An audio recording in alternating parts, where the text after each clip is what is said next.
Hey, good morning, everybody. Welcome to 20 Sides to Every Story. Thanks for waking up with us here early on a Sunday. The weekend's almost over. Oh no. But we're gonna get to playing some D&D here this morning. We're very far along in our Temple of Elemental Evil campaign. We've been running this the 5th edition conversion here from Goodman Games. Oh, I see I've got an issue with my overlay already. Sorry, 1 second there. I almost had Orion playing double duty. You're gonna have to play both Udo and Eustace. That one. There. Oh, what's going on? Okay, I've got one other issue over here. Okay. Clearly I need more coffee because I set this all up wrong. There we go. Thanks everybody for popping in here. This is one of our community campaign games, and what that means is basically this is our game that's open for anybody who's out there watching or comes and joins our Discord. You can get into these games. So best way to connect with us would be just jump into our Discord. I'll throw the link there into the chat, so you can come and join us for a game or just come and hang out, talk about, we've got very active server of people always talking about tabletop games or video games or whatever the case might be. So come and join us there. If you really love what we're doing and you want to support, probably the best way to do that is through our Patreon page, and that's the way you could support me, support what I'm doing with the channel, enable me to buy all sorts of fancy pieces of gear that I probably don't need. So that's there. A big perk to supporting us on Patreon is I'll give you priority access when we have signups for the community campaign and whatnot. But really anybody is able to sign up and come and join us for a game. So check that out. Other announcement types of things. We have 20 Sides Week of Giving is happening May 9th through the 14th. We are supporting, as we have been for a number of years now, the Center for Suicide Awareness. So we've got a week of fundraising and charity games that we will be doing. All the DMs of 20 Sides are pulling together and running some one-shots in order to support this really wonderful organization. If you are unfamiliar, definitely go and check them out, Center for Suicide Awareness.org. They do a lot of outreach to different vulnerable groups or groups that are sometimes maybe overlooked, that have need for emotional support services. So they've worked with law enforcement and firefighters and veterans and they're very good at identifying kind of niche groups that need extra support. And one of the groups that they deal with are gamers, and they've realized that there's a niche kind of need for people who feel isolated and using gaming to kind of connect with people. So I think they're at PAX like right now. Like it's cool. They go around to the different gaming conventions and stuff. And so we're supporting them. So come and check out. If you want to make an early donation, you can. I think I've got this set up in chat. Yes. So there is a link there that you can go and support our fundraising campaign. Otherwise, you come back around May 9th through the 14th. We'll have games that will be running just about every week, every night of the week. That week we'll be doing some giveaways. So we've got a number of like Xbox PC controllers. Every $500 raised, we'll give away one of those. We'll give away some 20 side swag. It should be a good time. So come back around, and if you're looking for a game, I don't know, I could give away some of those zippies. We could do that. If you're looking for a game, we might have some DMs that are still looking for people. So come into the Discord and ask us about that. So without further ado, we can get on with the game here this morning. So you five where we left off. So you gotta, I gotta put you in like kind of the mindset of like where your character's headspace is right now.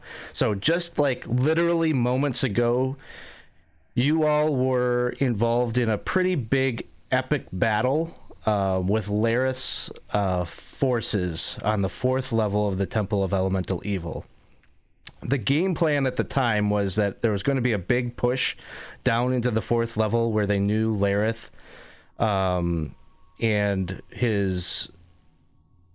he'd been like kind of working with a wizard that they were summoning in giants and ettins and trolls into the dungeon. These things that were... Thanks for the jams, man! Hey, thanks for the cheer. Thanks, Gabe.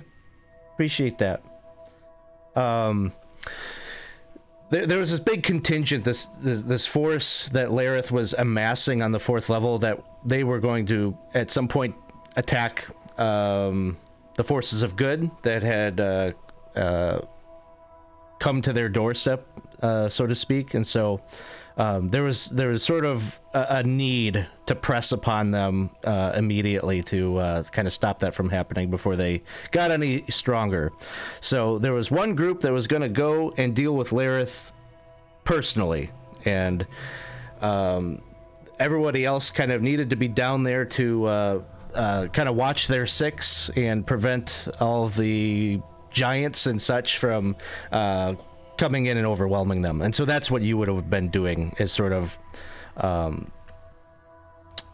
preventing the onslaught from carrying over into the big battle, where that group that played that day did the big battle. So needless to say, things got a little hairy for them, and St. Cuthbert had to get involved. And St. Cuthbert, the god, manifested himself and came down into the temple to give them a little bit of a push, or a little bit of a boost. And when he did so, he contacted and communicated with all of you that it was imperative that you go forth to the elemental nodes, which were these pocket dimensions that Zuggit Moy, the demon that's locked in the temple, had created, and they're sort of tied to her ability to be in the material plane and tied to her power. So there's a big mad scramble that happened at that time, because you either had to push forward and get to the nodes or retreat and lose your advantage. So you five maybe bumped into each other during this like kind of crazy period and chose a hallway at random and went charging down there. And at the end of this hallway, you would have seen that on the floor would have been inscribed a teleportation circle. You all would have grouped up and probably had to defend yourself from some number of ettins and giants that were chasing after you. And after I keep saying this to each group because it may be important to you at some point, after 3 rounds, you were whisked away and teleported to this area that you're about to pop into. And your charge here in this node, it's a MacGuffin hunt. You need to find the elemental power gem. And the reason for that is, and this was all communicated to you by St. Cuthbert, all of the power gems needed to be found because they need to be assembled with the golden skull, which is this artifact that, if destroyed, would... It's like the final step. The thing that the forces of good didn't do 50 years ago is they didn't do this thing, which would destroy the temple and send Zuggit Moy back to the abyss, rather than the half measure that they took of sealing her in the temple. So that's where we're at. That's what you're doing. You're looking for this gem. So I'm sure there'll be questions. It's probably something I overlooked or didn't explain in the summary here, but we can get to that as it comes up. But I think before we go into kind of the more immediate setup of the scene, we should probably do some introduction of our characters for the morning. So why don't we go around and introduce our characters? I'm just going to go across the overlay here and start. I don't really have a prompt necessarily for you. Why don't you just tell us kind of general information about your character? You can maybe even talk a little bit about what they're thinking or feeling as they're about to embark on this quest at the behest of St. Cuthbert. So let's start with Udo. Yeah, so I'm Ryan Garthok, and I play Udo Orlik, who is a fifth level fighter, um, Odarian, which is sort of, we're using Goliaths for them in this camp. And, he kind of started this campaign out in Hamlet as a happy-go-lucky sort of mercenary. Yeah, he was captured for a while by the fire cult. Sort of lost his happy-go-luckiness, but with sort of the winds on the side of the cult of Hamlet at this point, Udo is feeling a little more energized, and I think with Laris group sort of being taken down, there was a bit of a bone to pick with them. That he's actually feeling pretty good. So probably coming into the this pocket dimension, he's probably not the old happy-go-lucky Udo, but he's probably a little more hopeful, a little more bright-eyed, a little more ready to go after Zuget Moy, who he's had sort of a personal relationship through the spore that was growing in his head. So yeah, he's energized and ready to go. That brings up there's the thing that I forgot. So all five of you, one of the things that had happened a number of sessions ago is that there was a quest that a couple of the party members went on to acquire some materials to develop a sort of antidote to Zuget Moy's mind control spores. So each of you would have one dose of this. It would just come in like a little crystal vial, a little bit of a bluish liquid in there. And so you can use this item to either give yourself advantage against the saving throw that you might have to make if you were to encounter something that could infect you with Zuget Moy's mind control spores. It gives you advantage on the saving throw for 24 hours. Or you can use it to cure somebody that has already failed the save and has been taken over. We've seen this happen. I think the group from the Earth Node have used all of theirs because they actually had to use them. They got one left. I think they've got one left, but they've encountered some people that have some wanderers of the nodes that have been infected by the mind control spores, so they used them to save them. So let's move next to Noki. So, hi, I'm Maureen Carvin. I play Noki, who's a male half-elf. He's a bard, and he's a bard from the College of Lore who, because of his skill with words and history, ended up being involved in, let's just say, politics. And that left him very, very jaded and very much wanting to get out of any situation where he might have to be responsible for anybody else, their safety, knowledge, secrecy, and of course, here I am. So, having failed in that objective, I've really become, I can go on a couple of campaigns, and then I just have to step back and restore my equanimity, because things can happen if I don't have that. So at this point, I'm really worried, very worried about Thorwald and, strangely enough, Humboldt, although I'm not quite sure why I'm worried about Humboldt. And my primary aim is to just get this done and over with. And I'm very interested in meeting you guys. Hi, guys. But frankly, at this point, I don't know you well enough to care. Maureen, if there's any way for you to boost your audio just a little bit, Does that would work? be that's a little better. Yeah, thank you. Okay, hang on. I can also do that. Hang on. Let's see. There was something in what you said I was going to comment on, but now I forgot it. But It'll come back. Maybe, yeah. I think he's out there watching. Oh, I know. Sith Lord Dave just redeemed a bunch of player rerolls. And look at that. He's an equal opportunity giver of the rerolls, so I get one too. So just because some of our players here are maybe a little bit newer to the stream and this type of thing. So you got rerolls. You know, the chat will buy you things. The way that works is there's just a pool of rerolls that you can access at any time. It's not assigned to you individually. So, you know, Andy, if you roll something and it rolled bad, and you know that there's 5 rerolls in the pot, you can. Usually everyone will ask, like, can I use this? And everyone's always going to say yes, because the chat will just buy you more if they want, if they like you. I don't know. So is it like inspiration? It's not like, I mean, kind of, but it's a true re-roll. You don't have to call it before you roll, so you can say, okay, that was a crap roll, I want to re-roll it. Yeah. Crucial. Very crucial. Yes. It gives me license to up the difficulty at times, because I know that the chat will, you know, help you out. Let's move over and learn something about Eustace.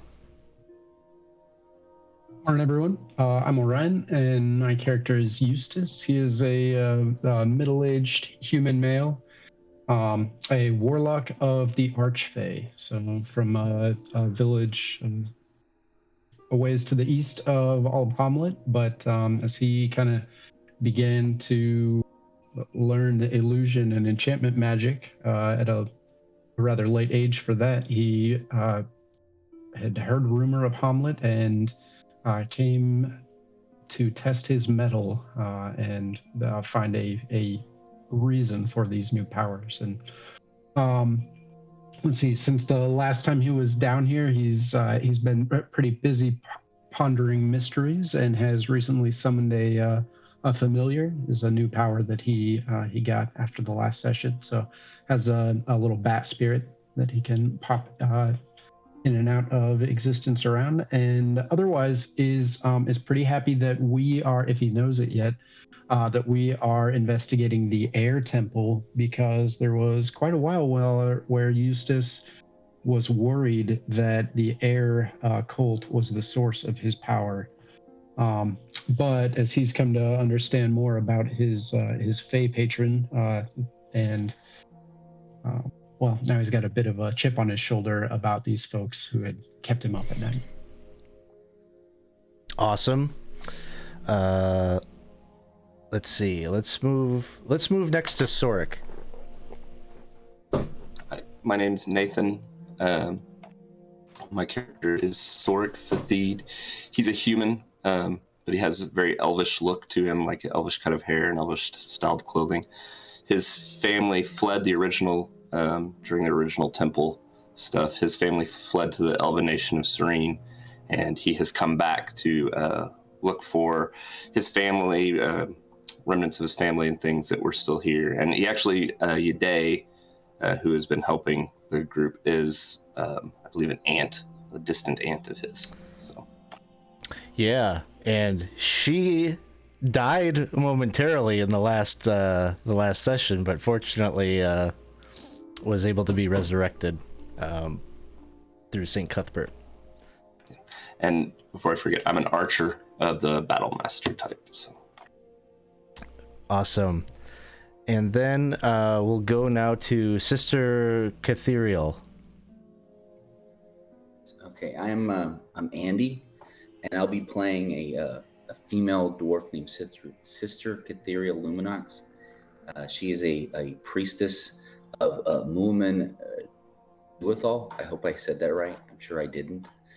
And he is a traveling god, and so she is new to Hamlet and came from parts unknown, perhaps a big city, maybe Greyhawk. But you don't know enough about her to know where she came from. But she seems to travel a lot, and then recently got involved in the conflict and ended up here. Awesome. So thanks, everybody. Those are our characters for the day. And so we're just going to get started with, yes, you ran down that hallway together. You 5 faded to join up and go in search of the elemental power gem that must be hidden in the air node. And so You stood together, protecting one another as, a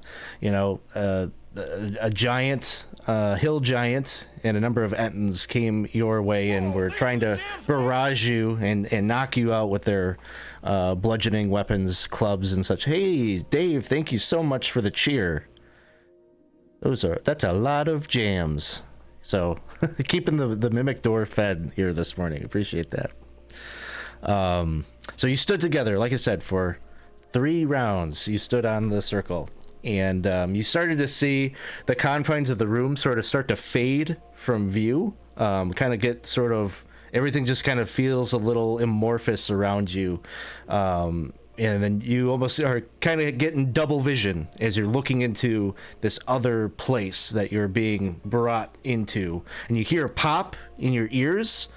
And then suddenly you just feel like kind of like gravity is sort of like pulling you, and so you're the walls of the temple kind of fade from view, and you see like you kind of get the feeling like you're on the top of a mountain or something, but suddenly your perspective kind of shifts, and you're looking down, and you're falling from the sky down onto this mountain, and it hits you like a thud. You don't take any damage or anything, but you feel like kind of like maybe the wind knocked out of you for just a moment as you start to kind of recalibrate and try to. It's kind of shocking to be pulled from one environment like that to this other that is so drastically different, and it's sort of chilly. You instantly start to kind of shiver and shake as you pick yourselves up. You look around. You appear to have arrived here on this like plateau of sorts. And looking down around you, maybe there's a little kind of cliffside that you can look down, and you get the sense that you're on a spire with sort of a kind of a natural ramp down that kind of curves around and gradually seems to land down on like almost like a rocky floor, some 200 feet down. You're pretty high up, and there's light. You look up. There is some source of light through kind of this cloudy haze, so it's feels like you're outside. There is a wind, a howling wind that kind of blows past you. Seems to, I don't know, oscillate between strength. Like it'll there's a big gust that makes it almost hard for you to hear one another, and then it dies down, and then kind of comes and goes like that.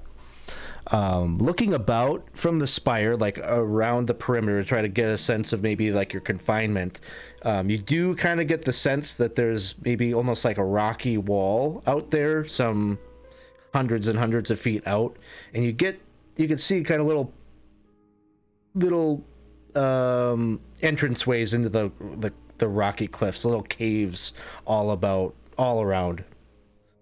And so that's kind of where you're popping in.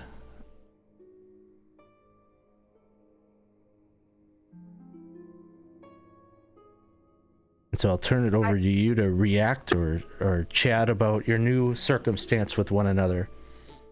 I immediately walk over someplace and throw up. Yeah, I think Udo is joining Noki in that, not so comfortable in traveling through the Matrix, Yeah. Definitely tossing the lunch. And oh god, I didn't actually think that I had any of the grits cakes left in my system. Oh, that was bad. Are you okay? Yeah, where are we? I don't know. Probably wherever Cuthbert said we had. I'm sorry, Saint Cuthbert, who apparently cannot take care of his own business without dragging us all into it. Forgive my irreverence. I have no idea.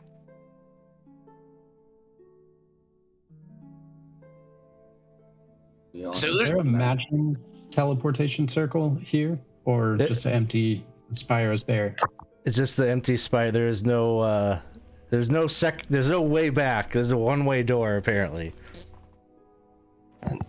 it doesn't look like anything's joining us yet, right? No, not yet. And the ground we're standing on, is it like kind of what the map looks like here, sort of dusty, like deserty terrain, or maybe down below, but up here it's sort of more icy. Like there's maybe a little bit of water that like frozen ice, that patchy. It's not persistent. It's sort of patchy, but maybe where some, like, you know, moisture from this mist or this cloud up here is kind of condensated and then frozen. Gotcha.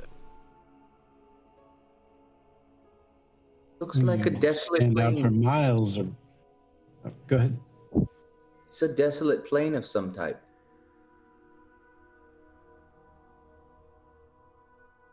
We'll stand out for miles from up here. We should get down off this spire and look for that gem. Let's look for shelter too. Should definitely get moving in case we have company that decides to join us. So, Yeah, sorry, go ahead. Yeah, I was gonna say Udo's gonna kind of stand up and wipe his mouth, you know, and be like, "Well, at least the temperature here is a little better than back in Hamlet. Appears to be only one way off of this wretched spire. So, shall we?" Well, if down is the way that we need to go, yes. And I move much more close, shorten the distance between myself and the apparent person who is a warrior. Sister Catheriel will go next, and she has her crossbow cocked and ready to fire. Sounds good. Eustace will follow. I think as he goes, he'll conjure a silent image of our buddy Ulgrist. Okay. Maybe run that up right next to Udo. Noki just jumps back. Holy shit. Oh, sorry. Oh. The big friendly Little troll. wave. I think it's friendly with Noki, isn't it? Yes, but I didn't expect to. I mean, Ulgrist? It's only an illusion of him, but it may distract. Well, it certainly did. And hopefully it will distract everybody else. All right. So Udo's leading the way, it sounds like, as you're going to kind of form a little bit of a train here, and kind of head down the spire.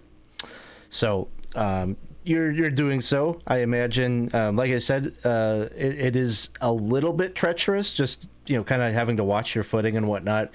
I imagine, you know, maybe at times you're probably trying to brace yourself on the curvature of the decline, the rocky wall facing, to kind of steady yourselves. And there is a moment, probably as you're kind of rounding the corner here, where the wind picks up at a tremendous wave of force and threatens to knock you off the spire here. So I need each of you to give me a dexterity saving throw.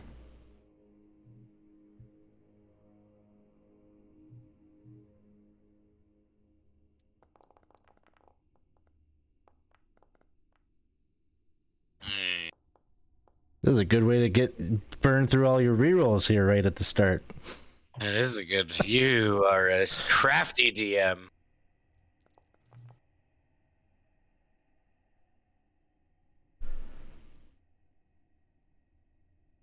$229.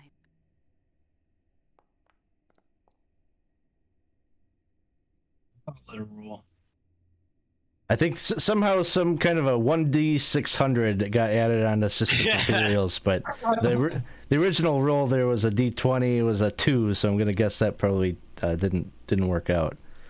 So I guess I'll ask. I'm trying to decide if I'm gonna use a reroll here on mine too. I would say Eustace, Udo, and Sister are probably good candidates for it.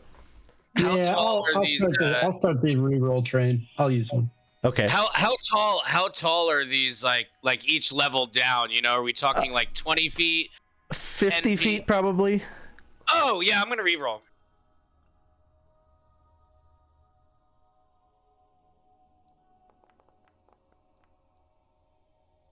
All right.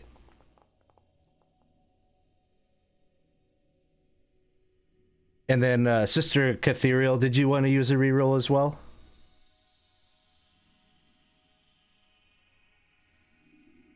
If I could, I think I'm going to most likely fall. Yes, If they're not, so I will. If it is okay. it is.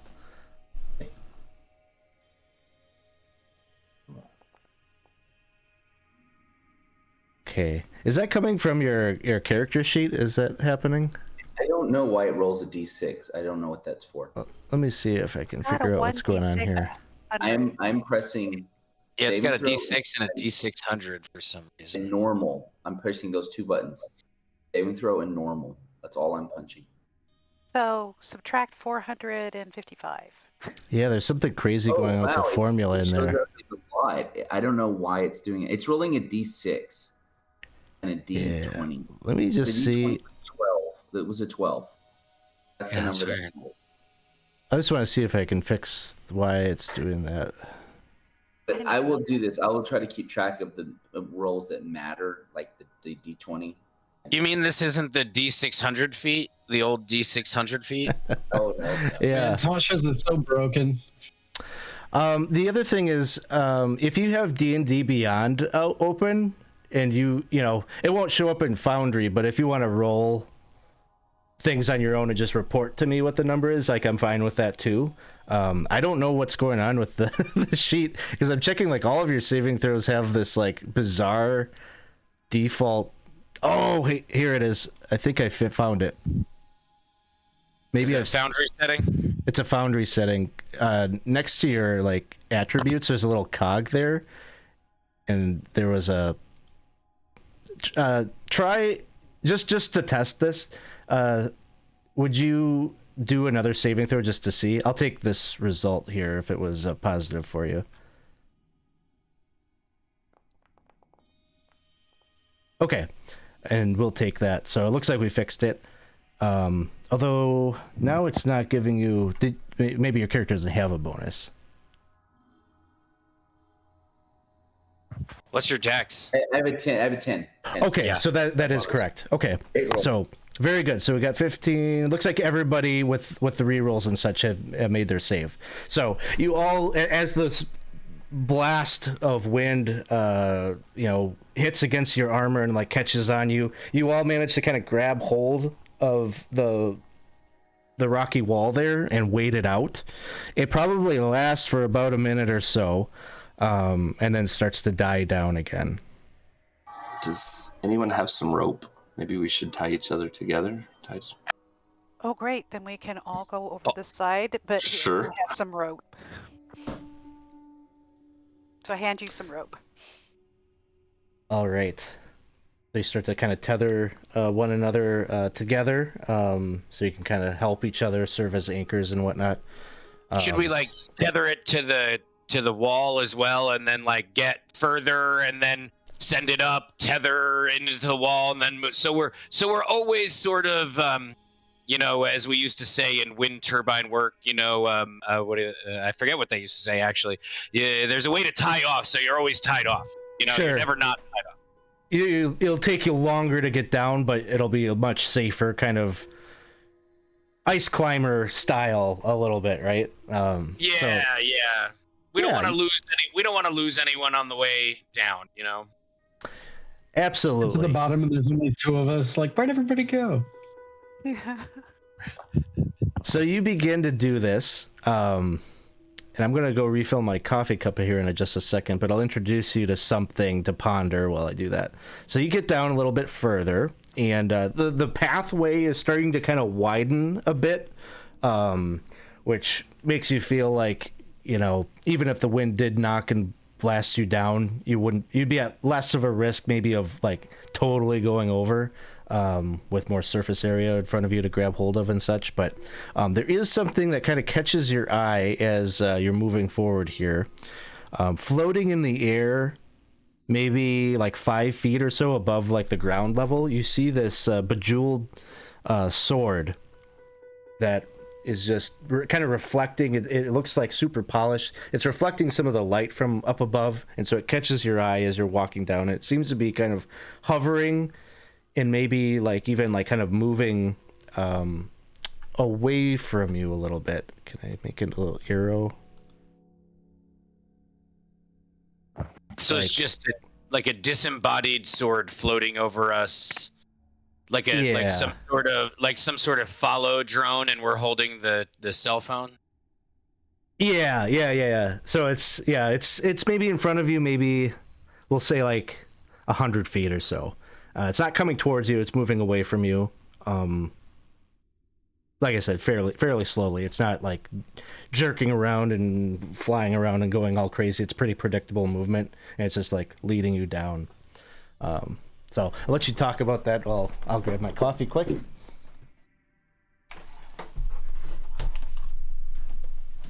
Have any of you guys seen anything like this before?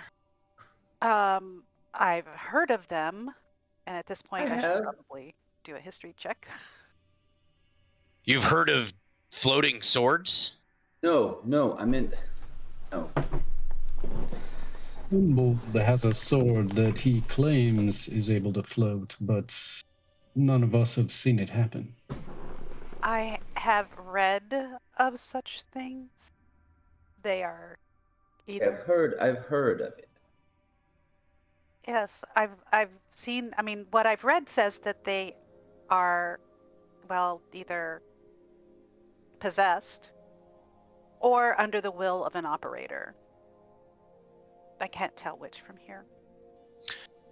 Udo's gonna be like examining his own sword right now, like this is not like some like it dropping it, like picking it up, like what is this? Doesn't happen, Yeah, gravity seems to be working normal as you do that. Like your sword doesn't take off and start flying around or anything. It is very confused. Is the wind still like gusting up and down, like it changing speed and stuff? You've only experienced that one time so far. Yeah, the big gust. But so does the sword appear to be affected by the wind? It doesn't appear to be, no.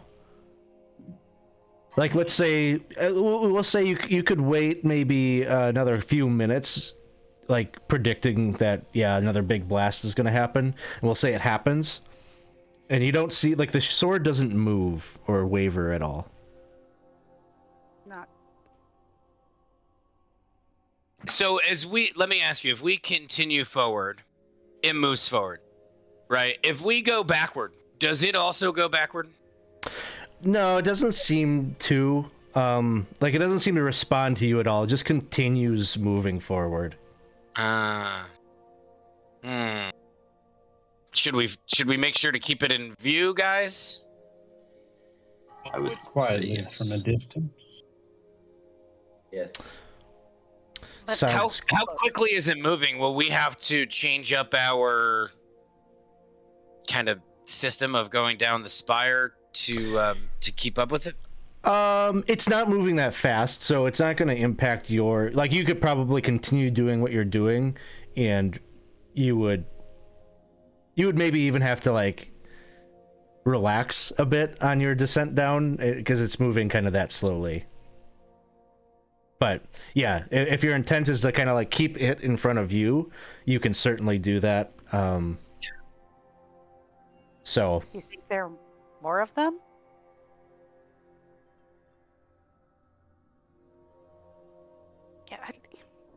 Yeah, Udo's gonna like drop his sword again on the ground, pick it up, very confused, like more. I don't even understand this one.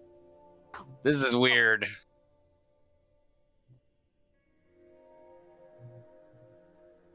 Different plane, different rules. I'd just say we keep an eye on it. But don't be surprised if we find something when it gets to its destination that's not going to be happy to see us. So, Sticks me- continuing your plan and keeping the sword in front of you, you're going to manage to, I'm going to say with your system set up, I'm not even going to bother with like some saving throws at advantage and whatnot. I think your plan is a valid one, and you manage to safely get down to the bottom of the spire. I have to be very particular about tracking time while we're in the nodes, because I kind of need to know where every group is at any given point. So what I'm going to say is it takes you an hour to get from the top to the bottom using the safe system that you developed and, just waiting for the sword and whatnot. So 1 hour has passed by the time you touch down.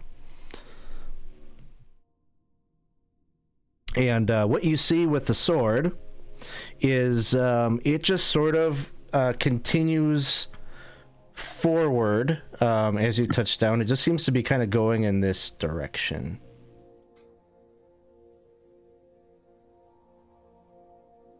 Straight out, huh?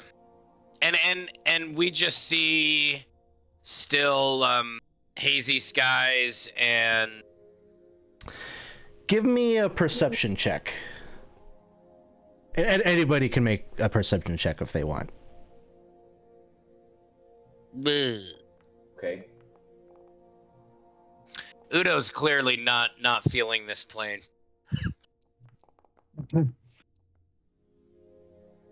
Okay, so Noki, looks like you might be the only one that spots this, but the rest of you, yeah, you're looking around. You still see the haze up above, and you also see over here, there's like a ledge, like a ramp up that seems to lead up to a kind of cavern, rises up, probably like 40 or 50 feet up. So it's kind of a outcropping there.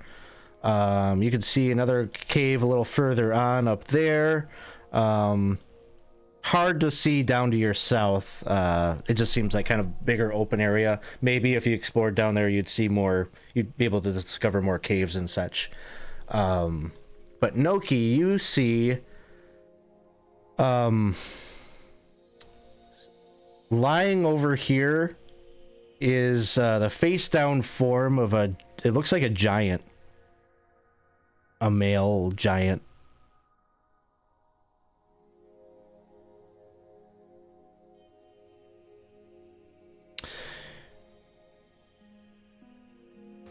And it seems like its body is sort of maybe impacted the ground and such, that it's not just laying on top of the rocky floor, like it's sort of impacted and like it fell or was dropped from some height. So guys, over a little bit to our right, that is what could have happened without the rope. So I think maybe, but I don't know. It's too far away from the spire. Do you see it? It's this big, huge, giant, like, sort of smacked into the ground. One less giant in the world. Yeah, but it could be one less us if we don't know how that happened, and we would probably be like a little bit more jelly-like at the end of it. How far? What sort of distance is this giant body from us? Let's see. Each square is 50 feet, so about 300 feet away. Can Udo, having being Goliath and being a rune carver or whatever, familiarity with like some giant runes and stuff, does he like see anything familiar? It's probably too far away to actually see much, huh? On the thing. Yeah, you'd have to get closer maybe to like pick up any details about it. Do you guys want to examine this a bit? Yes. Okay. And search for Selsa. So we want to look at the giant or follow the sword? That's the question. Ooh. Yeah. Oh, all right. So Eustace could send his bat to continue following the sword. Well, Nice. I guess after 100 feet we won't know. So 1 square, but so we could tell it to follow for 10 minutes and then come back and tell us where the sword went.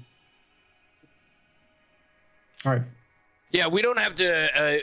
Udo's basically going to propose to the group, like, we don't have to like spend too much time on this giant body. I just want to examine it, see if there's anything, any clues, hints, anything we recognize, and then we can, either, can continue to follow the sword if that is the group's prerogative.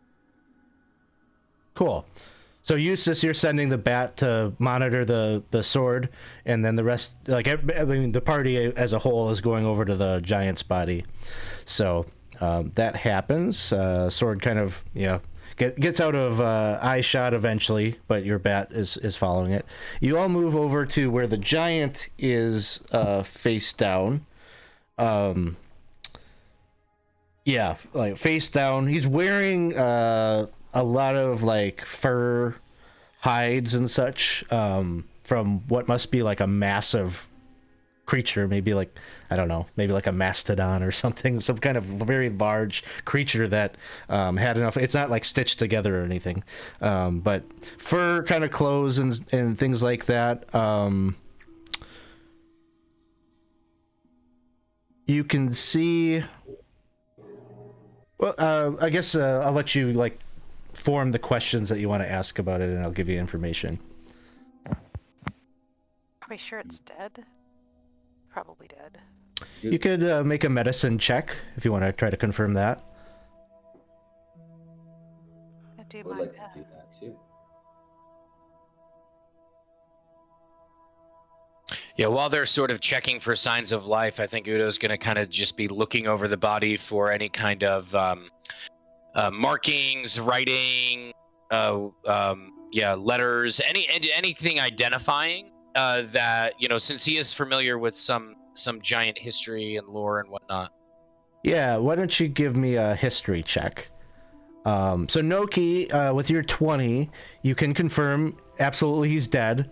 But beyond that, it looks like he maybe incurred some injuries prior to falling, as there are some wounds that almost look like they're created from like a talon or some kind of like an aviary type of claw, and maybe some piercing wounds from a very large creature.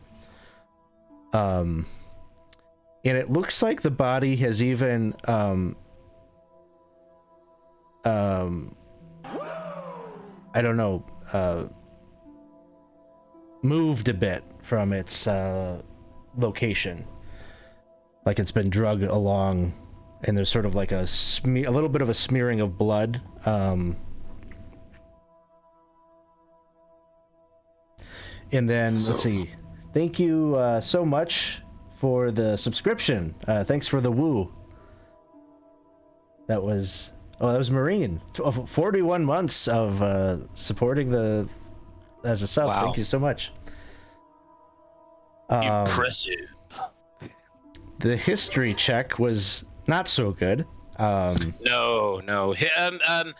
Traveling through the Matrix over here has really effed with Udo's head, I would say you do find upon the body of this giant who has sort of maybe a grayish blue skin tone. There are some tattoos in inked tattoos like on his arms, but you're just not sure what these are, and maybe they don't translate to anything, because maybe this is a native of this air node and thus it's foreign to you, but you're not really sure. Gotcha. Yeah, we know it's a giant. That's what we're sure of. We are sure of that, yes. Yeah. Hey guys, I'm sure this is a giant. Alex, may I make I don't know if the right skill is insight, but may I make an insight check to see if, based on the height of this spire, I have stone cunning, or I know about stonework, but we see the spire. Could the giant have fallen down here and landed here, do I get a sense that I know he was dragged, but Yeah, I would say you could make either a maybe a survival check. Survival, okay.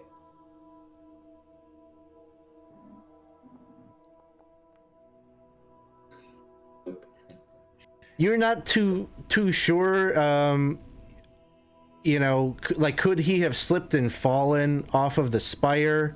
You know, you're not maybe sure because you're thinking you've only experienced the wind a couple of times. Like, does it get even more powerful than that? Does it maybe lift up sometimes? Like, there's just too many questions that are kind of clouding your mind to determine that with any certainty. But it still seems weird. Like, where the hell did this thing fall from? Right. What was it, like riding something? Was it carried by something? It's just a little, right? There's no like immediate like thing above that we can look up and be like, oh, duh. You know? Yeah, I would say it seems probably very unlikely that it came and just fell and slipped off of this trajectory, because this is where the ramp up happens. So I think the question more is like, was he standing up here and maybe fighting something and then took a really big tumble? But yeah, hard to say with that, with the 5. But he's a giant, and He is a giant. it seems he's a giant, and it seems like, fall for him might not have the same sort of consequences, the same fall for us. In fact, we know that. But it seems really clear that something dragged him. So whatever the something was, I don't really want to meet it, so maybe we should. Well, why don't we introduce a piece of the puzzle right here, as the winds do sort of feel like they're picking up around you, and suddenly from the sky there's sort of this cyclone of like dust and debris that descends down and is going to attack one of you randomly here.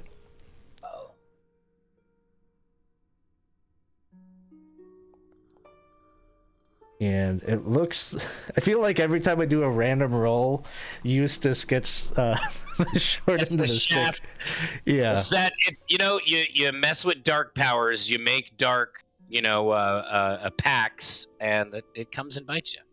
Actually, now that I'm looking at what its abilities are, I think this is going to be something that everybody can make me a saving throw on. So yeah, it like descends down on the group, so you won't be singled out. You'll be able to be with friends on this roll.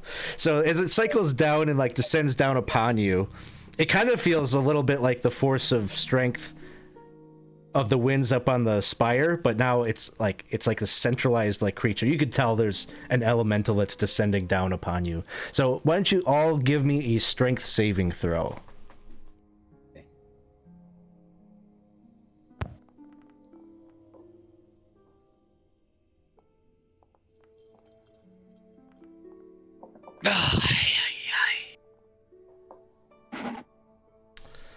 Okay, That's like my third natural one today already. Well, one thing I failed to say, I acknowledged it in the chat, but I didn't say it out loud to you all, is you did get some more rerolls from Ike, so you got 7 rerolls in your pot there.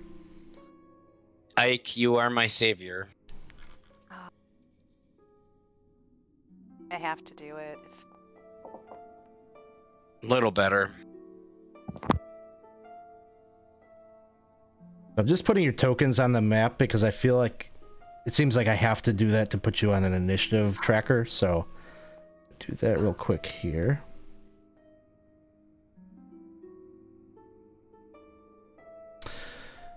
Okay, so let's see, where did we end up?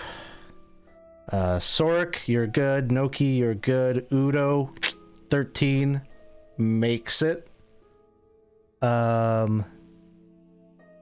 Ariel does not. Okay. So we have 1 failure in there. How many rerolls was that?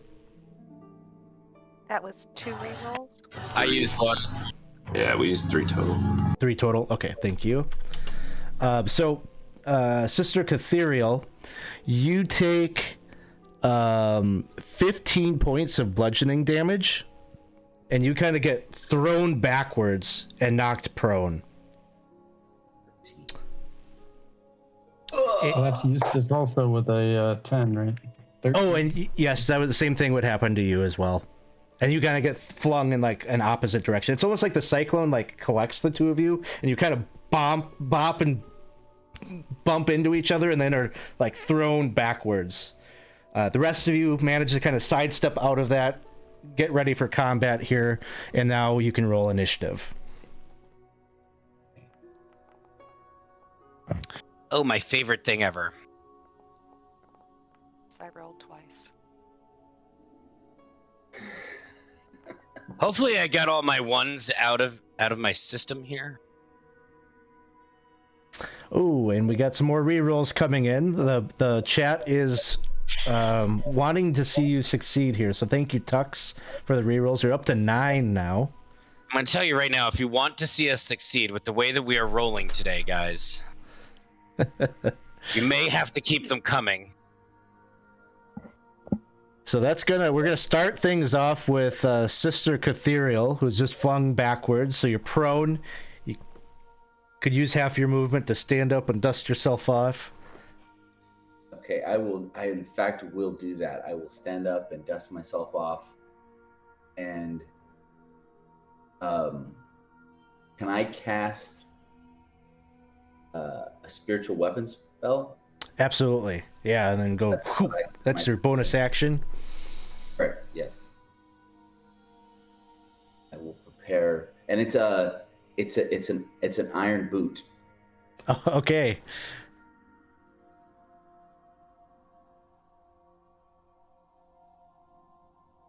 What size boot? Is it like size 11?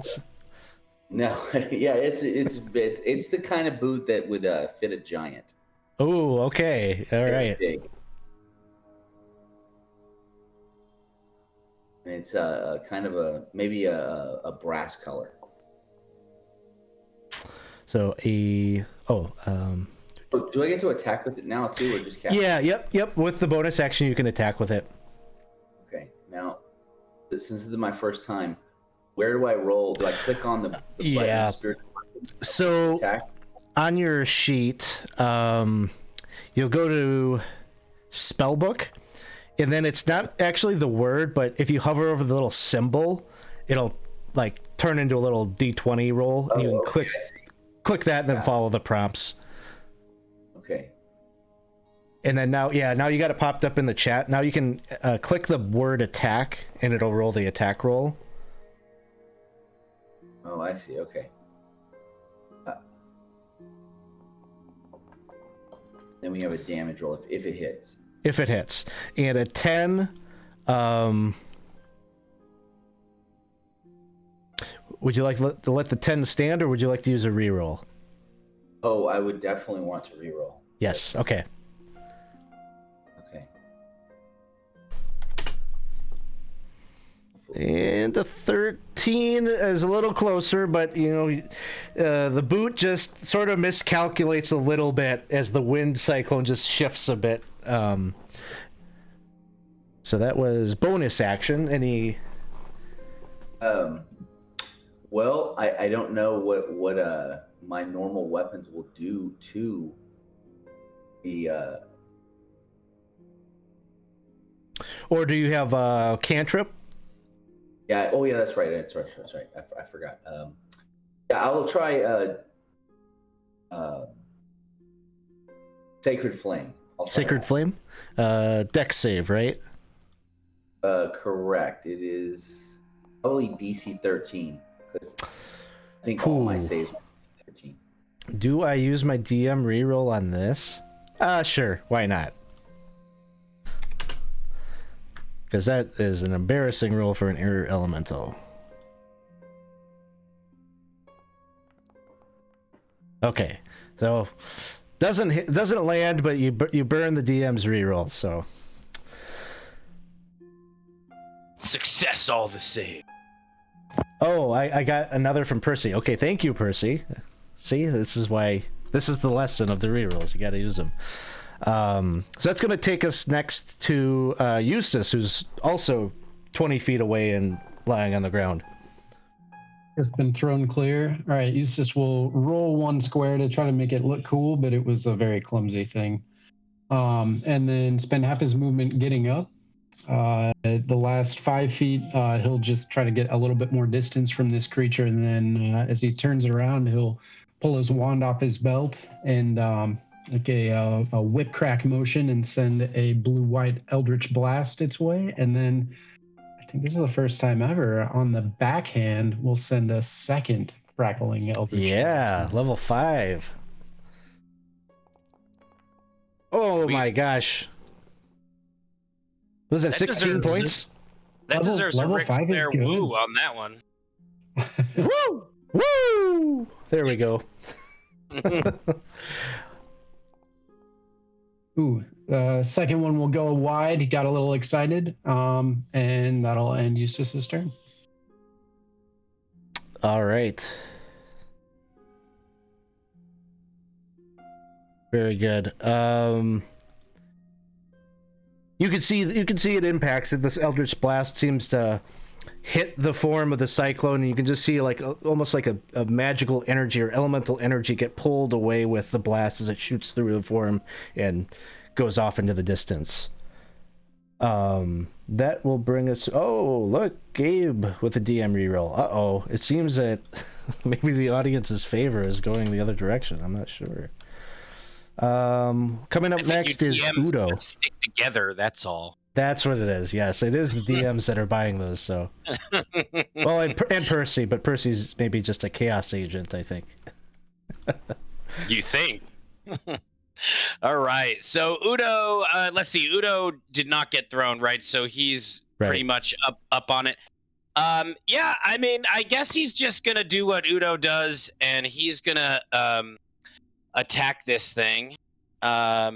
He does get 2 attacks now, so he's gonna attack it with the Warhammer here, or I guess twice. Oh, I guess I rolled everything at once on accident. Does a 15 hit? 15 hits. Okay, so what did it give me for... It's one-handed, so that would be 13. Then he's going to attack again, right? Because he gets 2 attacks. And we'll just do the attack on this one. 16. 16 hits. Right, and then I think it's... Which is the... It's this one.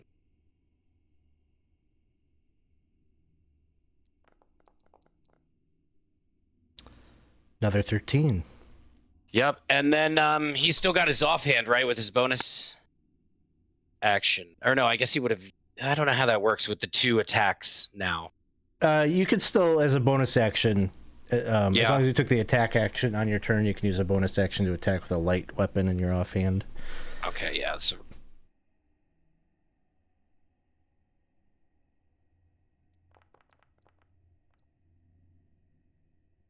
All right, that one will miss. That's a critical miss, right? Do you want to re-roll it, or take your chances? How many re-rolls we got right now? 8. Yeah, might as well. Is it? Wait, I mean, you can do that, but is it a critical miss? Yeah, it's got a... No, you rolled a 1 on damage. Oh, was it damage? Oh, it's damage. Okay. Oh no, it's a 15 for the hit. Is that what it was? Yeah. Got it. Yeah. Oh, so it did. Then it did hit. Then it did hit, and it's sorry. It highlights a 1 no matter what the die is. Yeah.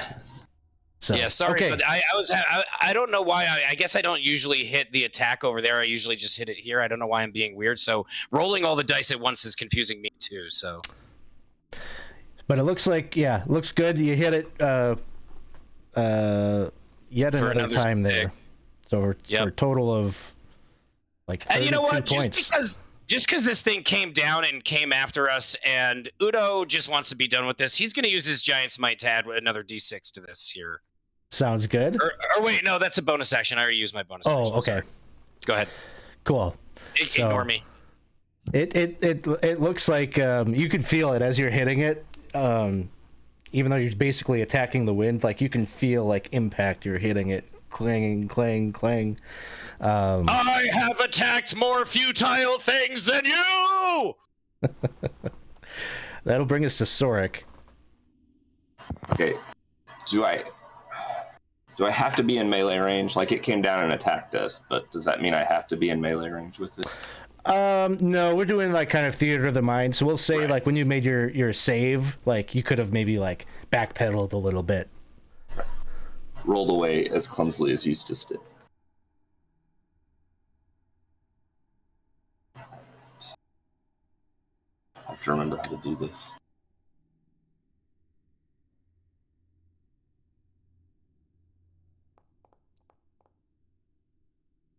All right, 22 will hit.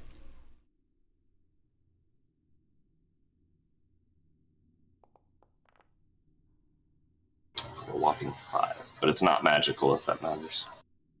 It does a little bit, so he'll take half of that. Better than when I fought the werewolves and I didn't do anything. So. Right. That will bring us to the air elemental's turn.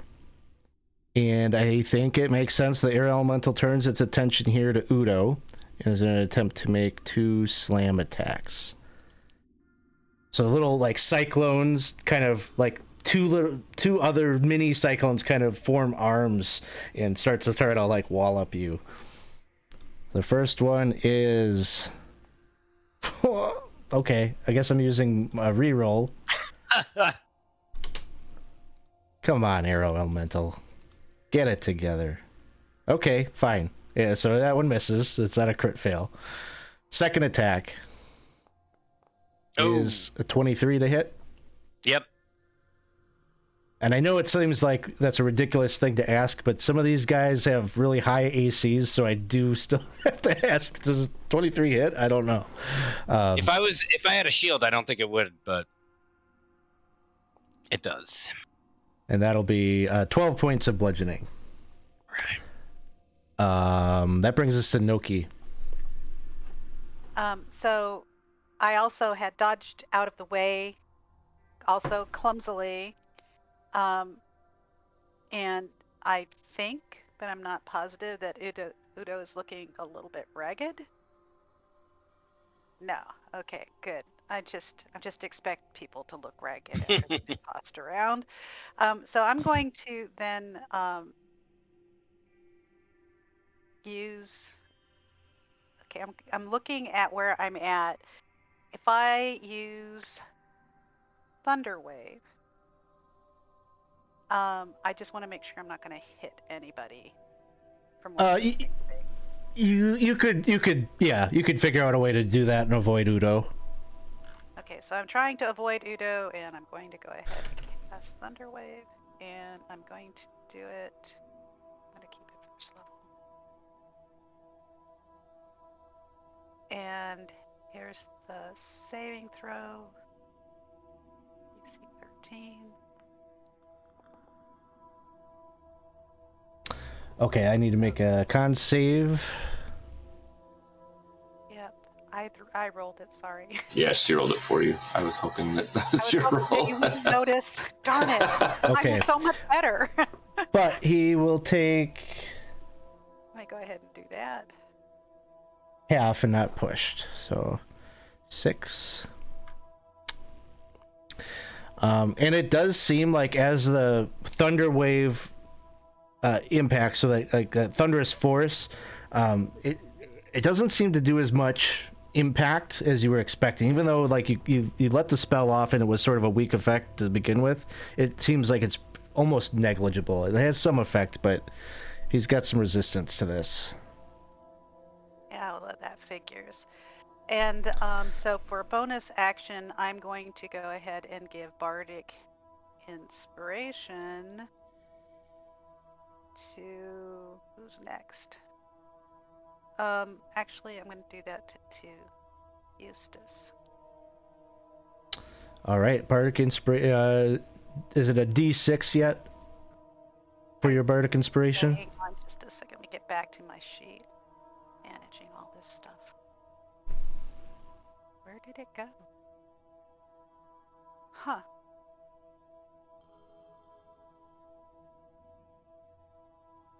Okay. I believe it is, but I haven't played Bard enough to know like when it doesn't go up to the D8. Is it 5? Is it Use 5? and then you can see it. It's 5th level to be Fifth. D8. 5th level for Yeah, so D8. it's Okay, fifth. so it's D6 yet. All right. That'll bring us around then to Sister Catheriel.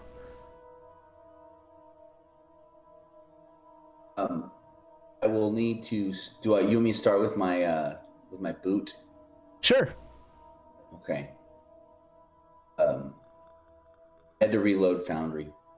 Oh, okay. Up on it. It's taking a while. Or can I just roll? Can I roll? You could here? just, yeah, no problem. Okay. It's D20, right, for the boot? Yes. Das Wait, Boot. it's starting to load up. Okay. Thank you, Foundry, for finally. Yeah, sometimes it can be a little finicky. Here we go. Okay. Okay. First, it was spellbook, and you go to. Let me see it. Yeah, and when you cast it, when you It keeps going, correct? Yep.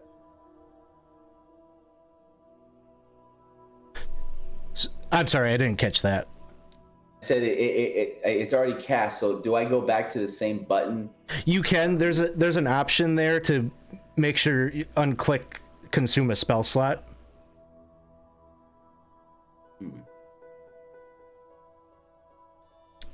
So you click on the little symbol next to your spiritual weapon, Yeah.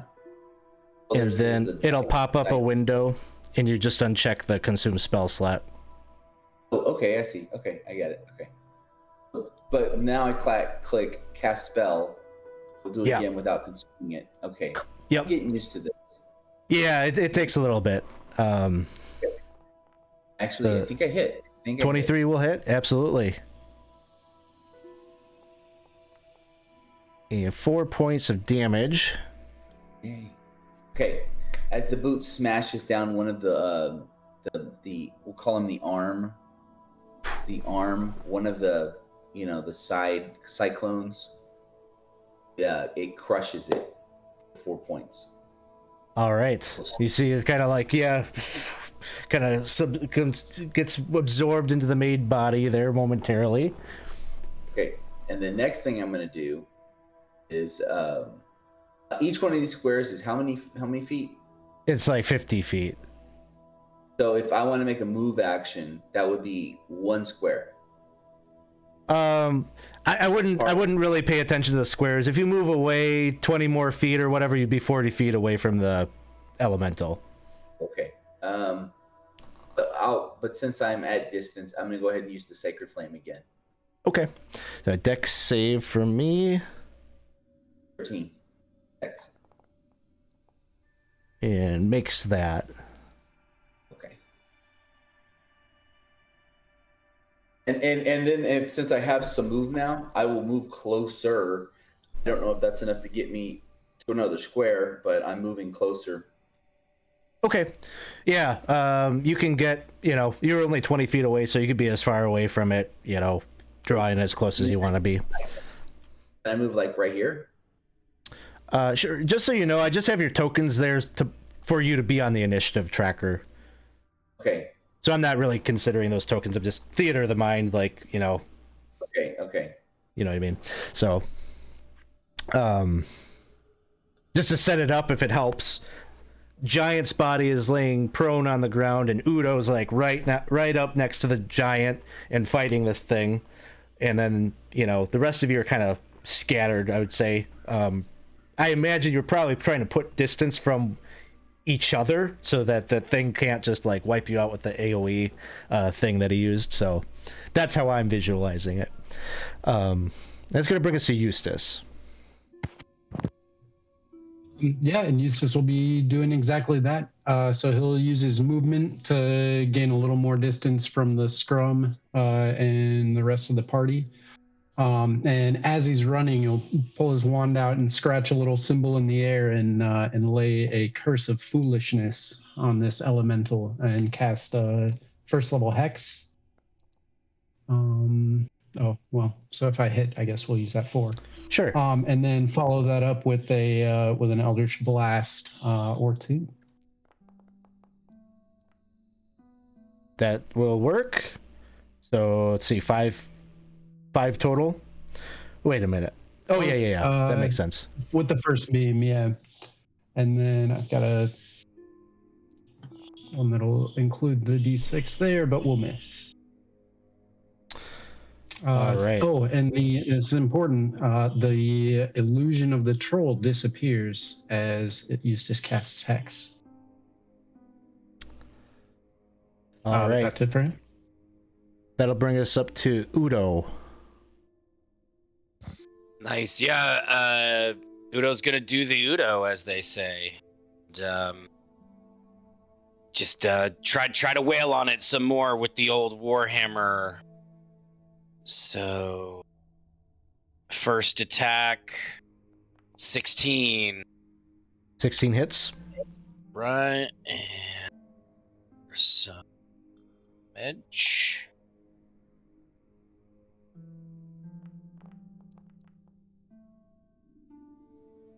All right, 13, and then his second attack. Pretty consistent on those 13s.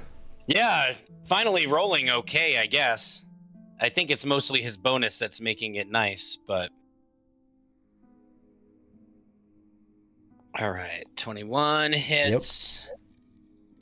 Yep. And let's see if it's 13 now again.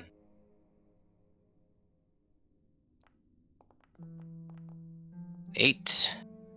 And for good measure, he's going to use his offhand as his bonus attack for one more with the magical longsword. Oh, see, I rolled it all at once again. So that's a 24 and for 10 damage. All right. And he's going to, yeah, he's just going to be like, I don't care if you're here, get out of here! Do you have something that allows you to add, like, do you have like 2-weapon fighting or something? Yeah. Mm-hmm. Okay. I do. All right, he's still up. That brings it to Sorik. Okay, I'm gonna take another shot. I'm gonna try doing the sharpshooter. Since I'm not doing much damage to it, I might as well try to get as much as I can out of it. Let's see if this works.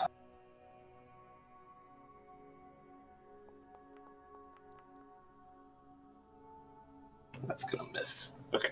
Any rerolls? We have like 9 of them still. 8 in the pool right 8? now. Okay. Yeah. Why not?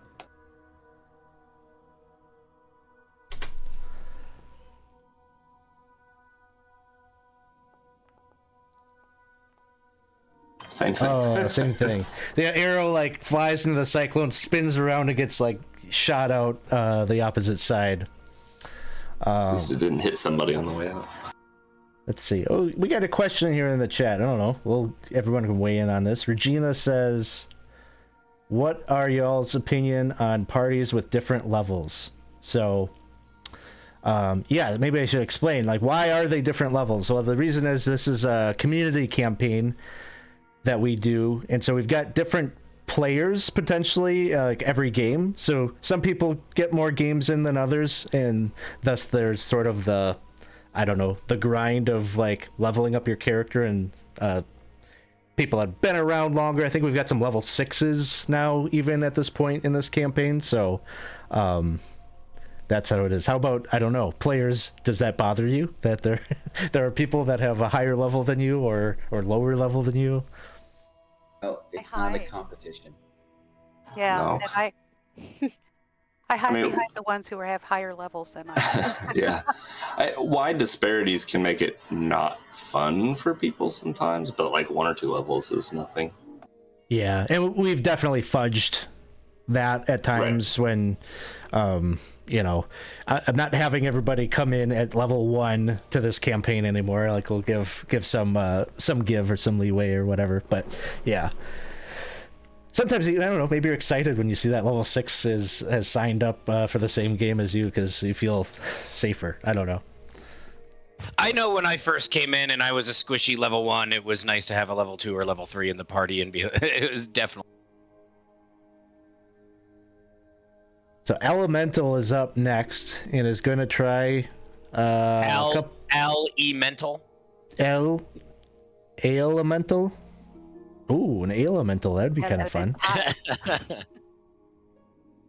The 2 slam attacks. I'll be sure. 23, I think we've established hits Udo. Yep.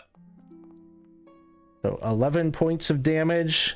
And then the second one. What type of damage is that? It is bludgeoning. Okay. And I'll use a DM reroll here.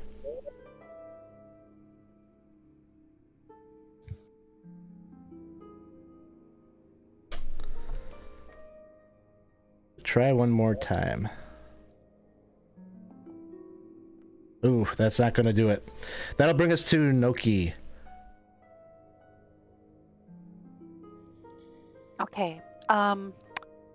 So like everybody else, I'm going to sort of walk back a little bit away from this. And I recognize, that last thing didn't do much, so I'm going to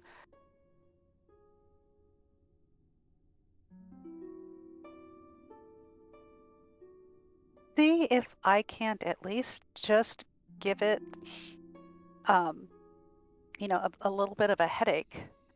So I'm gonna cast Shatter. Okay. Shatter con save? Hang on, let me see. Con save, okay. On save.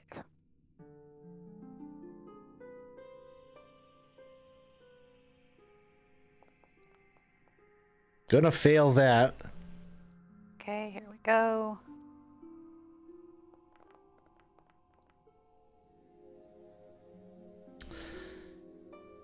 And so, I'll let you describe this, Noki. How does this finish off the elemental? Okay, so the elemental sort of like seems to be shock frozen in midair for like a microsecond, and then pieces of it just seem to solidify and crash to the ground. So like not hurting anything because they turn into air as soon as they hit the ground, but just completely breaking it apart and scattering it to the four winds.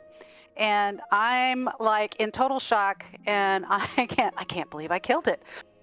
I can't believe I killed it because I don't kill anything. So that's what happened. So this happens, and you've dispersed the elemental. You're safe for the moment, as some degree of calm returns.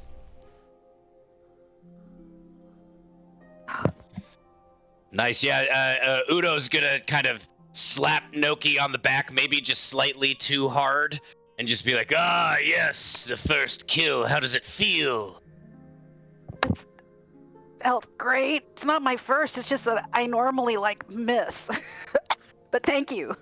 And I'm going to go ahead and cast Healing Word on you because I don't trust that you're really not at least hurt a little bit. Thank you. You're welcome. I just have to do it.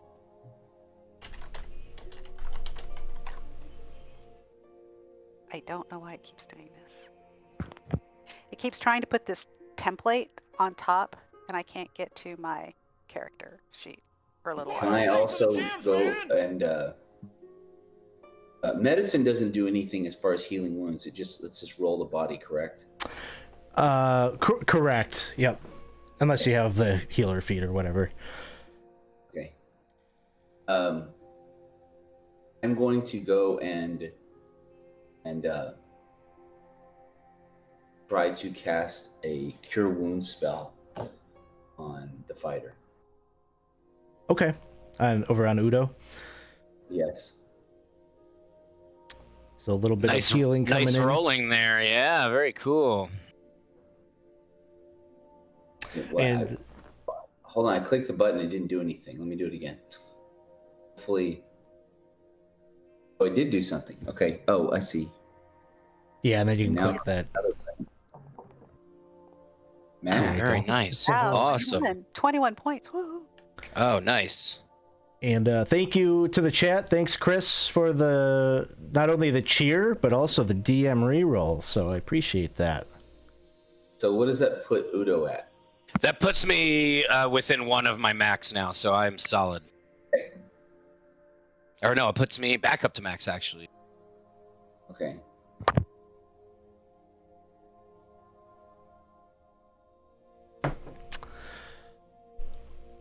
All right. So the combat ends. You do a little healing, little patching of yourselves up.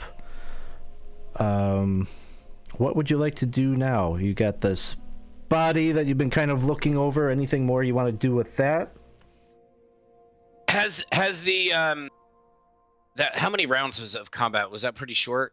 Yeah, it's pretty short. 2 rounds, 2 or 3 rounds. So the Eustace's familiar is still off, hasn't come back yet. Correct. I might take this opportunity to like go through the giant's like pockets and stuff, Yeah. see if there's anything else identifying. Sure. Whatnot. Checking for loose change, you know. It is our duty. Giant-sized coins. Could have the gem. I mean, he could have the gem. What would we know? Yeah. I mean, you got to start somewhere. It was right so- here. That would be so ironic. Just skip that Right at giant. the There it entrance. was. The whole I think time. all the other parties would be so mad. Yeah, maybe You we walk should into the air temple, it's right on the giant. maybe we could roll the body. The first place. So you check the giant out, and they do have a bag, like a satchel on them, that has maybe some kind of ration, some kind of like a dried meat, and such. And then all you also find within that bag is a beautifully carved ivory figure of an elven maiden astride a unicorn. Looks like a valuable that they were carrying. Okay. It's a statue of an elven maiden. Can I see it real quick? I'll give it back. Yeah. So I'm actually gonna go ahead and see if I can't see any kind of mark or anything on it that would identify it. So I'm actually investigating this. Sure. So the craftsmanship of it looks like it probably originates. You can see some details on it that would maybe track it to the Selene elves that live not so far away from Hamlet. They're kind of like a bordering nation, basically to Verbabank.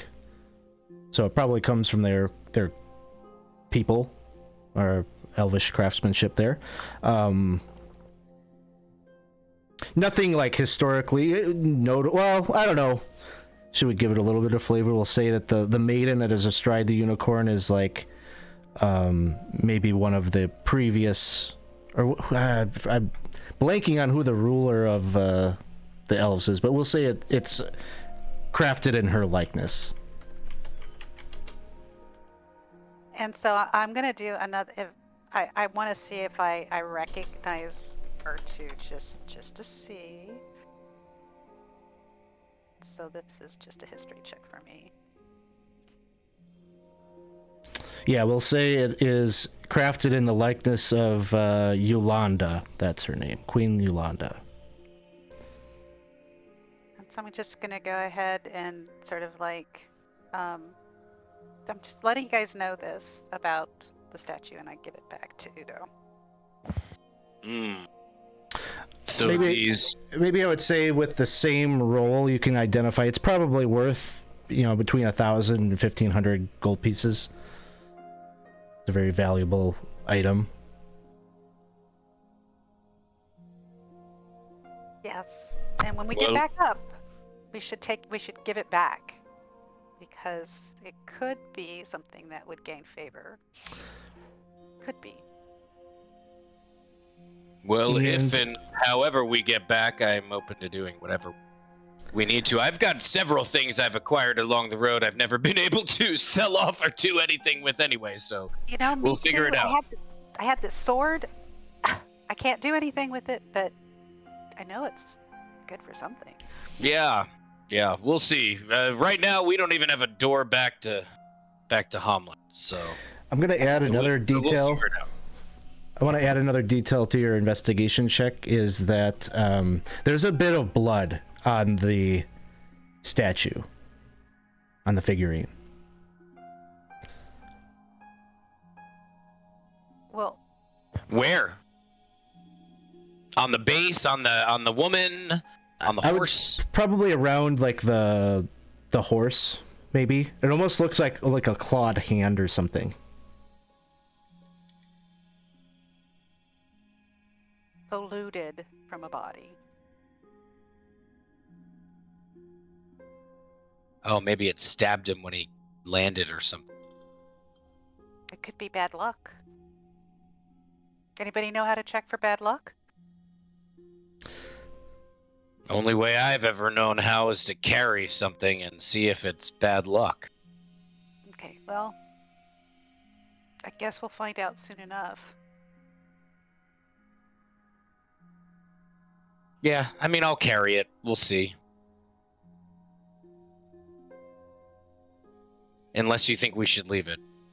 But I'm more apt to carry it. Oh, take it, carry it. And I'm of the belief that if it won't matter until we get there. Then you can throw it away. Fair enough. So that's it. That's all we found on the body and whatnot. And do we know the direction that the sword went off at and the familiar is gone? I guess we can have the familiar come back at this point. And I think maybe it flutters around you, Eustace, and seems to fly out then to try to lead you away and lead you in the direction of where the sword went, if you so wish. We can telepath it up and get the direction. But yeah, once it does return, let us know. I'll use an action to dismiss it back to its pocket dimension. Okay. So you do that. Take off that way. Mm-hmm. Sounds good. So I'll start moving the tracker. So he kind of leads you, and we'll see if Alex of a few weeks ago did any prep to have an image to share with you. Maybe? No, I did not. So it leads you over in this direction. And I can just I'll do it like the old school. I'll just hold up a book. But basically, it brings you over to this area where you can see there's like this like obelisk that is jutting up out of the rocky floor. And it's a little chillier. Like you can feel like kind of like a drop in the temperature as you move up into this like kind of space in this zone around the obelisk. And in the air, maybe 10 feet in diameter around the obelisk are like bubbles. These just floating bubbles. Each one is about 10 feet in diameter. They're huge bubbles that just sort of float. Sometimes they arise, a foot or two in the air, or descend down about the same, like plus or minus a foot or two. And the stone structure itself, this obelisk, that seems to be the focal point of all of this. It's about 15 feet high, and one side of it is covered in all these strange like runes and such. So let's see if I can kind of get it in frame there. That's what it looks like.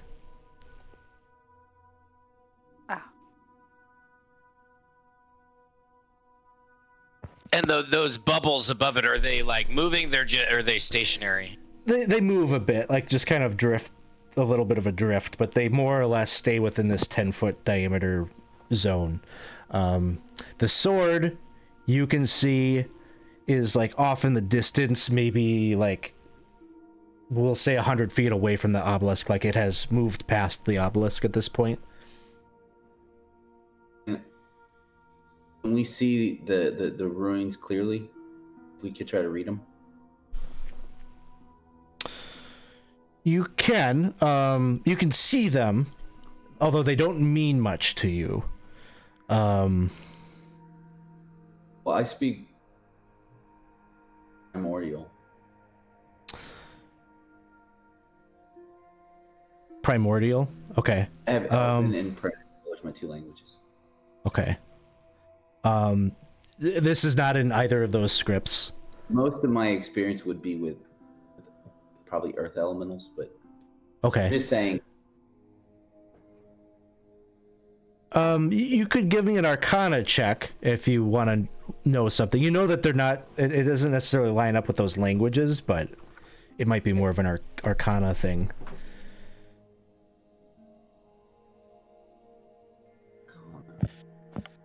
And you said the sword again was what was floating above it? Above it? No, it's like this is just more like a feature that you're seeing along the way to getting to the sword. And the sword is off in the distance, some 100 feet away, like it has passed by this area. And like it's still moving, yeah. Yeah, with a 12, you're just not really familiar with these runes or know what they do exactly or how to activate them. And so this is like a thing that like you can investigate, but it's not an obstacle to you getting to the sword. Like you could very easily just sidestep away from this, but this is just like a feature that I'm pointing out that you see along the way. And thanks to the chat here. Thank you for the follow, Dutch Dungeons. Huzzah! Thanks for hanging out with us here on a Sunday morning. We're playing Temple of Elemental Evil. So I speak 5 languages. So I'd kind of like to take a look. Sure. Give me an Arcana check.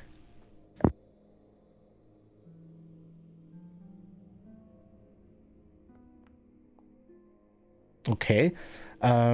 You also you can run through the languages that you speak with me real quick.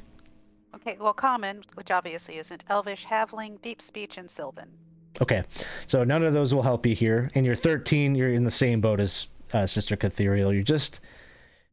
You know that there's probably the runes probably activate something or could be tapped into, but you're just not sure from afar, like how you would do that. Oh, maybe we'll find out some more along the way. Yeah, I guess Udo's going to give it a shot too, given that these are runes and he's a rune carver and we did just see a giant and he speaks giant. He's going to just try. Maybe it's a magical way to get home once we've accomplished our goal here. Yeah, you're in the same boat. Yeah. There are, in total, 8 bubbles floating about the space. Are they empty? Anything in them? Yeah. They're...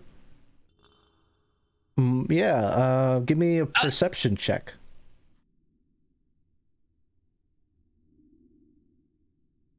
And I will roll something as well.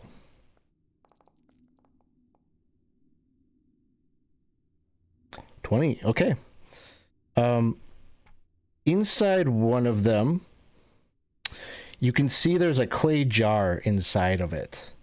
It's floating up. This isn't one of the ones that's close to the ground, but it's like 67 70 feet. It's precisely 67 feet up in the air, about 70 feet up in the air. You can see that there is an object contained within, tiny little object. It looks like a jar. Should I try to throw a rock or something at one of the baubles? No, it will fall and break. Any way to fly up there? It really is a shame that I didn't let Isaac, who just got some boots of flying, to come into the air node. Right? Any magic users with like mage hand or anything like that can? You can stand under it and we can pop it. Yeah, I was gonna say I'm not opposed to just walking up there. I am a little bit scared of like walking into the obelisk and getting zapped, but I guess I can handle it. Eustace will put a hand on Udo's shoulder, and he'll cast a quick spell. A little ghostly copy of his own hand flies forward 30 feet, and we poke it, right? We got to poke it. Can't not poke it.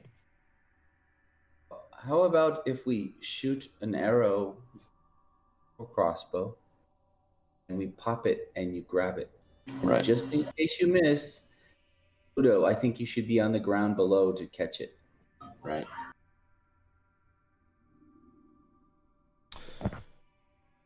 All right. So one of us shoots at it. I'll go below and catch it, or the mage hand will catch it, or the mage hand will try first, and then you will, just in case he misses. They got kind of like a mousetrap operation of like, we're going to shoot this thing, and then there's like multiple devices essentially to try to grab it. Yeah, we want to try to catch this clay pot without it breaking, essentially. Sure. Oh, okay, yeah. I'm with it.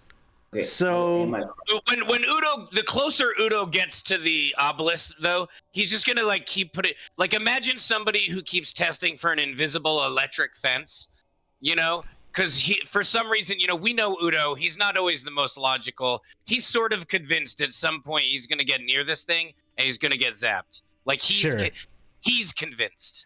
Yeah. So Udo, you're moving in like kind of within that 10 feet around the obelisk, and you're feeling around. It's it's cold or whatever. Like you can feel like obviously there's some kind of energy about this obelisk that the closer you get to it, like the temperature sort of drops. Not dangerously so, but it's just a bit cooler. And then your goal is just to be underneath that particular bubble. And yeah, it's like a second layer, but right below the mage hand, in case it drops it doesn't catch it. And is this Eustace? Is this your mage hand, or whose mage hand is it? Yeah, Eustace can have the mage hand up there, and then I think Sork noticed the jar. Yeah. All right, and then someone's taking a shot at this thing. I will use my crossbow. You want to? Okay. Okay, Sister Catheriel is taking a shot, and I don't necessarily want an attack roll, because I want to... This is an interesting situation. How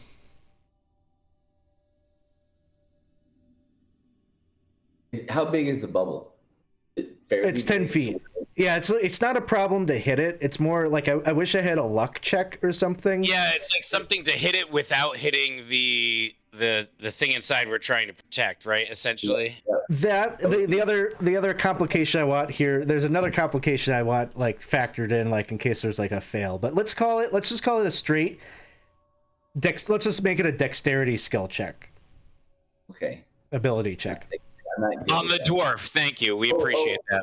Wait. I gotta go back. You said ability. You said ability check, not saving throw. Ability check. Yes. Okay. Okay, so you take your shot, and it pops the bubble, but there's like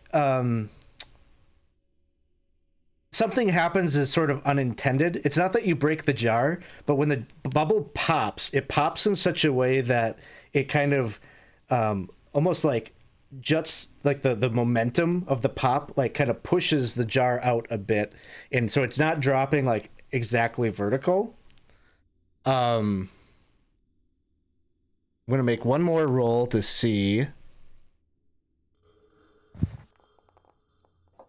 Okay, so there's another bubble that's like 10 feet up that's going to start to drift in, but we've got the mage hand first. So we'll see if the mage hand can catch it before this thing collides with this second bubble that, well, I don't know. We'll see what pops out of that bubble. But first we'll let Eustace, you could make me, are you proficient with Arcana, correct? Yeah. Okay. So I want you to give me, it's going to be a dexterity ability check, but you're proficient, so you're going to be able to add your proficiency in here. Okay. That will be same as my stealth, so I'll just roll that. Okay. Okay. Ooh, lovely. Now, I would let you re-roll if you wanted.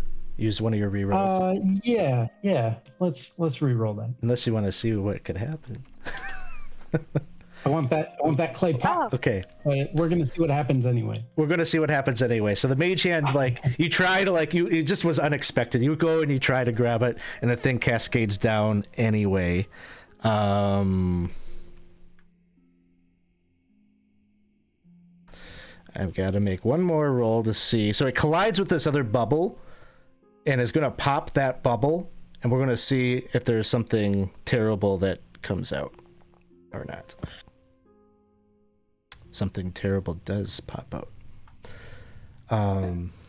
So that bubble pops. The second bubble that the jar collided with pops, and when it does so, like the like residual like material of the bubble kind of forms this sludge that starts to drop down as well. Udo, you're down there and you're running and you're going to go and try to grab the jar before it collides with the ground. Go ahead and give me I don't know, acrobatics check, dive to try to catch it. Cool. Acrobatics, here we go. Oh! Whew. Nice. Okay, good. You should have seen the dice on my screen, because it like went to 1 and then just teetered over to 19. So the good news is, yes, you've managed to grab the jar. The bad news is that as this ooze material that was composed, the bubble was composed of, it seems, or at least maybe this ooze like lined the center of that bubble. It popped and is now gonna try to take a swing at you with a pseudopod as it drops to the ground right next to you. Being slimed. Oh, and it doesn't like that. I gotta put the token out here, I guess. It's something weird happened with my D&D Beyond where all my images disappeared. So I'm sorry that you're not getting like cool tokens and such. I don't know what happened. I must have to do some kind of an update or reconfiguration there. But It's at the coast. I think Foundry updated and some weird stuff happened. Oh, you know what? I wonder if it has to do with that D&D Beyond acquisition to Wizards. Because I got some kind of message about my character sheets or something being owned by Wizards now. I wonder if there was some change that messed with the systems talking or something. Something happened with my system, but I always assume I did something wrong, you know? I'm going to do a reroll here because that was not good. That was great. Oh, that's not any better. So, nothing exactly happens as it tries to like lash out at you. So let's go ahead. I gotta get my tracker up here again. What's going on? Oh, I see. I had it hidden. All right. I'm gonna end combat. I gotta put you all back on the tracker, and we'll do an initiative roll in a second here. Okay, you guys should all be good to go. Go ahead and roll initiative.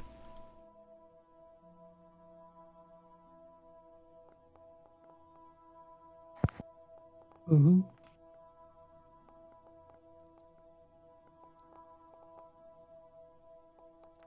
-1. All right. So this little kind of ooze pile is on the ground. It's got one little tentacle that's out trying to hit at Udo, who's got the jar now. I'm gonna presume no, weapons or anything out because you were initially here. You got the jar. So the rest of you, we'll say the rest of you are basically 30 feet back away from this, unless you had wanted to enter into that field near the obelisk. I'm guessing not. I think Udo was shouldering that risk. So we'll start things off here with Noki.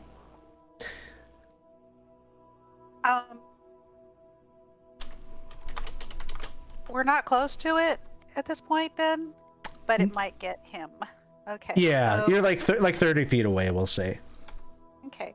Then I'm going to go ahead and try and see if I can't use my hand crossbow to do some damage. Yeah. Okay, so let's see if I can.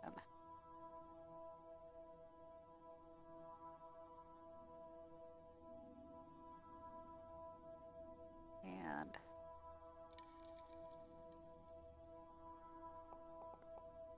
sorry, it wasn't showing up. Nope. Oh, it's not worth the reroll at this point. So it missed. I'll roll the damage anyway. Just get it over with. Thanks everybody thanks to Reddles for the sub, and thanks everyone for watching. We got over 30 people watching us here this morning. That's awesome. Appreciate that. Okay, so that's everything for Noki. We'll move over now to Udo. You just grabbed the jar. I would say, so the jar is pretty substantial in size. You probably couldn't really tell from above, but now that you've got it, it's maybe a foot in diameter. You can hear there's a couple of things kind of rattling around in there. Some hard objects. Yeah, so I think what Udo's gonna do is because the rest of the party is sort of grouped up together, right?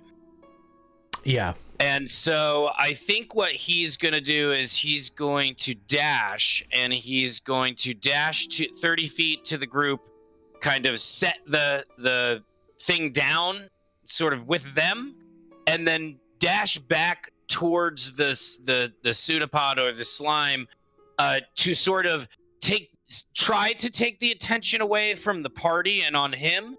And then, I don't think he can do much more other than that, but if he can, he'll probably then pull some weapons and get ready for the next round. Sure. So he's going to try to take an attack of opportunity against you when you initially run back. Yep. Oh, do I use another reroll? Is Yes. it worth it, DM? It is.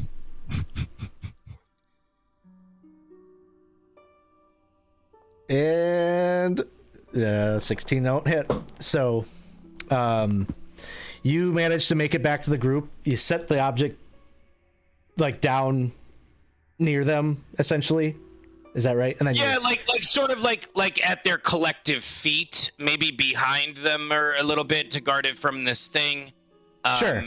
And then sort of take off, not right to where I was at, sort of maybe 10 feet away from the thing. And as an act to try to be like, nana, nana, boo, boo, stay, just draw their attention, keep it away from my buddies. Sounds good. So then you make it back over to the ooze so that you can be that distraction. That'll bring us to Sorik. All right, we keep fighting things that just don't feel appropriate for an archer to shoot at. I will shoot an arrow at it. And I will use my sharpshooter. At least from my perspective, it's always best to try and shoot the arrow. I've never killed anything with maybe one person with one thing. But it's worth it. Okay. 22 will hit.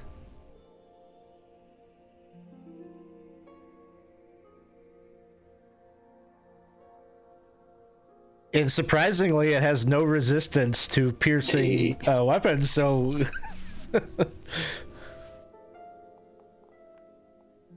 So, there we go. 16 points of damage. So you managed to,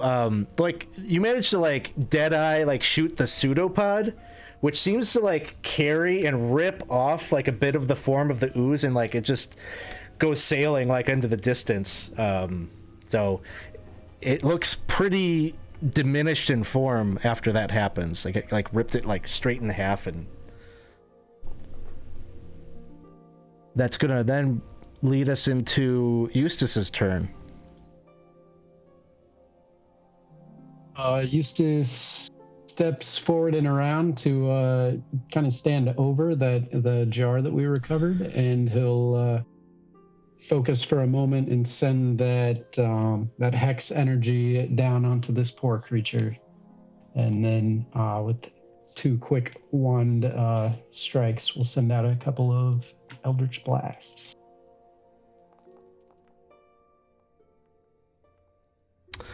Ooh, okay. Was that a critical in there?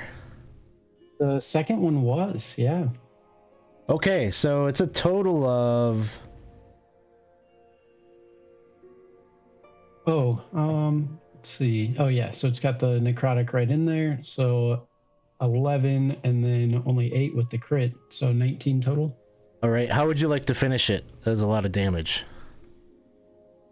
Yeah, he's a little mist of black smoke appears around it as he moves the hex onto it, and then I guess it just been split in half by Soric, so one each of the beams will go and kind of vaporize.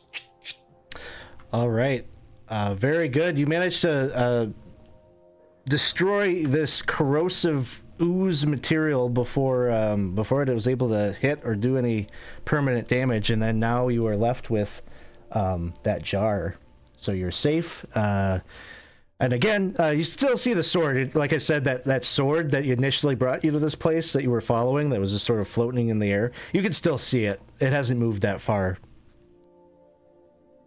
Can I recover my crossbow bolt from bursting the bubble? I'm gonna say on this creature. I remember the bubble I burst. Oh, the bubble you burst. Before he does, I will warn him that the closer to the obelisk that I got, the colder it seemed to feel, and that I am impervious to cold. So I'm just gonna lay down kind of the general rule on your arrows and such. You can always recover 50%.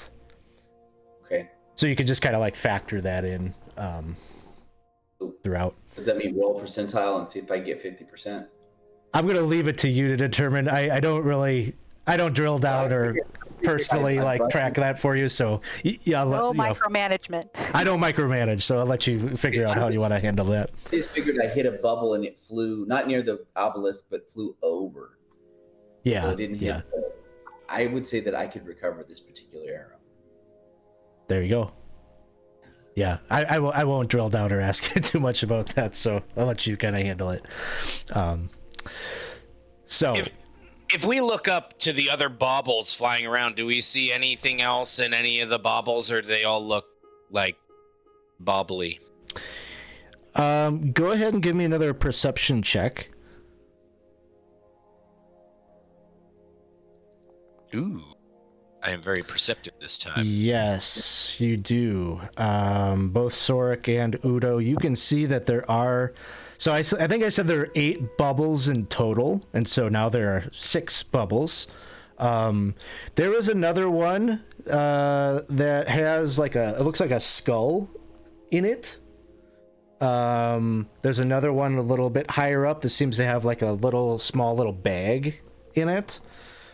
And now that you're looking at those remaining ones, seem to have some kind of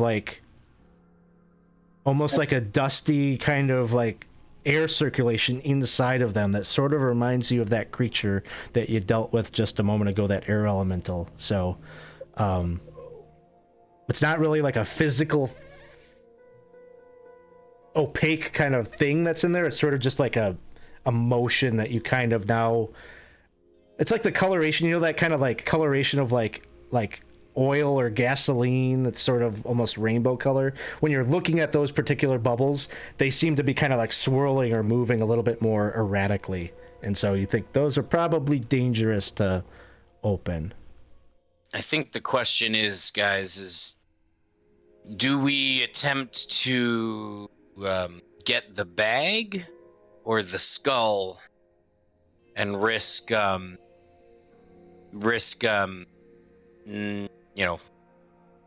dealing with something we don't want to deal with, or do we just continue off? And honestly, guys, let's think about this for a moment, because we literally showed up on this plane and we just started following the sword that was leading us somewhere, which is, I am not a smart man, but I am smart enough to know that may not necessarily lead us. It may or may not. I don't know. It's weird, guys. Alex, when we see the skull or the bag, then remember how we triggered another bubble? Is there any way we could wait until the bubble with the things we think are elementals are not right directly below the bag or the skull? So if we pop it, it lessens the opportunity of triggering it. You could wait a bit. Like I said, they don't move. Only like plus, they raise up maybe like a foot and then like decrease about a foot. So like in the grand scheme of like kind of how they're dispersed, they don't move dramatically, and they seem like they're tethered to this 10-foot diameter around the obelisk. So they don't move dramatically, but you could certainly wait for, maybe it'd be like a lower difficulty check, lower DC on the check if you wait for the opportune time. I like that idea. Udo is willing to go and risk, being the first row. Is Eustace, is your mage hand still going, or is that done? I think probably a minute has passed, and I think that's all the time it lasts. Is that a cantrip? There's no limit on that. Yeah, we can do that all day. Okay. Because I feel like that worked fairly well, given, even though there was some risk involved. And I'd be willing to do that again. I'm a little more cautious about the skull, because Udo is like, is pretty much convinced that's going to turn into a monster. But will be willing to try to catch it if the party's down wants to do that. But he's focused more on the pouch. Do the bag first. Okay. And who would like to take the shot? I can do that, or I can try at least. And you're the trained archer, so I'd give you advantage on that dex check. Okay. And you're waiting, so I'm going to lower the DC. Okay.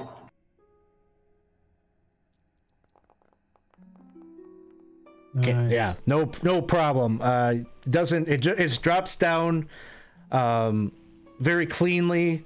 The mage hand, no problem, like grabs it. I would say, like, with how skillfully you did that, it just drops down, like, and you catch it. And let me ask you, since I'm in the radius of like the obelisk, do I feel like if other people entered this like coldness towards the obelisk that it would hurt them, or do I feel like it's probably just cold? It seems like it's just cold. I would say you're smart enough to know that it probably is generated. There's some magical thing happening here that's probably generated by the obelisk, and how that works you're not sure, but it's not actively harming you. So okay, cool. And the bag drops down, Eustace, and even with your mage hand, you can kind of jingle it around. You hear coins. It sounds like it's filled with some amount of currency. Nice.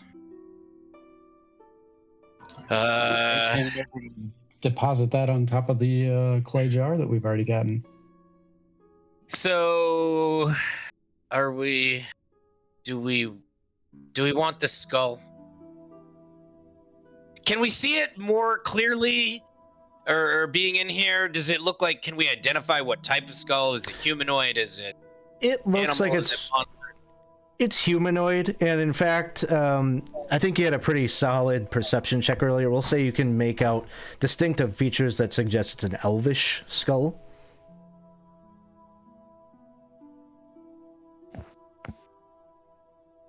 Do we want it, guys? We can try for it. We I have don't- found only good things up there so far.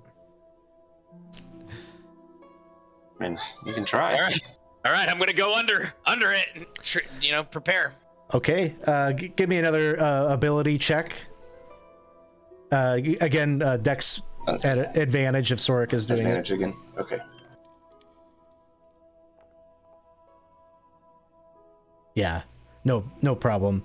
You hit it, and the skull falls. And Udo, you manage to grab hold of it. Cool. Yeah, walking over to the party, I'm gonna, examine it and also kind of hand it to both. Probably Noki first, because that's the most elfish party member we have, and then also suggesting that our friend Sorik take a look, since he seems to be familiar with the elves. So I will definitely want to investigate the skull. And I guess, would it be an investigation check? Yeah, it could be an investigation check. You're just looking for anything out of the ordinary about it. Well, I could probably tell right away it was elvish, right? Because Yeah, it's already determined. there's another detail about it that you might pick up on with a decent enough investigation check. Yeah, that's kind of what I was thinking. I'll be decent enough. It isn't Okay. decent enough. You got 6 rerolls if you wanted to use one.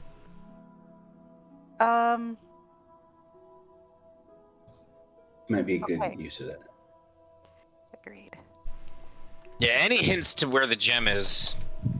So, I would say the thing that is interesting about the skull is it's not just the skull. There's like a little bit of the vertebrae yet attached to it, and it looks like that.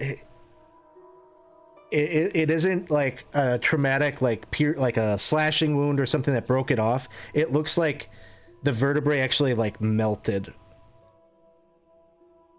Oh, or were that's dissolved.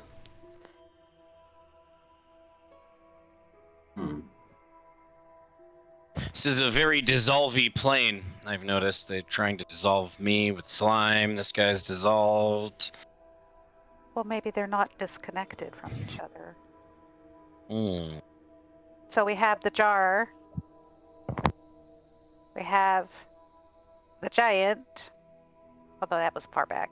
But we also have the slime, and they're all in these little bubbles. So maybe, I don't know, what would put them in bubbles? Maybe the slime dissolved the elf, and then they all got put in bubbles. Maybe it's tied to the obelisk somehow, since they're floating around the obelisk. Yeah. And I'll kind of report to the party that, like, it doesn't seem like it'll hurt anyone, but there's some sort of magical, temperature drop the closer you get to that obelisk. Oh my god, I forgot something. Noki, you've cast a number of spells at this point, right? Yes, I have. You started things off with a thunder wave, I believe. Was one of the And then first spells. So give and me shatter. and a shatter. Okay, so I'm gonna retroactively. I did this with one of the other groups. There are some skill checks that I'm supposed to let you have when that happens. So give me an Arcana check for the thunder wave when you cast thunder wave. Okay, so at that time when you cast thunder wave, you just felt that spellcasting here, it feels different. Like you're trying to access, the atmosphere around you is typically how you do that, and you kind of draw from that energy. It feels, maybe it just feels far away, or like, I don't know, there's something off about it. Now, but you don't know anything about that. It occurs to you that things are operating a little bit differently here, but you were able to attune to that and still manage to pull off your spell. Give me another one for the second spell that you cast. Okay.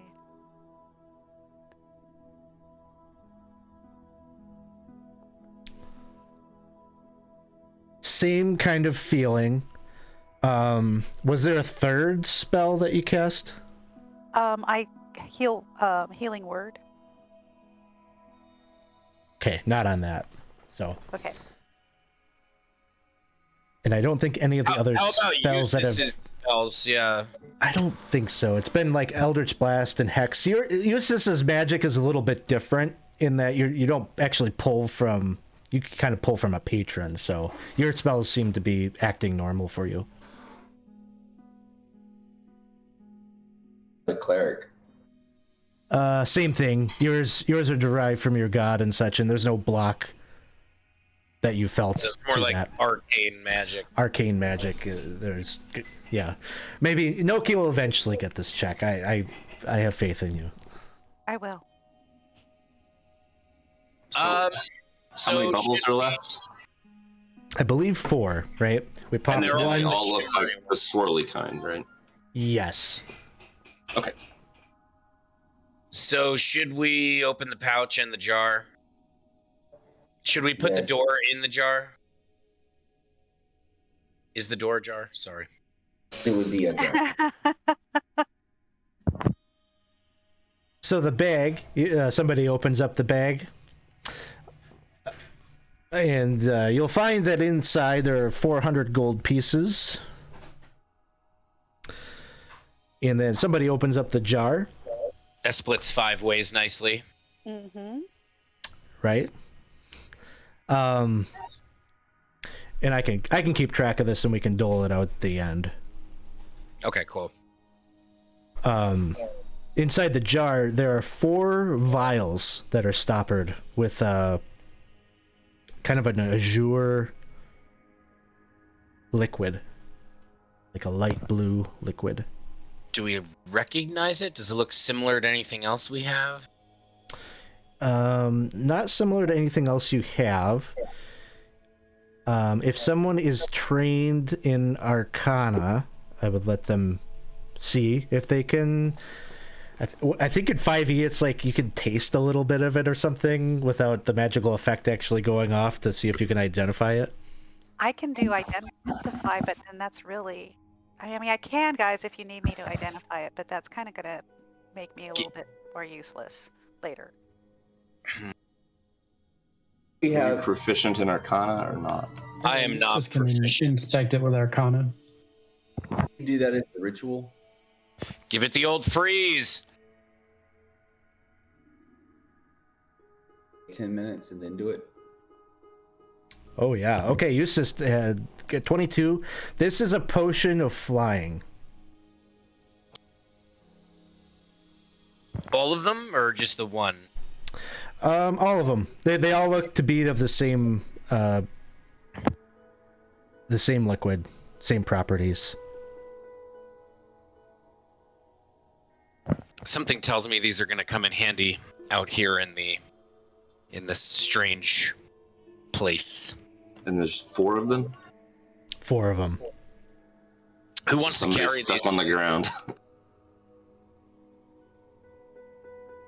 Eustace, you wanna be the bearer of these, or were you the one that yeah, your mage hand caught him, right? No, I think these actually my mage hand threw off into an You ooze caught those. creature. So Oh, I maybe caught these? Sorek should hold on to them. Yeah. I mean, I would spread them out so that if we need to fly, at least we don't have to then be panicking as one person tries to give them to everybody. Oh, Okay. good call. Yeah, it's Can up to anyone you. fly It's on up their to you. own? It's up to you that who wants it. Udo can kind of grow in size and get a little bit larger. If everybody else wants to fly, I will volunteer to stay on the ground, but it's up to you guys. See, I take the opposite stance. You have to be in close to fight things, so you being able to fly would be more advantage than the ranged people. Mhm. Okay. Yeah. Fair enough. Are they one use? I guess we don't know. Maybe you What? should just. One use. I think Eustace will be able to tell you about these with the skill check he had. So they last for 1 hour. You get a flying speed equal to what your walking speed is. After the 1 hour, you better be grounded when the effect wears off. So yeah, so we're gonna just Sorik, you're gonna distribute it to the party. Yeah, I think that's the best. And I will not take one. How about that? Another 4 can have them. And I'll give mine to Udo too. Oh, so I'll have 2. So Udo will have 2. Two. Okay. What is it called again? Potion of flying. Mm-hmm. Let's see, flying. And you guys know me, I am always with the team, so if we need to share alike.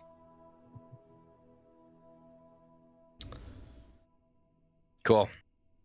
So I think maybe in a moment here we can take like a bio break or whatnot. But I think before we do that, I guess we've got 2 things before us right now.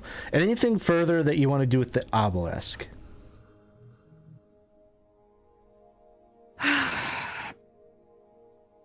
Unless someone wants to mess with the runes, I don't think so right now.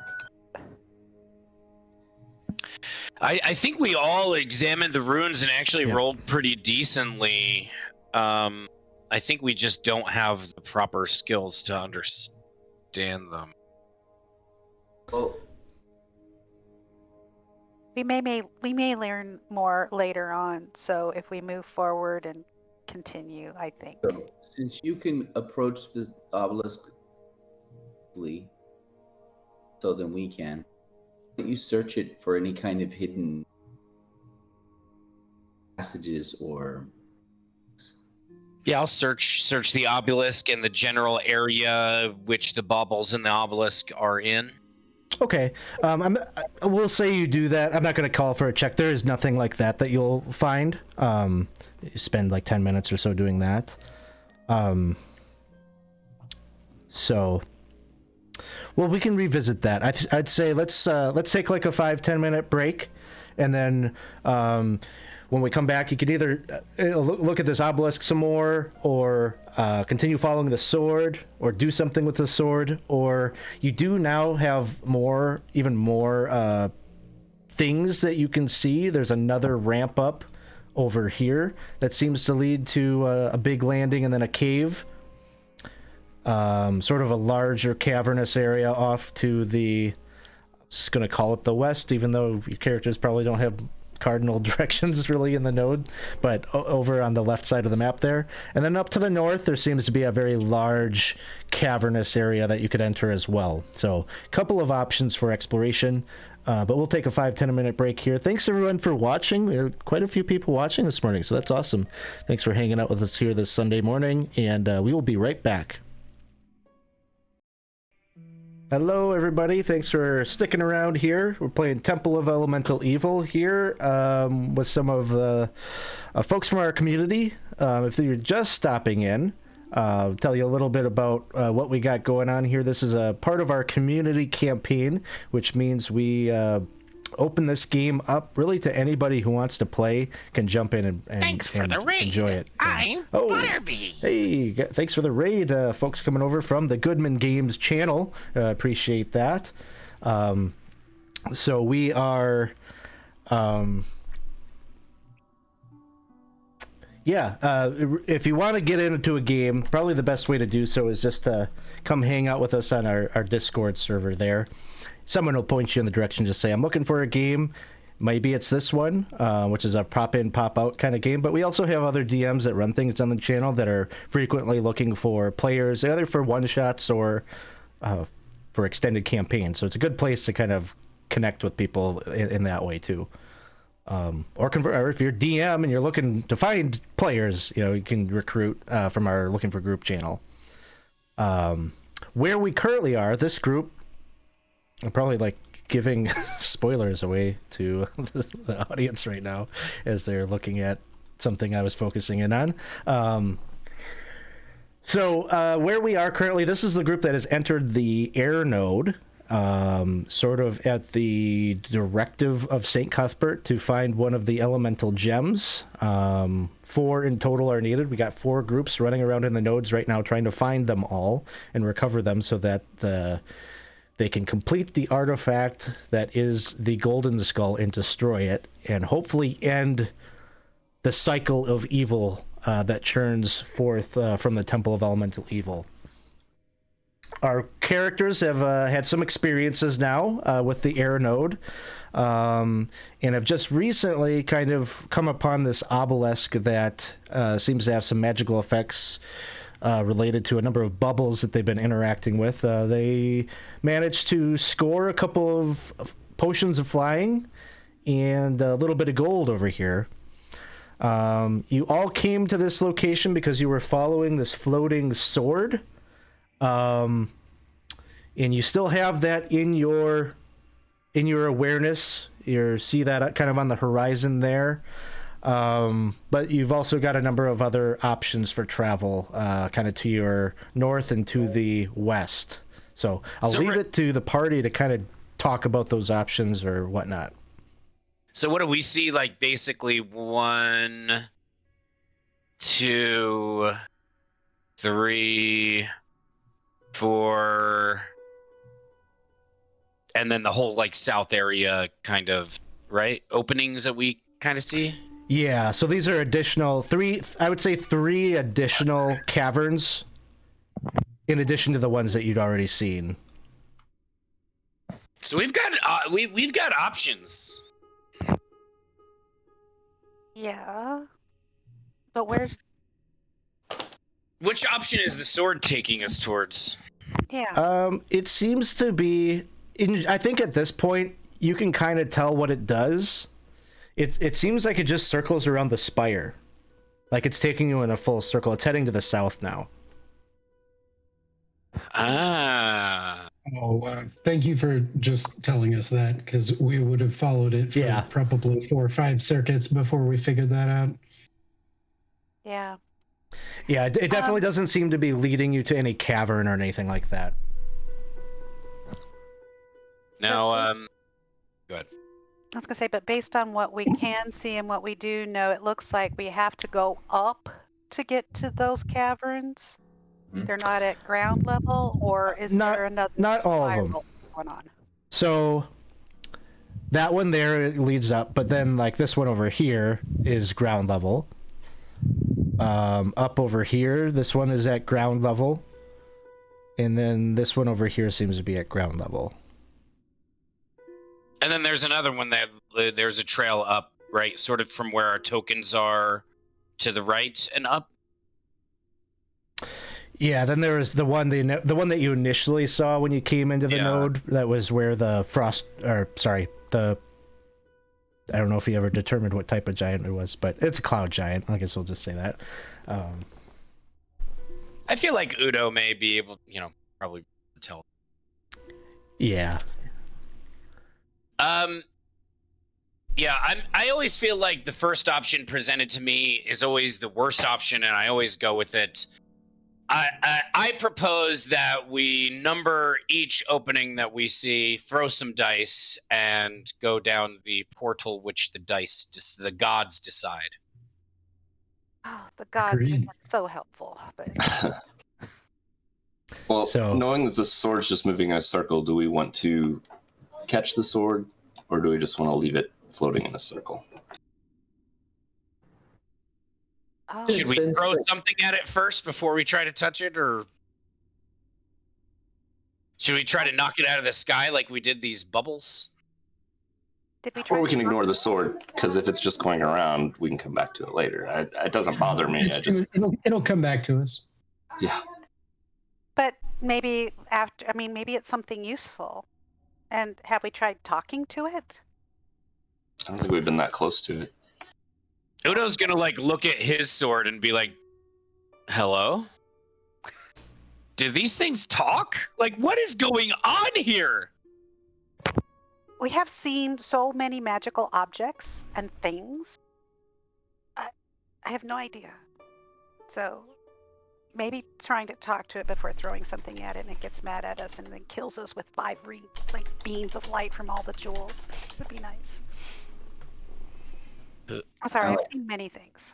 Who wants to talk to the sword?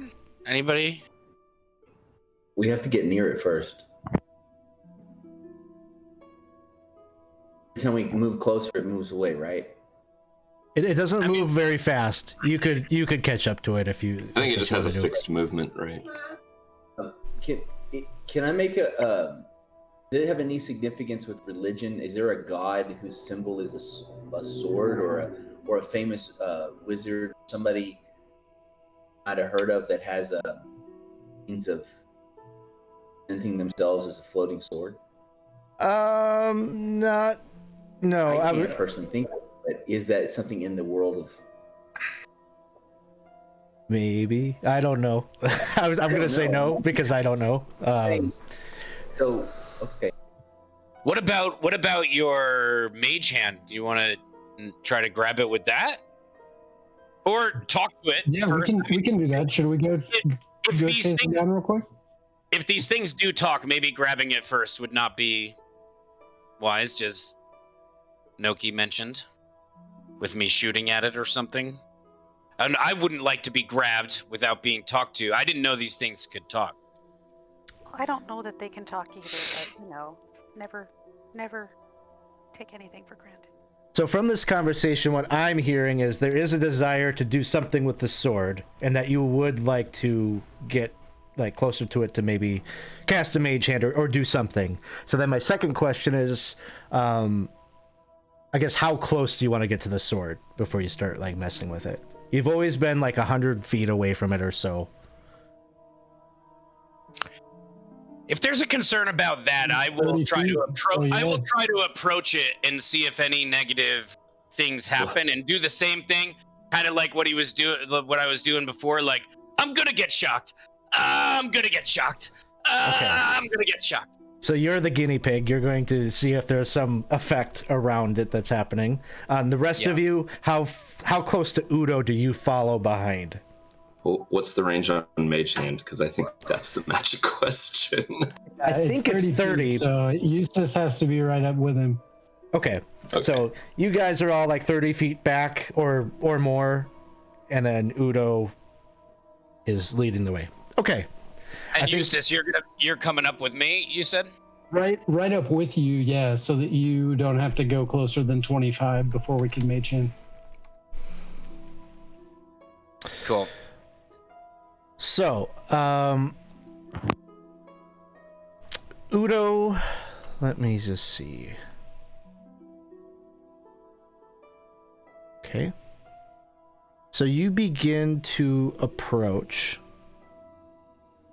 And how close do you want to try to get to the sword? You're gonna go up and like try to get like within 10 feet Well, of it? yeah, like I said, I'm gonna try to just keep approaching it and see if something bad happens. And if I sense something bad happening, I'm gonna stop and I'm gonna be like, "This is where," and then step back. So I guess I'm gonna assume that we can.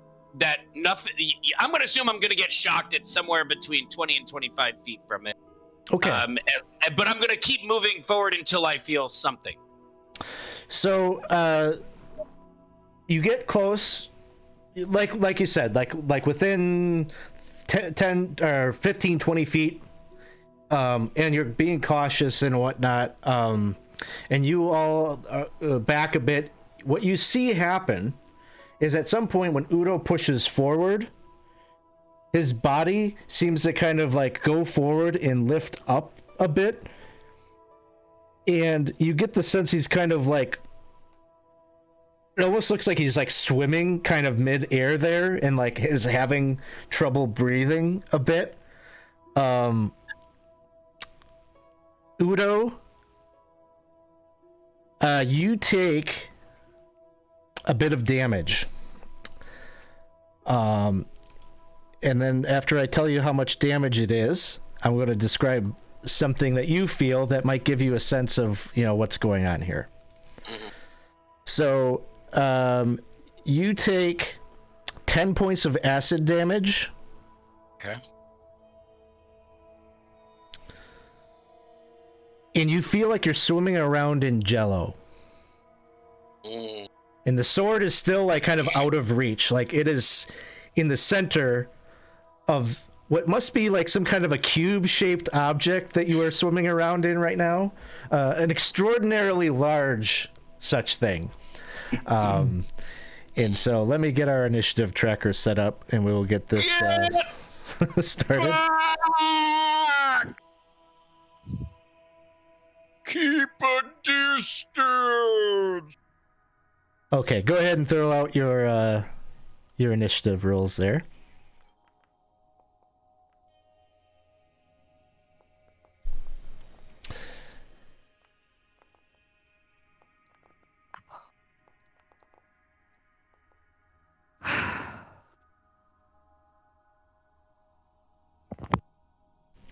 And we'll see, kind of moved over here. Peanut butter jello time. Yeah. Okay, so we got our rolls set up here. Eustace, you are up first as you're starting to ascertain that this sword is not so much flying as it is being moved along by the inertia of this gelatinous cube that Udo is in. Brilliant plan to follow this cube back to its hidden lair. Yeah, so Eustace, who was right behind Udo, sees him start to float and thrash and shout out, and it's all muffled. He doesn't know what's going on. Maybe there's a little bit of a rippled surface. He will take a dodge action and back up 30 feet. So I think the thing can try to hit him if it wants, but he's gonna dodge. Well, I think you were far enough behind Udo that you wouldn't be within its range for an attack of opportunity, but so you're good. Oh, well, so I did mean to be right behind him. Okay. So that I could mage hand as soon as we're there. So I will take your honesty to. So you're taking dodge, so this would be at disadvantage.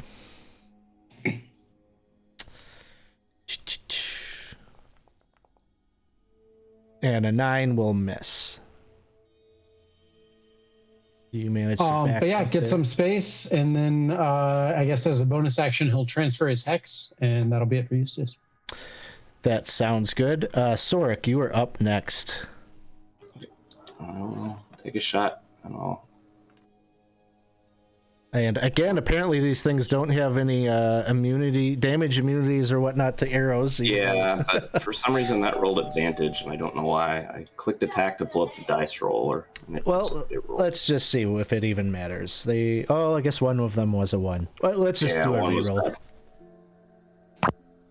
Well, if I can figure out how to make it not roll advantage this time. There we go. I'm the sharpshooter.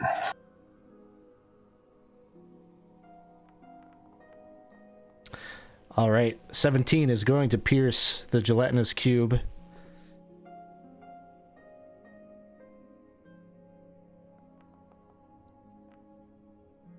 All right, pierces through its membrane. It takes a whopping 20 points of damage.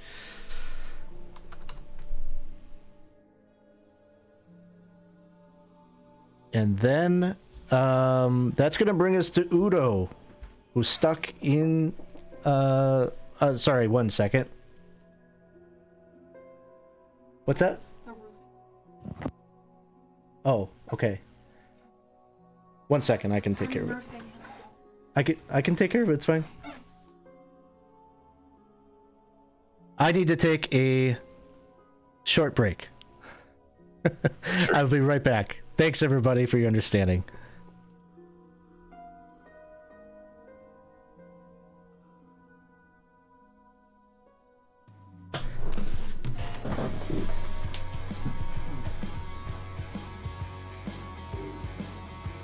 He's still alive when he takes a break. Okay, so far it hasn't gone to. Mr. Garthok. Yeah. Yeah, on What's that? on like Twitch. Or... Yes, I think so. Anyways, I have more cure spells. Cure wounds. Will be healing. Oh yeah, I'm cool right now. I have my max is 39. I just took that 10 from the acid damage, so I'm okay right now. But you know, I I don't know much the rules on gelatinous cubes. I think I have to fight my way out of this thing, and it's gonna keep aciding me until I'm out. Okay. Yeah. And hopefully your skull will not be separated from your body. as we do. Like this guy, yeah.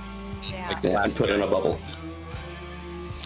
Although that would, I feel like if I had to go in a bubble would not be a terrible way to have a effigy, of a skull floating around an obelisk. Like that's kind of cool.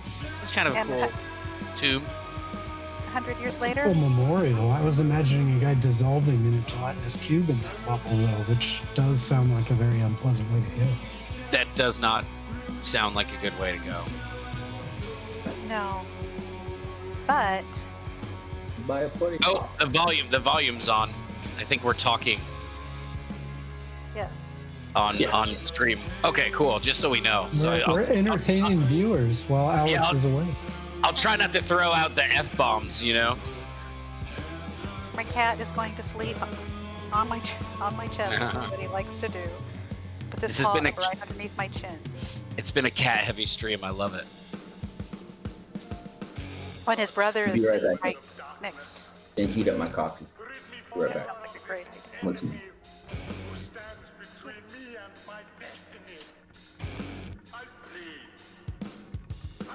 So is it super difficult to get out of these gelatinous cubes usually, or? Trying to remember. Is it It's been dex too or long. strength? Yeah, is it dex or strength? I'm trying to remember, yeah. Something.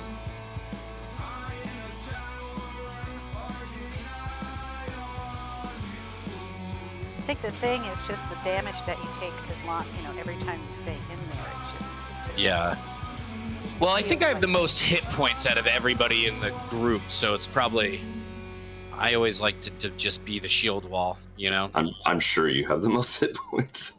Yeah, probably double. Yeah.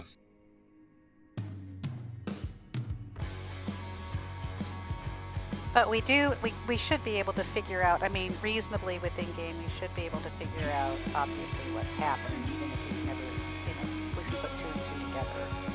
Yeah. Well, and you've seen... Well, I guess Eustace, you just you transferred your hex to it. Yeah. Is this cube like fairly big? He said it's Yeah, actually but huge, that right? invisible- No, so it's moving now, so we can see it now. They're So piercing damage did damage that we saw too. Yep. Mm-hmm. All right, I'll take us back on. Sorry about that. No worries. The stream has been hearing us. Oh, the stream can hear us. Awesome. Well, then you can hear all their planning that I did not hear. I'm getting my roof Oh, yeah. redone. So They are the entertained. guy came to the door. I didn't realize he was going to want to have a conversation with me in the middle of our game here. So just had to chat with him for a little bit, and here we are. So I think it was Udo's go, right? I was describing, You were kind of swimming around in the slime. So you are currently grappled and restrained by this thing. Yep.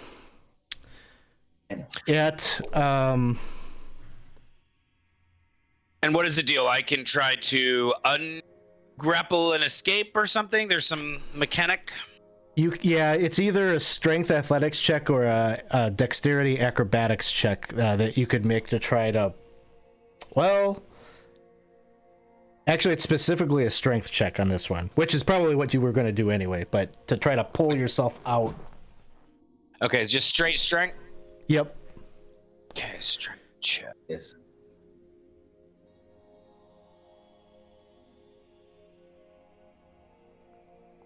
$17.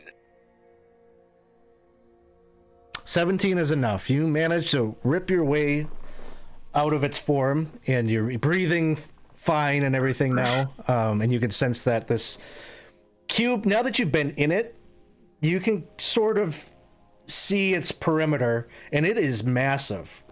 Like you can just see kind of like the wavering. It's invisible, but there's a little bit of like a wavering to it that is like your vision through it is sort of a little bit askew, like looking through like a dirty lens or something. And so you can tell this thing is like 20 feet wide, about the same distance tall. Yeah, it's a big one. I'm hearing the lyrics to Frank Zappa's I Have Been in You right now, and I'm getting out of the cube and I'm just yelling, ranged attacks, get back! It's stinky in there!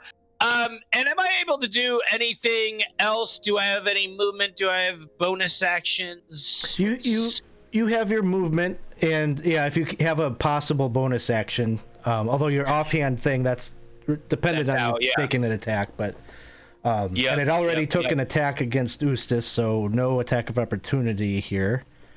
Yep. Yeah, I think I'm just going to. I'm gonna. Which direction was it? It was moving towards or away from me when I was stepped up into it. It was moving away from you. And now is it? Well, I guess it hasn't moved yet. So I'm just gonna take I'll probably take like 10 foot back, ready. Getting after it myself on my next turn, and just yell back to the group like get back, stay back. That's it. Awesome. So, you managed to backpedal away, get your weapons out, and anticipate a combat here with this thing. That's going to bring us up to Sister Catheriel. Okay, how far exactly do you think I am from this thing? Probably like 30 feet at a minimum away from it. Okay, so therefore I could make a move action and attack if I... Sure. I'm going to actually, such a big creature, I'm just going to go ahead and I'll start with the spell book. Start with a sacred flame on it. Okay, a sacred flame on it. Burning damage. Did I already click it once? Clicked it twice by accident. Sorry. Oh, that's okay. So it's going to fail the dexterity save. You roll damage. This one. -4. All right, so 5 points of radiant damage to the creature here. And action. And other than bonus actions are just spells like spiritual weapons, right? Correct. Yep. When you cast a cantrip, it has to be a bonus action on a leveled spell. Then if I can't move though, right? You could move. Yep. Movement is separate from actions and such. Then how fast this thing is? Yeah. It was only moving maybe, we will say, the equivalent of 10 feet of movement. I will move 15 feet closer to it. Sounds good. Done. And that will bring us to Noki. Who heard quite clearly ranged, and so that is what Noki is going to do. Or try to, yes.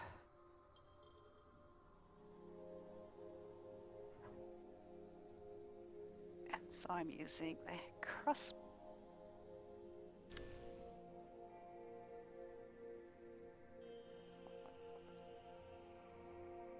19 Hit. will hit.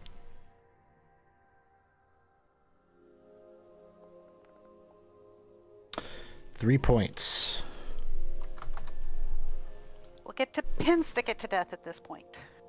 Yep, it's got a number of missile objects in its cube at this point, and you see all of those objects and the sword move and start to slide closer to Udo and Sister Catheriel. I think are kind of like the front rank here at this point, and it moves a bit quicker it seems like it's got a little bit more speed than maybe it was using as it just kind of moves forward and is going to try to collect up Udo and Sister Catheriel. I need both of you to give me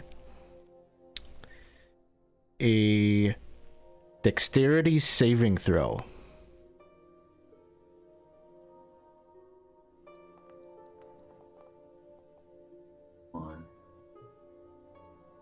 Let's go, sister. Ooh. Reroll. Yes, I think we have 7. Reroll it. You can burn a reroll.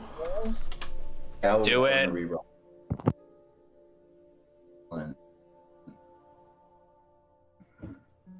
Saving throw. Come on.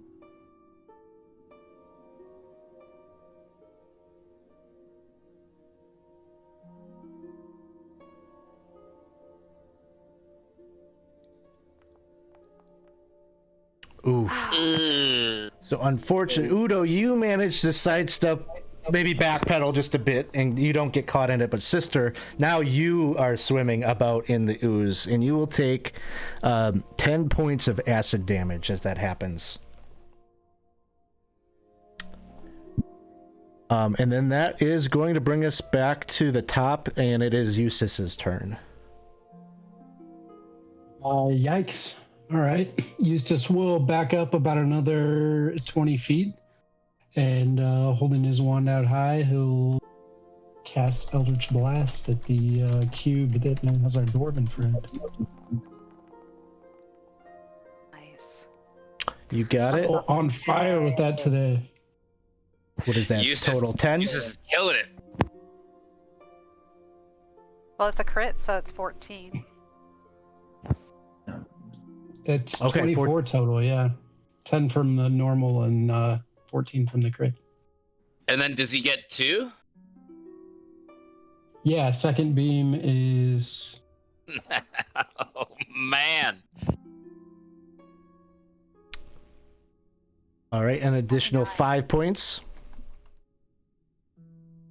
No bonus action, so that's it. Awesome. So it's starting to seem like you're damaging it a bit, but it is such a large, massive creature that you suspect it can absorb and take probably quite a bit of damage. That's going to bring us to Sorik. I'll shoot it again.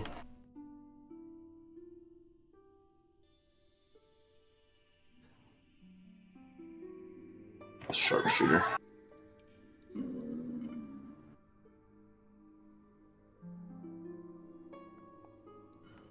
This is like the perfect creature to use sharpshooter on. Yeah. No. Because even an I'm gonna 8 reroll. will hit.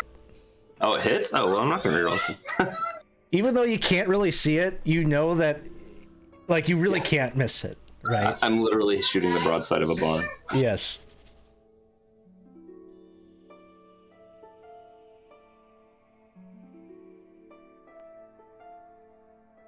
So, 15 points.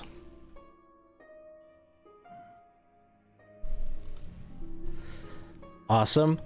That'll bring us to Udo. Right. Udo is going to, give it. He's gonna do the Udo, and he's gonna whap it with his 2 attacks with the warhammer, and then with the offhand with his longsword. I'm gonna try to do it in such a way that it sort of tries to give space for the good sister to escape, and I'm gonna yell at the damn thing. You let her go! Make muffling noise. All right. You could roll some damages. So it'd be 11 on the first. Second attack come in. 12. 12 hits. Will be 10, and then the offhand is the bonus action.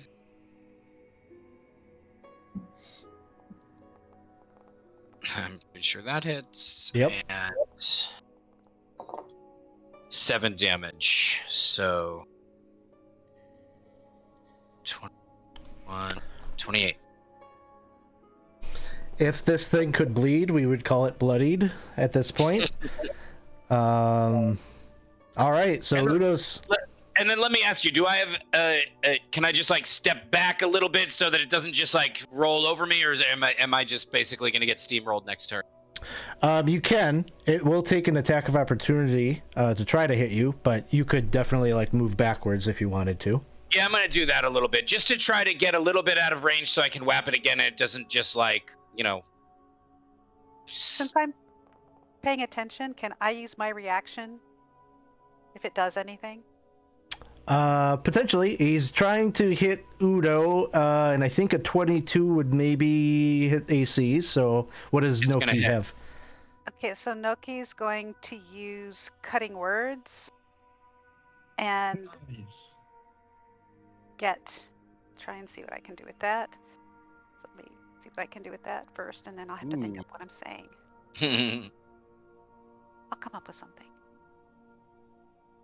Okay, so I'm using it, and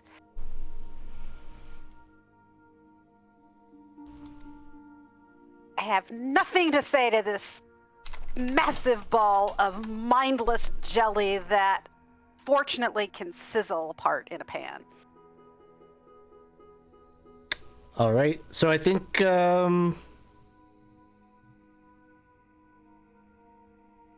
Insult. I think you roll a d6 basically, and you can subtract that off of this attack roll if I'm remembering cutting words. Yeah, because it didn't actually do anything, did it? It didn't roll. It didn't roll. Let me try it again. Yeah, this uses up one of your bardic inspirations. Oh. Yeah. And apparently trying to do it again used up the last one, so I will just undo that. I don't know how. So get a d6 then. It's not coming up in the VTT. Yeah, because I only used one bardic inspiration and I have 3. Does a 2. 20 hit, Udo? My AC is 20. Okay, so unfortunately it still connects. And it's gonna deal that It was a many. gallant effort, and I appreciate that. 24 points of acid damage. Ooh, okay. Oh. Right. Wow. Okay, I'm still alive. That'll bring But- us to Not by much. Sister Catheriel. You are stuck in the ooze. You could Okay. use an action to make a strength ability check to see if you can escape. And one other question: you have things like cantrips. Like I have, I think it's called Word of Radiance, where you just make a light around me. Is there any way to cast that, or no? Word of Radiance? Sure. Within the cube? Yeah, you could do that. Now, if I do that, is that the strength check action? Or It is. Yes. So yeah, if you need it, we'll go ahead. Considering the damage I'm going to take, I'm going to take a strength check. An ability check, right? ability check, yep.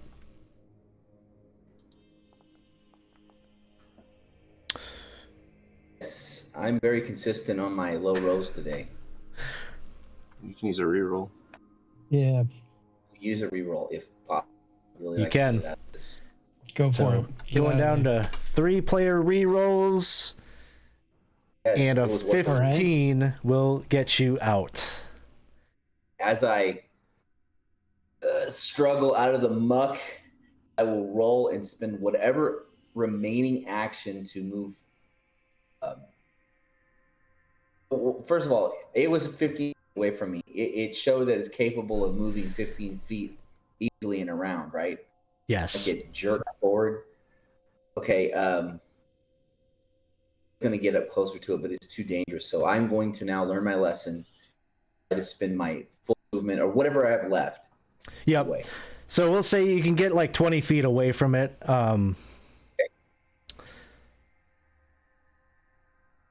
And Udo, you're like what, like 25, 30 feet away from it, I think, at this point. Yep.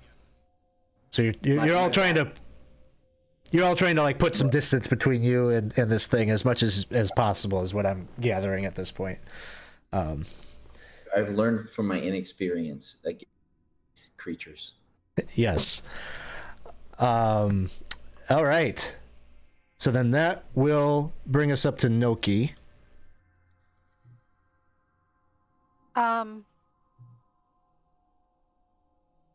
Disengage is an action, right? Yes. Okay, so forgive me, I rarely ever remember to do it, but this time I'm going to go ahead and disengage, and I am going to sprint, or however what I need to do to be able to get over to Udo. Because it has just dawned on me where I know Udo from, because he certainly wasn't the Udo that I remember anymore, which is a good thing. So anyway, so I'm sprinting over to your side. And I don't.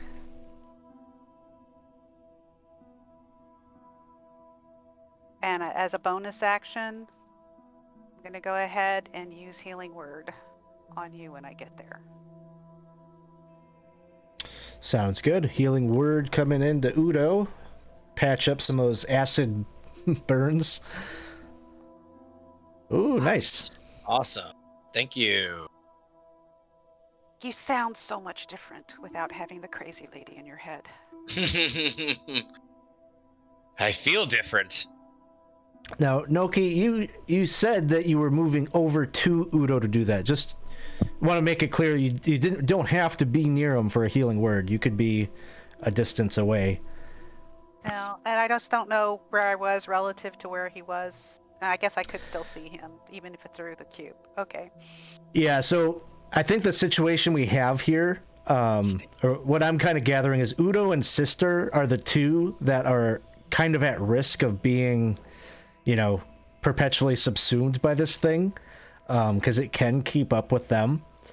And Noki, Eustace, and Sorik, you're such that I'm kind of projecting that you're continually moving back to keep yourselves, in safe range away from it, engulfing you. So, okay. Is that fair, or is that okay? I just want to make sure you're not, for no reason putting yourself in peril, since you can use that spell at range. Do that, but thank you for asking. Yeah. So that was your bonus action. Is there anything you wanted to do with your action?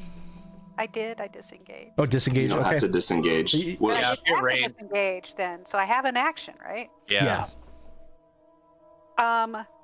So if he's willing, oh no, then I'd still have to be next to him.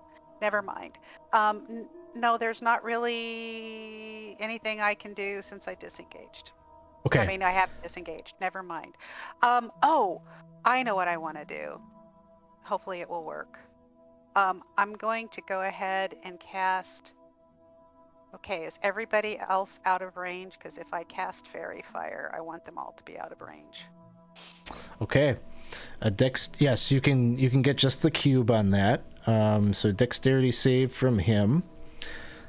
I don't even know if it's possible for this gelatinous cube to make this. He's got a -3 or -4. So the whole cube just starts to light up. And is what color would you like the neon light of the cube to be? Oh, I'd like it to be a Chernikov blue, just like radioactive. Awesome.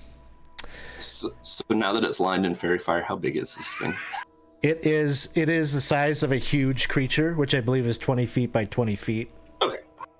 I was predicting bigger, or I was thinking bigger, so that actually doesn't seem that bad. That's good. See, expectations. It could be good or bad depending on where your baseline is. But it's about to be, again, bad for Udo and Sister, as it is able to keep up with you and continually put you in this. So go ahead and give me a dexterity saving throw.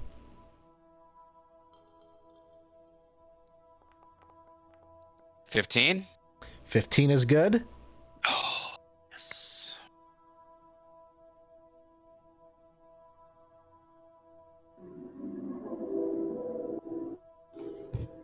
Crossing my fingers for the good sister.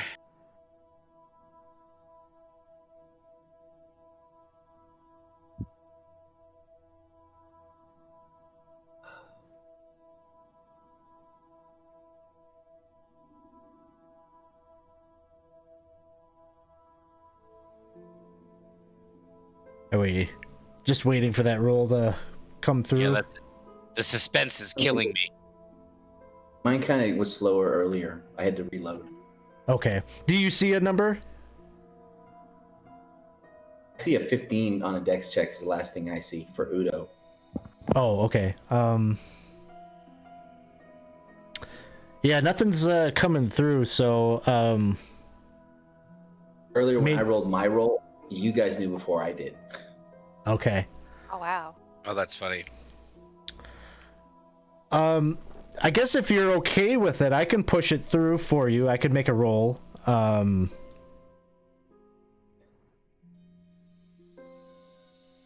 Because otherwise, I don't know. I'm not seeing anything come through, so I'll hit Dex saving throw for sister. See, it's probably terrible. You don't want the DM doing that, I guess. Would you like to use a reroll? Ooh. Do it. Do it. Do it.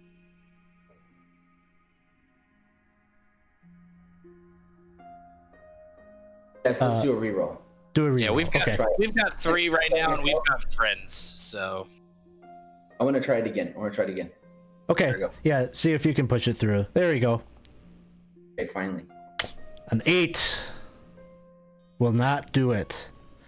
So you will again take 10 points of acid damage as you find yourself back in the familiar position of being consumed by the gelatinous cube. Okay. Getting low.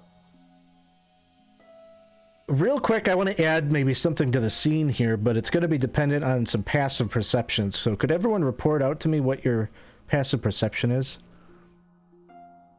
I'm a 13. 14 for Eustace. Located on this. So if you got if you're like Eustace and you have a 14 or higher, you're going to see the same thing. I don't need to, you don't have to tell me, but Eustace, what you see is on this outcropping of rock, for a moment you see a figure standing up there, a human, looks like a human, with a cloak on that seems stitched together by furs and such, cowled, big long white beard. Seems like they just kind of pop their head over the outlook for a second and then withdraw. So you just see it like momentarily, like they probably weren't intending to be revealed or whatever, but you caught them through this chaos. And then they withdraw and then you don't see them.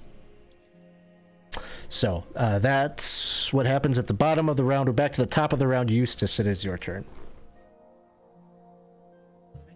Eustace will jog another few steps away from this thing that keeps surging forward in uncomfortably quick bursts. And he'll call out. I imagine his voice is going to carry a little bit out here, although not like a thunder wave or anything. But yeah, he'll shout out that we've got company and point out in the direction of that outcropping. And cast an Eldritch Blast with both beams toward this ooze. You have advantage too. Oh, I do. That is true. And we get a crit in there. Man, Eustace is on fire with the crits. Right? Yeah. Where was let's see. I'll do 1d20 for the first one. Yeah, I mean just to see if we want another one. You did really good, sir. Oh, I was gonna say, wow. The way you've been rolling. I think that's 5 today. God. The Golden Crit so an Award. extra d10 and a d6. Bonuses in the game for that other than just crit? Okay, so let's add this up. So is that a total of, so that's 19 on the first one, and is it 24 on the second? Am I getting that those numbers right? Yes. Okay. Wow. So 43. 43. Wow. Yeah, it's you can see like the patches where there is no longer neon, like you've just like blown these big holes through solidly through the gel. And the fairy fire kind of illuminates the damage. That thing is starting to look like Swiss cheese a bit. Awesome. So that's going to bring us to Soric. Whoa, thanks for the damn Sharpshooter, of course. Yeah, thank you so much for the cheer. Really appreciate that. Thanks, Marine.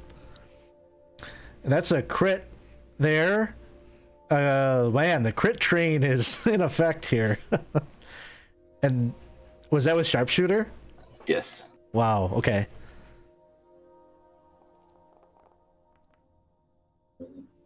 $25 points of damage. Whew. So that's going to bring us to Udo. Right. So yeah, I will probably backpedal as far as I think I can, and you know what? Udo doesn't know much about attacking from range, and so he's just gonna do the Udo again. And I think at the end of this Udo, well, we'll see. We shall see. We'll go in order, one hit at a time. And remember, you have advantage. Oh, yes, advantage. I don't think I need it with the 18 on that one. Yeah, unless you can get a 20.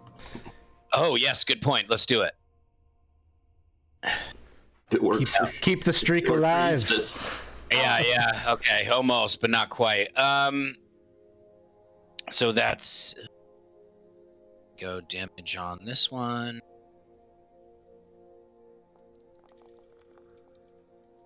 Okay, 10.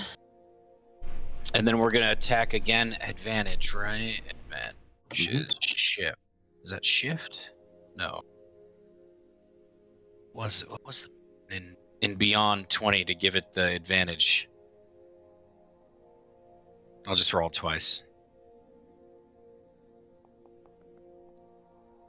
All right.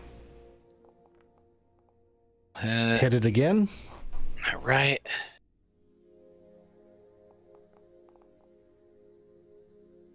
And 13, and then it's still after those two hits, it's still up and about. Currently, yes. Okay, so then he's gonna hit it with his longsword as the bonus action, and I'm gonna release my fire rune for an extra 2d6 to see if it just takes it out. That sounds good. Oh, that's I'm gonna re-roll that. You have advantage. You have advantage, so. Oh yes, oh yes, oh yes, oh yes.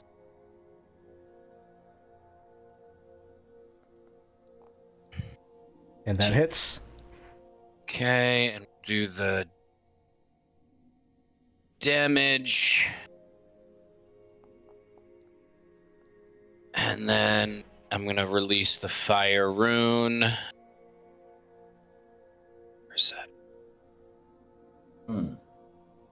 There it is. For an extra 2d6.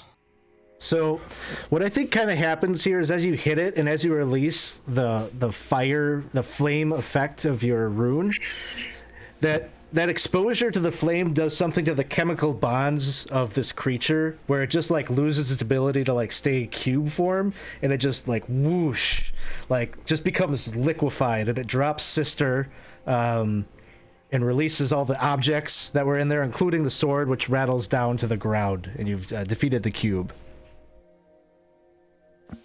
Nice. Yeah, I imagine I'm probably covered in slime. So yeah. Do you need to get out of your clothes to get? Would be happy off? to prestidigitate you guys Oh, that's clean. right. Do that too. I do need to cure myself. We'll cast a spell on myself. All right. Yeah, you can take a moment and do some of those things that you need to do to recover hit points and whatnot. So everybody's prestidigitated out of their acidness between us. Yeah, nice. And then let me see.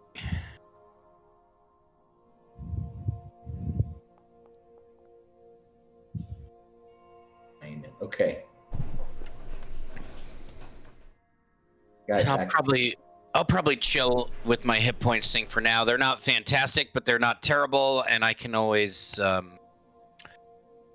do some, Stone's Endurance or something with some hit points. So If we take a short rest, we get a little healing back, correct? Yeah, if you take a short rest, spend an hour doing that, you can use your hit dice to recover hit points. now we don't have a sword to follow anymore, and we were never following some sort of sword anyway. We were following this cube, but do we see Homeboy that Eustace saw earlier? You don't see him, but that ledge is probably some 40 feet up, and it looks like it's pretty wide area. The cavern or the cliff facing itself is like 200 feet plus wide, so it's not like he's not suggesting he's invisible or anything. He's just not overlooking anymore. He's withdrawn. He could have What walked about up. what about what's left of the in the cube? Like, were there any valuables other than the sword? That kind of stuff? Yeah, there are going to be. Let me just make a quick roll, and we'll see what else other than the sword you find. Are we gonna short rest too? What's the decision? I suggest that. That sounds First, we good. need to rest. Is there a way? I know there is on the D&D Beyond to do short rest. You click a button. Well, hold on. Does it? If you're going to short rest out here, there is very likely going to be some trouble coming your way as you're sitting out in the open. So let's do this treasure and such first here, because you're kind of taking stock here. There's a variety of coins here that I'm just going to call 26 gold. It's varying currencies and such, but I'll add that to the loot that we can divvy up at the end. And there might be a little more here. Let's do a quick roll. Actually, that is all then that you find. Plus a sword. Plus a sword. Examining the sword, is there anything of any carvings, markings, things that make it seem different, or does it just seem like a sword? It is notable, I would say. It has sort of a curved silver hilt, and Gabe asks, is it the twin sword of Froggerak? No, but I also always thought it would be funny if Humboldt were to find this particular blade, which I'm sure the party will discover shortly. There is some writing inlaid on the. It's a short sword. It seems to its blade, the edge is imbued with silver, so it's a silvered weapon. And it has some writing that's inlaid with silver on the blade that is written in Orin. I don't know if anybody would know Orin, but Orin? So like the language of air elementals, basically. But I would let somebody do an Arcana check to see if they can make this out, maybe. Well, the sister has primordial, right? Yeah, I don't think primordial will help you here, because... I'll do the Arcana check and hope. Yes. Now, how do we when we use languages? Is there a skill check for that? Not unless like No. I call for something. Insight. I would say with knowing primordial, I'll give you advantage maybe on the Arcana check. If So sister wants to do it. I rolled an Arcana check. Okay. Yep. Okay. So you got a 22. Or here's a question: Can since I know the language, assist the other person in deciphering the ruins? Sure, we can play it that way. Noki, your 22 is going to make it anyway. So, what the script says basically roughly translate to Gale, and that's why it would be funny if Humboldt's wife's name is Gale, I believe. So, it says Gale. Maybe that's the name of the sword, but it also seems that it maybe is like a power word that could maybe generate some effects. This is clearly a magical blade. Oh. And it's a short sword? Is anybody here particularly dig short swords? Me. I'm cool with that. Giving it to you. I already have 2 magical weapons, and short sword not really my thing. Short sword not really my thing, so Yes. Would love that. There's and I'm more. falling in love with it. There's more that I would be able to tell you about the sword after you have finished a short rest and attuned to it. Okay. I'm gonna sleep with it, or at least take a nap with it. I think on the hint of the DM, perhaps we should, if we are going to short rest, we should find some cover or something. Agreed. Just gonna suggest that the caves we saw, just move to there, find an adequate spot of cover. Maybe not the one we saw Eustace's friend at.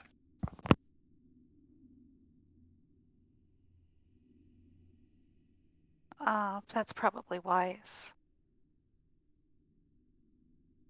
Yeah, I think Eustace will concentrate for a moment and pop his bat back out and send it over to that outcropping to have a look around and report back if it can find our fellow who popped up during that fight and checked in on us. Yeah. That is interesting because it can't see, but it can let you know, like, kind of some details. So definitely one person up there. Maybe senses like the crackling of a fire in like a very small cavern with no outlet.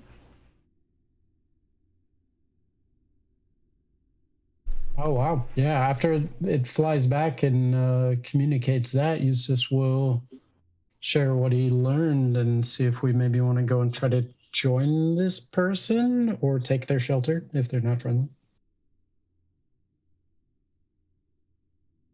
If there's only one humanoid, I think we could overcome them rather easily, so. What do you guys think? They've already got a fire going. Yeah, if we can figure out the way up there. Huzzah! We should take the risk. All right. Or is there a closer, more nearby cavern that we want to just take some quick shelter to? It's up to you guys. Well, the only problem I have with just picking a cave at random is you don't know what's inside the cave. Quick shout out to the chat here. Eustace's bat may be able to sonar into some of them. Yeah, that's true. So a quick shout out to the chat here. Thank you to the a new follower, U600. Thanks for hanging out with us here tonight, or this morning, afternoon, whatever time it is. Depends on where you are in the world. That's true. So am I hearing a desire to maybe have the bat poke into another cave or two? Let's see who this fellow is. If we can meet someone who is not hostile, we may be able to learn valuable things about the other caves before we choose which to explore further. Yeah, I feel like we've found a potential cave rather than trying to find another one and hoping it's empty. I support this plan. Me too. Yep, I'm with it.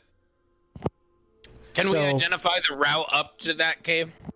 I think so. I'm just gonna say probably seeing that ledge and the ascent up there, you're probably suspecting like the other ramp ups that you've seen, that there's gonna be an entrance somewhere down here. And if you're cool with me just moving you over to where you're gonna find that, you'll identify yet another cave here, and then the ramp up.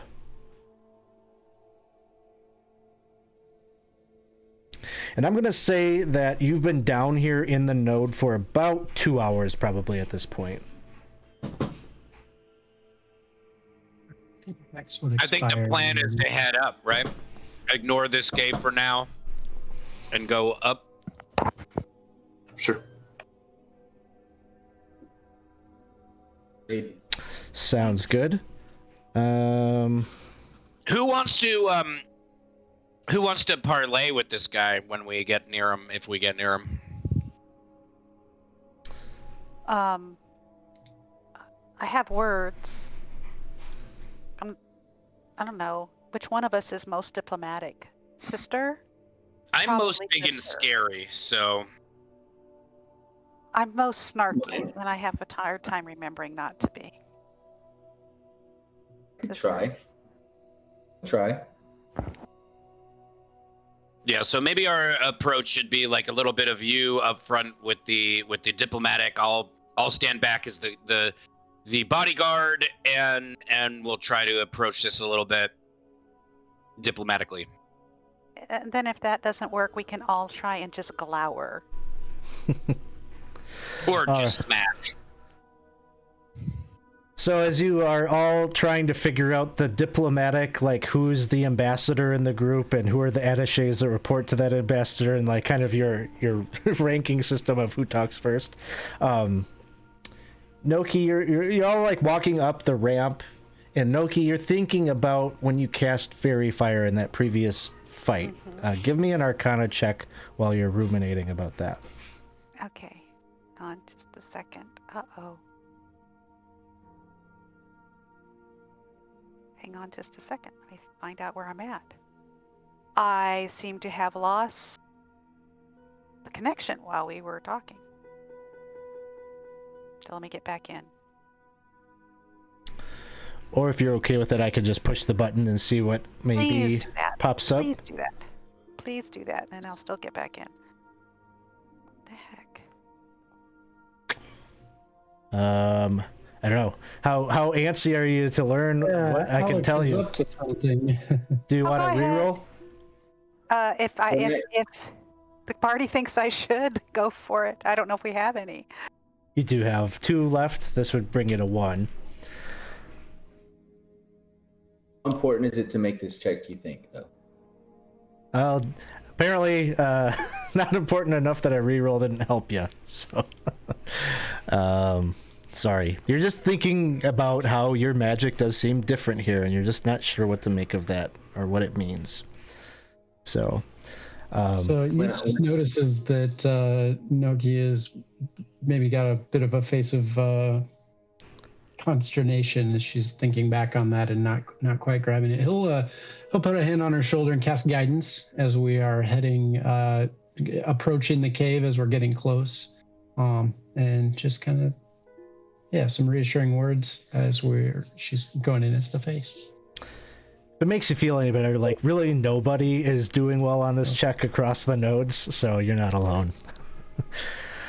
So I will go in non-threatening. Sounds good. Drawn. So definitely wanting to make it. You're wanting to make a friend here if possible. You pass by this cavern here. But I assume you're still just trying to make your way back to over here. And just to catch up with the guidance, what does that do for me? It would be an additional D4 on an ability check within the minute of that being cast. Okay, so I could try it again then. I'm going to say... No, because I did it after the Arcana thing. So You could add it to that Arcana check, yeah. Okay.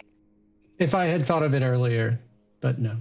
If it makes you feel any better, even with that, you probably still wouldn't have made the I was check. gonna say, so. I know that wouldn't make Yeah. any difference. So So you make your way up here to this ledge, making your way up the twisting slope. And inside this cavern here, you can see what looks like somebody's makeshift home. One point, real quick. Sure.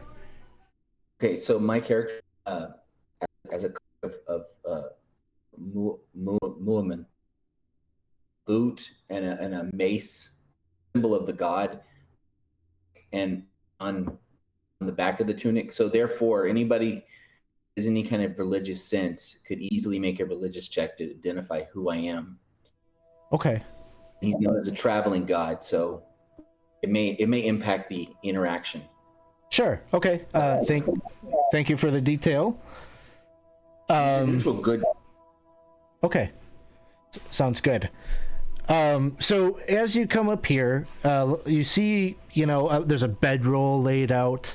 It looks like some, I don't know, like a rack for drying some meats and such is laid out, and then a little campfire, some miscellaneous personal effects kind of scattered about, and there is a man that is sitting at the flame.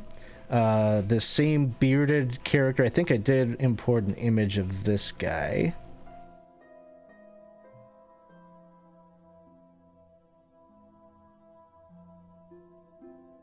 No, I didn't. But he's just like a human. He looks old. You can see kind of weathered skin. He's wrinkled skin, big beard.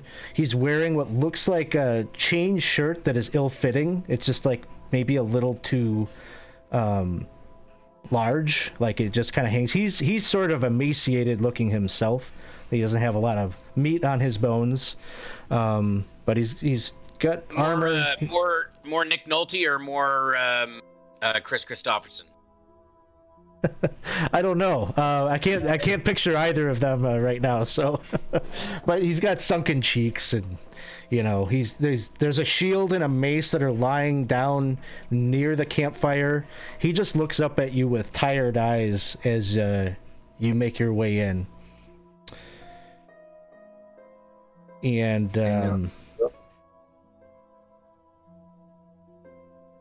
think the sister can probably. You want to take this? Aloud, I say, "Well met, traveler." Hi, hello. I take it you haven't been down here for long. I wonder who have you pissed off to find yourselves in this treacherous place? We are looking for a gemstone of sorts, magical. We've been sent here. You've been sent by whom? Saint Cuthbert, great god of goodness and justice. Saint Cuthbert. I find that hard to believe. As soon as they say that, I don, if there's anything covering my armor, Sir Tan's armor, I kind of show it and say, have no doubts. We are the army of Saint Cuthbert, and we are here to restore justice to, the lands, or something like that. Well, maybe your Alex, god has... Go ahead. Sorry, go ahead. Oh, is there any family resemblance here with Kelno, the air cult guy? Well, maybe the thing that he's about to say will reveal what you suspect, because he says, maybe your god loves you about as much as my family did. Sending you to such a place just to see you perish. There's no hope here. Just brutal survival. How did you come to be here? I've been here since I was a little boy, when I was very young. would have had no chance at survival, but I met up with another group that was exiled down here. Mercenary band. They've all since perished over time. We never did find a way out. Now it's just me. And when you came to be in here, were you why were you said you were here since you were a child. Why were you put in here?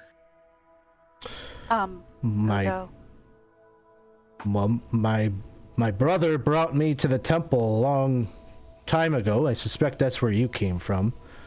I have no idea what the status of things there is now, but back when I came to the temple, my brothers said that we were to find enlightenment at the temple. We were to learn in the teachings of powerful deities who would allow us to destroy those who would bring injustice to the world. Blah, blah, blah.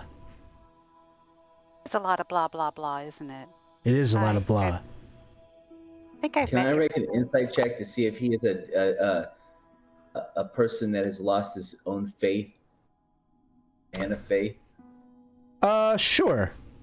Although he's sort of telling you that it sounds like he's not really, indoctrinated by the cult maybe so much anymore. But you maybe do an insight check to see if you believe him, I guess.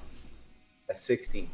16. Yeah, he seems like he is full of animus and bitter feelings towards not only his brother, but the order that he was being brought in. If anybody remembers, the cults, this was sort of their MO. They did indoctrinate children quite often to this faith that is really about seeing the end of days come to the world.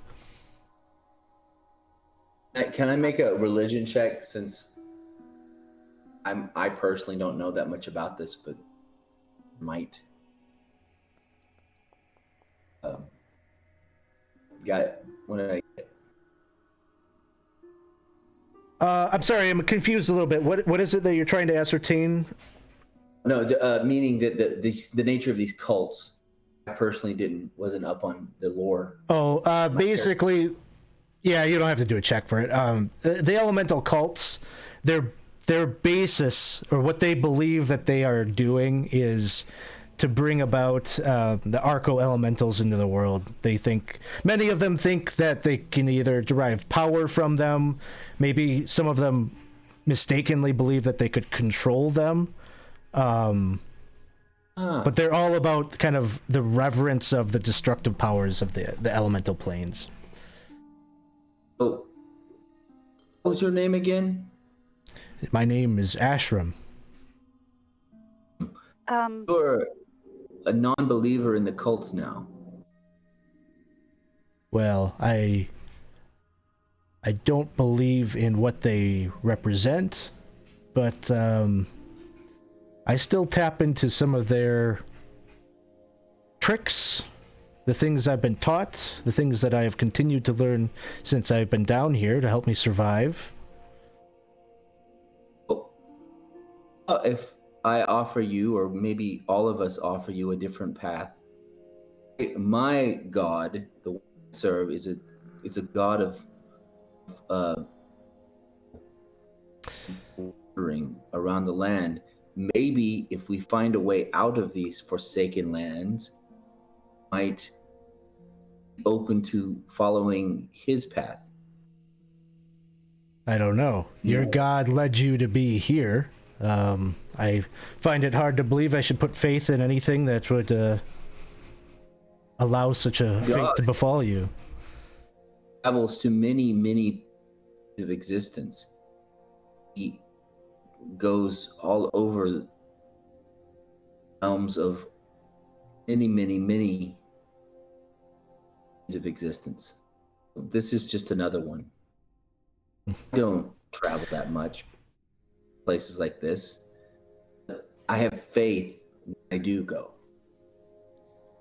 Well, keep your faith to yourself, and I won't bother you with all of my thinkings about religion and the gods. If I could, in this entire conversation, Noki's just been like bouncing up and down because it's just sort of like, you have a brother, right? Because obviously Yes. your brother is the person who put you here, according to you. Yeah. And Go ahead. well, seems like you know something about him, follower of Saint Yeah. Cuthbert. Oh, please. I think Saint Cuthbert should take care of his own mess, frankly. I'm here because of the people that are involved in all of this. Those are the people I care about. From all of my experience, the gods might intervene, but it seems to be always to their own advantage. I am not a proponent of religion. Good, yes. Religion, not so much. Sorry, no offense, sister, because I think you're good. But if I didn't think you were good, I probably would think that your god was just, some sort of drug for people. Having said that, your brother I do know. And your brother would very much like to see you alive again and out of this place. And that I believe. And I would very much like to see him again so that I might see him dead. Well, you guys can work that out once you get back. I mean, I'm not going to step in the middle of a fight between brothers. That never goes well. But getting back is the key. So you can't do anything to him if you stay here. So I have to laugh because we just got another follow from Pure Hatred 01. What a perfect time. For right now, yeah. Thank you so much for the follow. It's getting really meta, I guess. Yeah, and I'll kind of back Noki up with that, and I'll be like, I know a thing or two about revenge, and it does feel good. You want this.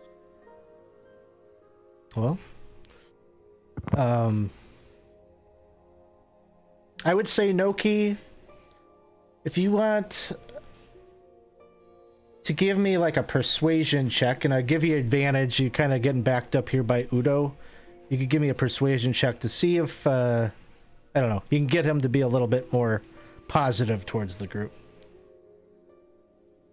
Okay. Intimidation would be so much easier, but I'm pretty sure it wouldn't work. Oh, Okay, and you got a 25. And so you can see that he kind of like looks at Udo, the appeal to revenge, and the appeal to maybe there's a way to get revenge if you work together, gets him to a point where he says, okay, I've worked with a lot of people, a lot of groups over the years. Maybe you're the ones that I need to cooperate with to finally get out of here. Maybe there's a way forward. You said you came here looking for a gem? yes. Aye. Well, I had a partner, I guess. I don't know. It's hard to track time down here, but it wasn't so long ago that there was I don't know, I guess a treasure hunter, a plunderer, someone that I think mistakenly found their way into the temple up above and accidentally got themselves trapped down here. He and I...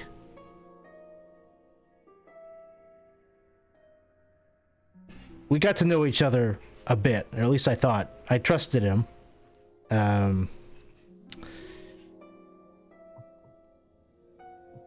His name was Grank. Said he was from Nulb. And we thought that maybe I'll lay it out straight. This is a dangerous place. There are many creatures here that the cults have been cultivating. I don't know for what purpose exactly, but there are giants and dragons down here. At the southern end of this cavern, there's 3 dragons, white dragons, young. They were but wormlings initially when they were brought here, and they have since grown. They've accumulated a bit of treasure and wealth, it would seem. We always suspected that there might have been something in their treasure hoard, an item or an artifact that maybe would help us. And so, together, we managed to sneak in and take something from them. One of these things was a gem. And he kind of describes this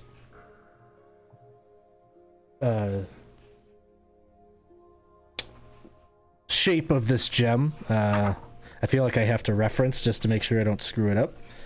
But I believe circle. Yes, circular gem. And he says that they had it. They managed to acquire it. And just as soon as they had done so, his partner disappeared, vanished. Like in front of your eyes, or like just like Right. Was gone when you woke up or something. yeah. Well, no, it was moments after, and maybe he was holding out, the same. He had a ring of invisibility that he had in his possession, which enabled him to go in and abscond with the gem, but he never came back. And where was this? This was while in the dragon's hoard? Yes. Could it be he never made it out? Something tells me he made it out. But it could be. Since you knew him well and you trusted him, if you were him and you had absconded with this jewel, where would you go? Well, I have a theory that he attempted to go to some of the caverns here and he kind of points the direction of the kind of like the northeastern side of the map. And he says he managed to find his footsteps. Like he tracked him, he traced him, and he knows that he went somewhere up there. But the energies of, and part of maybe why he believes that too, is anytime he's tried to go up there, elementals have attacked him. And it seems like maybe the elementals are drawn to that particular quadrant of the map, which is pretty close to where you encountered at least one elemental yourself. And do you think that the elementals are tracking him, or that he is the source of the elementals? Protected by them. I believe the gem perhaps is the source of the elementals, that they have. It was drawn.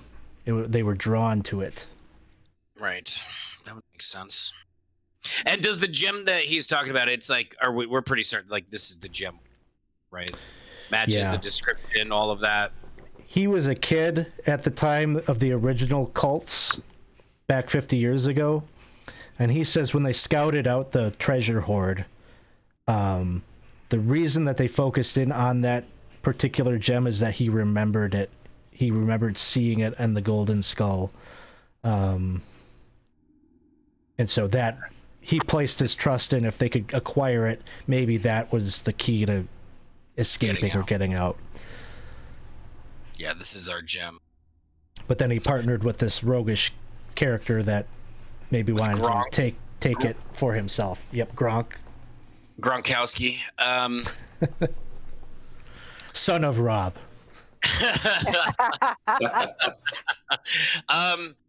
And what was this gentleman's name again? It says his name is Ashram.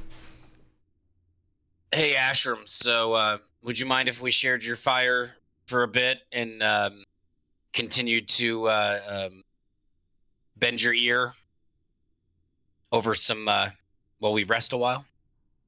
He says, I think that would be fine.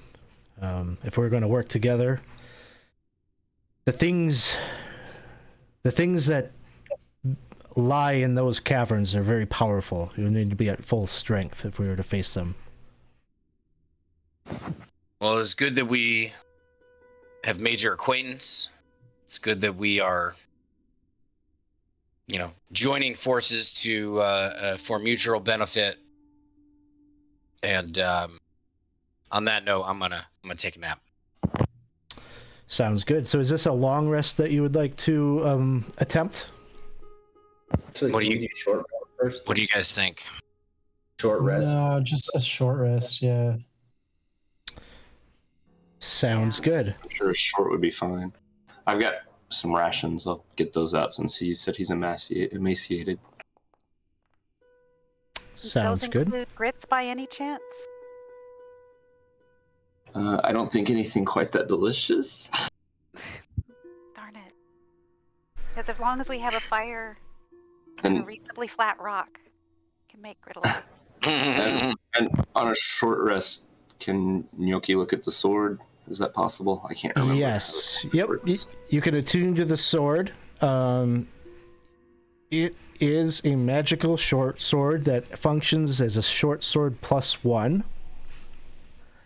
And it has limited sentience. You can feel emotion coming from this blade as you wield it. You called it. And it's Feel it. actually speaks to you in Gnomish language. Do you speak Gnomish? Of course not. So I don't know. I imagine it's kind of like a Swedish sounding language that is in your mind that speaks really, really, really, really fast and really hyper, really excited. There's sort of a positivity to it, but you don't understand it. And so it's just this annoying voice that is in your head.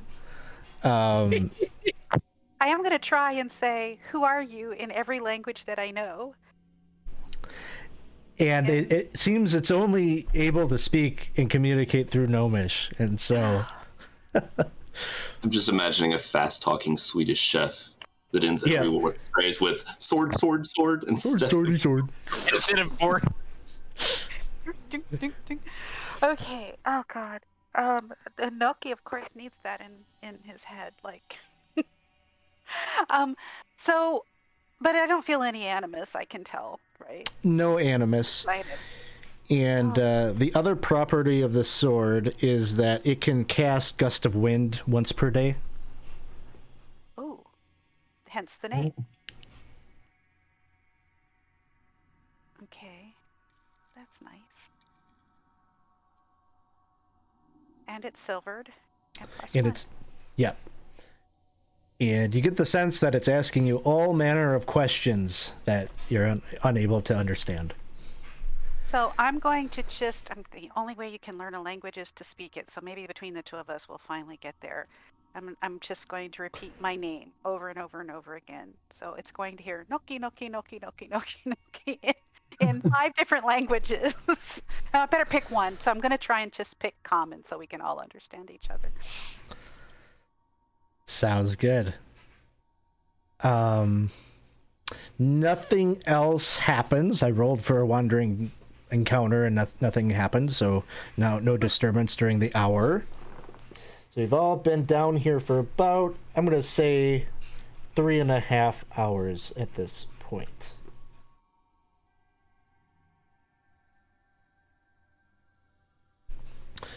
Get any healing while we rest? Yeah, you have to use hit dice. So you have 1 hit die for each level, and each hit die that you roll gives you that many plus your con modifier. How do we roll that exactly in here? I have here it is. I see a little button. Yeah, it's off to the right on the main page of your character sheet somewhere. Oh, now what's the deal? You choose the amount of hit dice is the deal? Yeah, you can do them one by one. So there's a button underneath hit dice that says S.rest. You can click that and then select how many dice you want to roll. Oh, okay. So you can roll your full hit dice. Okay, I fucked it up, or I messed it up. Okay, and I use Song of Rest. I'm going to go ahead and just use really gentle taps lovely. on my drum. Okay, so getting a little bit from Noki here. We roll an extra. Let's just do one 1d6 there, Noki, that will apply to everybody. That was just one hit dice. I thought it was gonna. Okay. So let me get a 1d6.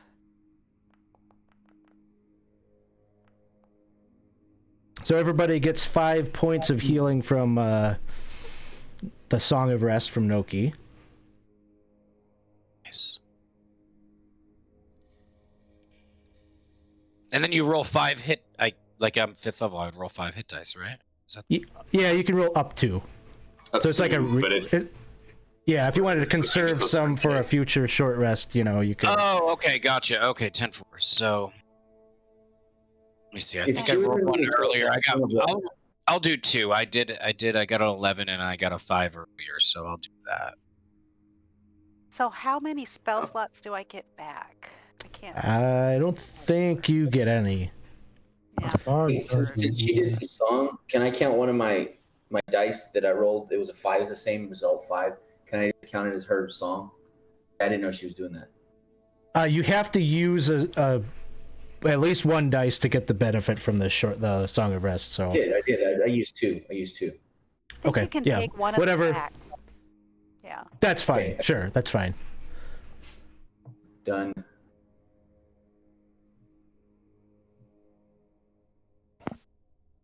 So, Ashton, any interest in going looking for your I could just homeboy Gronk, son of Rob, relatively soon? I You want to come with us? here. I would certainly assist with that. It's more than one man can take on, but the 5 of you, we have a reasonable shot that we might be able to make it up into those caves. And what do you think, guys? We've been down here a couple hours. We can press forth to the gem. Agreed. It's what we came Because I used 3 dice, so I'm at full now. Sounds good. So is the plan to kind of go with Ashram where he believes it may be? Okay. Anybody else need It's healing? like a solid lead, yeah. Good at healing? I think people are good. So Thank you. And nobody gets any spell slots back, correct? Yes. just Eustace, if Eustace had used any, but Only if your class lets you get spell slots back in a short rest. Yeah. I'm a bard, so I don't. Does a cleric? I I think so.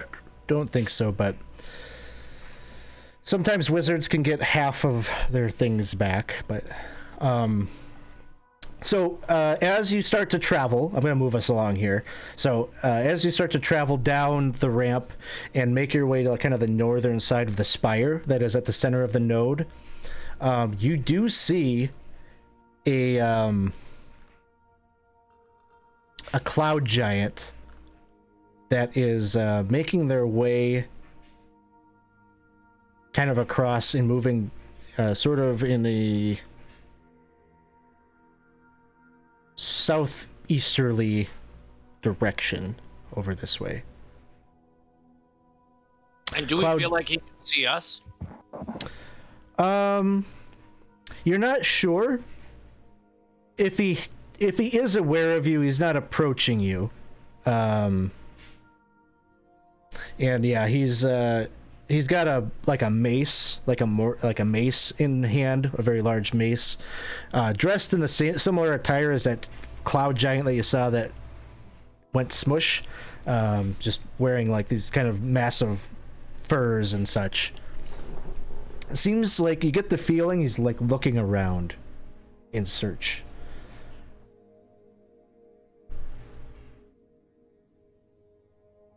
You guys think he's looking for his buddy? Around searching the horizon or on the ground? The giant. I mean, Like looking around at the environment out. He's not moving decisively. He's taking his time, sort of. I do speak giant, and I can make myself the size of a giant. Do we want to engage this guy? or do we want to go around him? Good idea. What kind of does our giant- new friend know about the giants around here? I steer clear of them. We found a dead one. Do they usually end up dead here? Oh, not usually, although there have been at times when the white dragons to the southern end of the node and the giants seem to scuffle. Well, that could explain how a giant could fall from great heights and land on the ground, no? And be dragged. In more recent times, it seemed that they had put their differences aside. But it is sounding like you have maybe found evidence to the contrary. I mean, I know a thing or two about giants. I speak giant. I have a cloud rune on my armor. Do you feel that there would be any benefits to,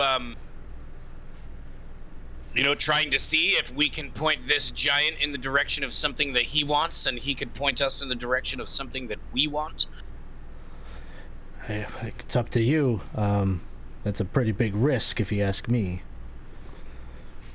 What do you guys think? Because I'm willing, I've been known to be a little headstrong and to go forward into situations a little too quickly, but I am apt to do that because I feel like this guy's looking for his buddy, and if we can help him find his buddy, maybe he'll help him find what we're looking for. Well,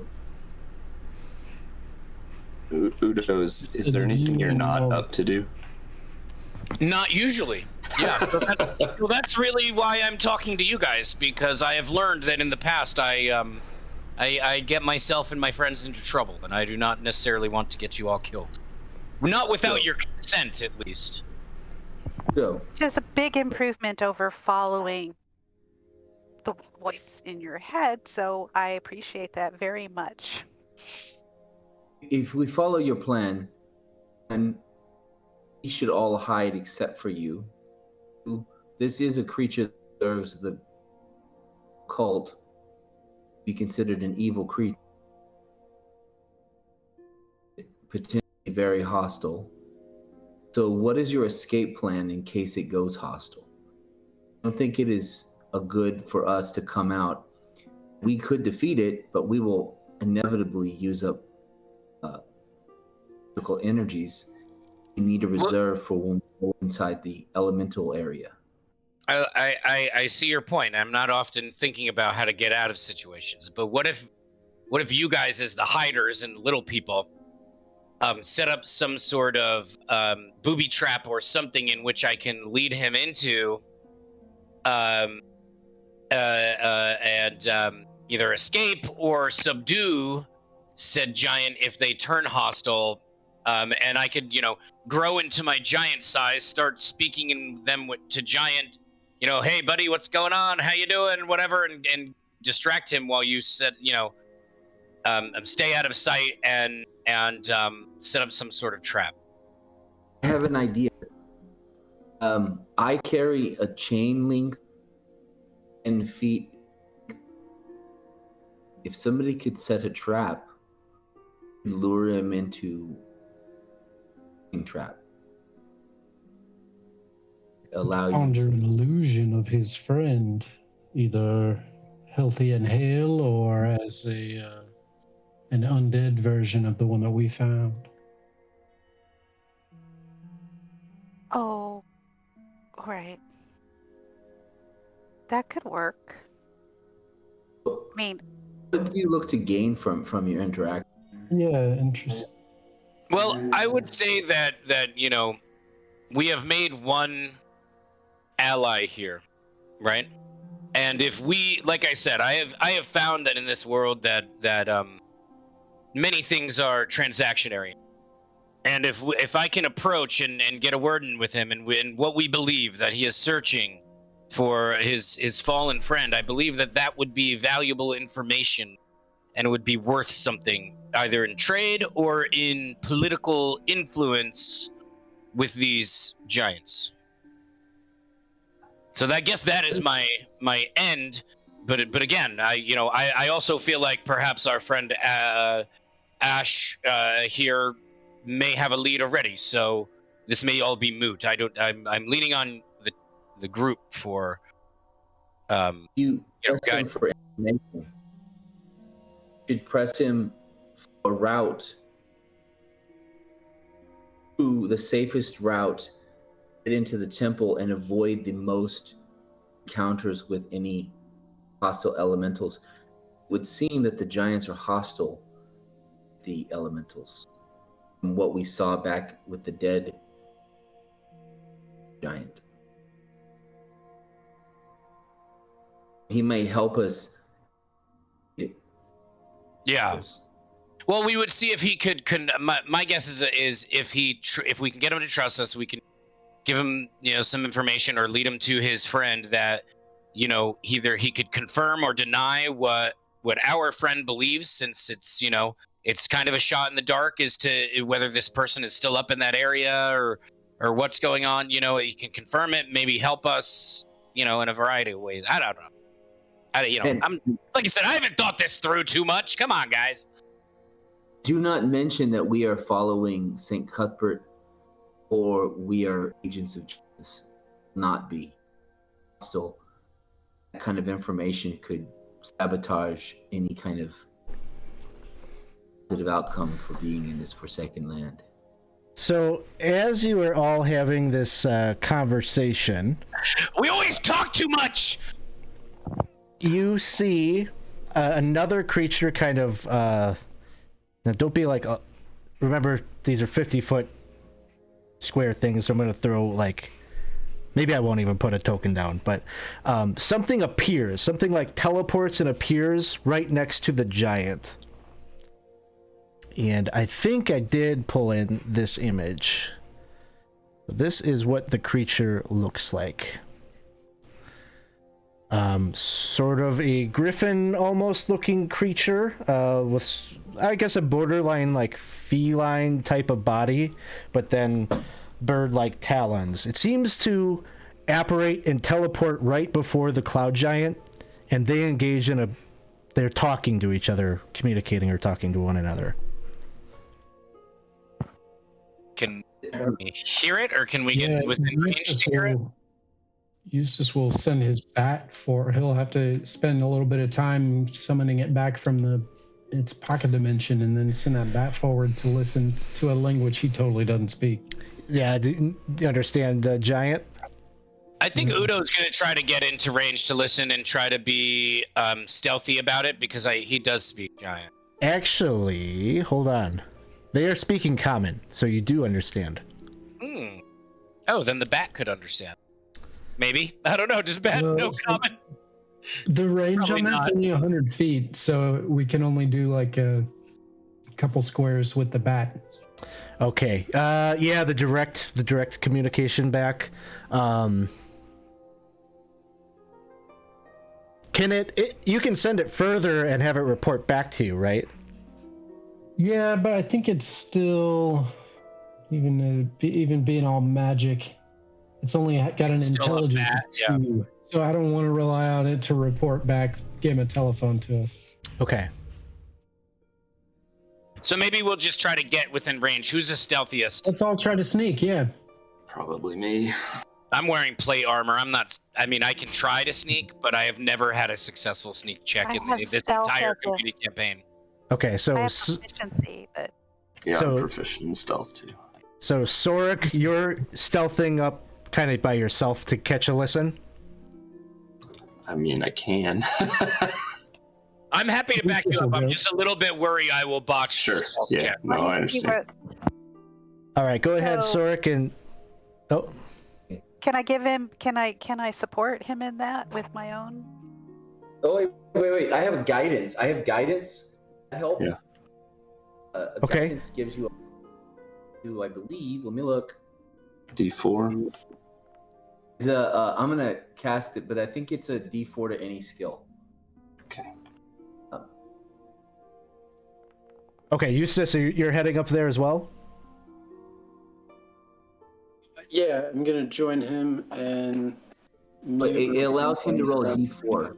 Okay, hold on. I need to get control of what's going on here because I'm getting kind of confused with all this stuff. So I got Sorik is heading up there. I got Eustace is heading up there. Anybody else joining? With 2 people going, no, it's 3 people stealthing is to crowd. Yes, exactly. Okay, so we got 2. There's a D4 that is getting added. I think it sounded like Sister was going to cast that, which is fine. You could, it looks like it already was factored in, right? Yeah, I added it in. Yeah. So, okay. So I think we're good. And then I think what Udo's going to do is he's going to find a little bit of cover, and he's not super, ranged, but he's going to take his crossbow and just kind of aim it over there, kind of readying a crossbow bolt towards either the griffin-like creature or the giant, just in case things go bad. Sure. So here's the deal. So then Sorik and Eustace, the 2 of you, there are like pieces of the terrain that kind of jut up. So there's like totally like things that you could like maybe get behind as, medium-sized creatures to give yourself a little cover.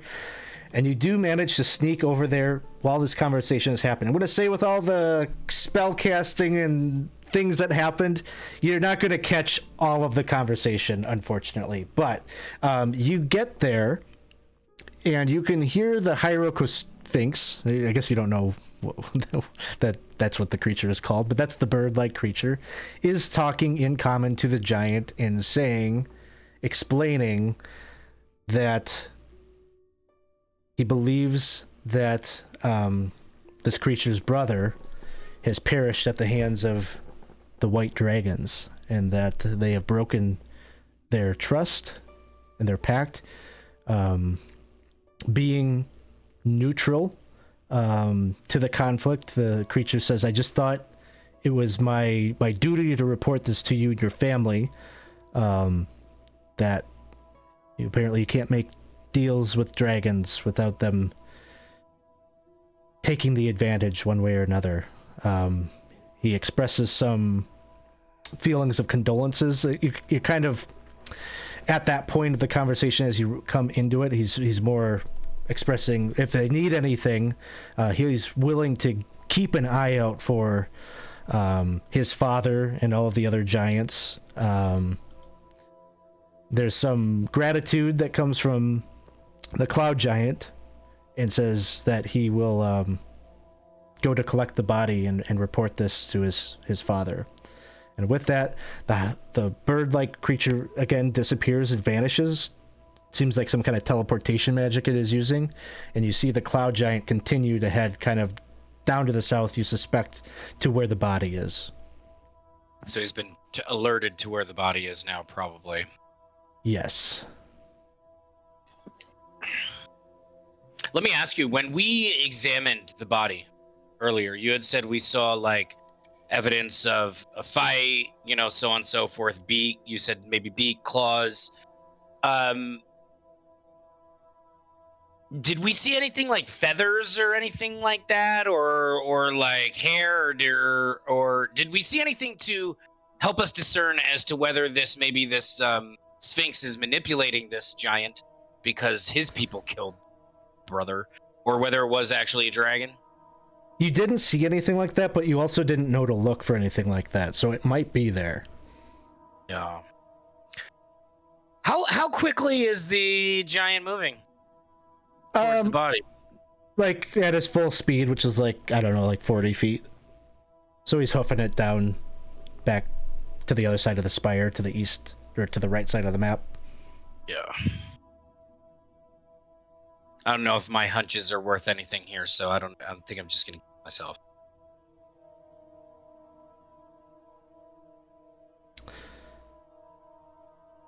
Can I move closer to Udo? Yeah, I'm gonna say at this point you guys can all reconvene. You already know that the giant, you basically know where he's going. So you could definitely group up and have a conversation about next steps, what you would want to do. Like, I don't know if we should go back and search the body for evidence, either direction or if it matters. Well, if we do, we'll be putting ourselves in danger because we'll be there. Right. But if we show up, since we know that they are not friends with the dragons, and we know there are dragons, could make an alliance with them against the dragons, and if the battle goes our way, ask for some kind of information that may help us and circumnavigate, minimize any involvement of elementals into the. We're also after a person who has information on how to get in and out of the dragon's lair undetected, and perhaps we could barter with, like, if we get to him and they help us get to him, that will deliver him to them. And also information on how to get out in general. I can make us invisible. Like, at least I can make one of us invisible. What I think we can, but if what I'm hearing is correct, we have an idea that perhaps the giant was in the lair because we have an object of value that we found on his body. So maybe that's what happened. And if we know that and we share that information with the giant, it could make a difference in how they view the dragons as allies.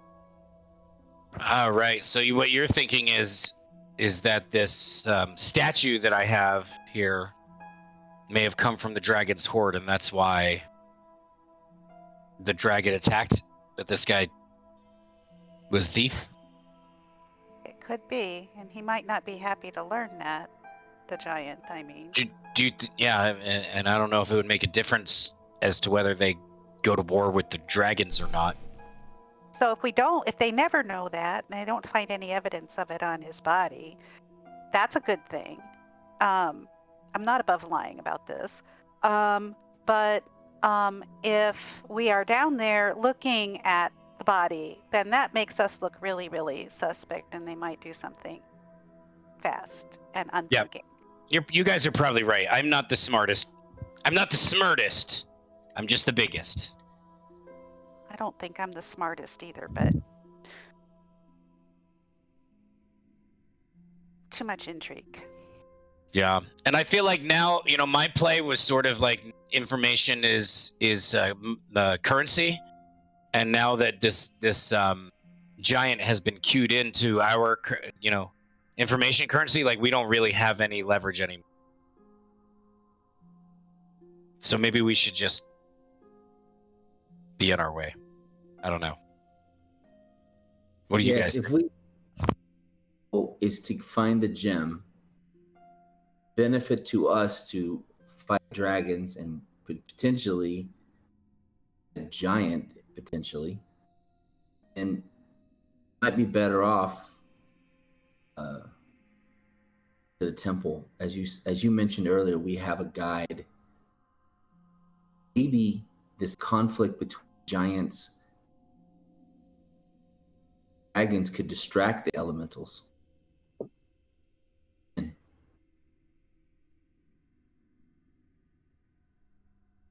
Yeah, I really don't know what the play is here, guys. I don't know if we go try to parlay with the giants into some sort of alliance, or I don't know if we head directly to find Gronkowski. Oh, obviously, if we defeat dragons and they have a hoard of treasure, we could really gain a few. Well, we could offer to ally with them, but I think it should be a little bit just knowing what the risks are. And I don't think the best way to start is standing next to the dead giant's body. No, that's probably smart. What do you say we try to get?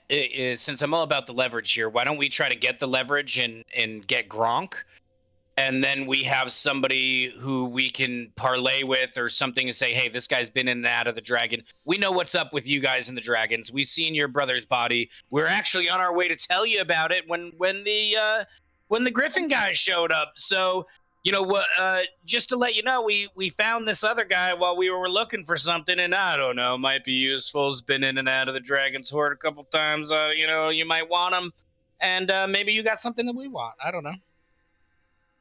So it sounds like the play is continue on to your objective to try to get the gem for now, and kind of wait this situation with the Sphinx, the giants, and the dragons, and maybe.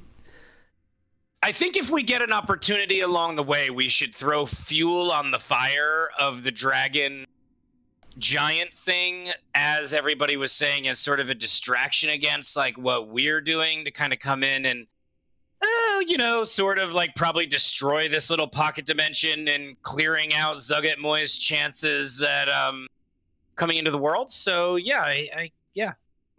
To that point, we haven't really checked to see who's been impacted by Zugat Moy at all. So we should, Ashram, can we look behind your ears real quick? He seems to have some knowledge about like what you are asking, and he like says yes, of course. Maybe he's dealt with individuals like this in the past himself, so he lets you check it out, and he does not appear to have any of Zugat Moy's mind control spores growing on the back of his scalp or whatever. Oh, that's a relief. Your brother may have saved you a little bit more hassle than you know at this point. So we can head towards the elementals, but we can have a story in case we run into the giants. It doesn't have to be a true story. We can say we saw a dragon flying away, or that the air elementals were assisting the dragon. Like, we can just come up with anything if we need to. Yeah. Mm-hmm. And I do speak giant. I am bearing magical giant runes. I feel like I could probably have a pretty good chance at parlaying with these guys, or at least buying us time, at the very least, Right. So Ashram is going to direct you to this landing, or this ledge. This is where he believes he was able to track Gronk down to basically over here. And he believes it's possible he snuck up to that cavern up at the top of the ledge. And Do we see any evidence of any air elementals, any gusty winds, anything looking off? Not so plainly, but the previous one descended down out of the sky as well, and so you feel like if there is one, it's going to probably do the same thing. It's going to, if it's out here, it would descend down upon you like rather rapidly. But you keep an eye out. Maybe you'll be able to kind of see it before it touches down. Gotcha. Yeah, I'll probably keep and one eye ahead of me, one eye above me. So you, cautiously make your way up this ramp up to the plateau here, which sort of serves as the ground level for a massive entry cavern. And they're sort of naturally terraced steps, like almost like windswept, like the wind has cut into the rock and created sort of a stairway here out of the ramp. Inside the cavern there, it looks like a naturally forming cave of sorts. Its ceilings are maybe 30 feet or so, like the entranceway cavern, but it seems to like become bigger, deeper into the cave. Like it expands and becomes much taller. Probably by the time you get up there, you will see on the backside here that same cloud giant with his brother like kind of thrown over his shoulder, like he's bringing the body back, and you will see that he goes into this cave up here. Okay. So we can safely assume for now that's where the cloud giants are. That seems a fair assessment, probably. Okay. And so... And they said the dragons were to the south. Yeah. Mm-hmm. Probably an area that you haven't quite seen yet, and you haven't really spent any time on the southern end. Yep. So, progressing into the cave here, you will come upon, seems like it very quickly leads you into this very large cave. 200 feet long, over 100 feet wide. And the air here is very cold and very frigid. The walls actually glisten with ice.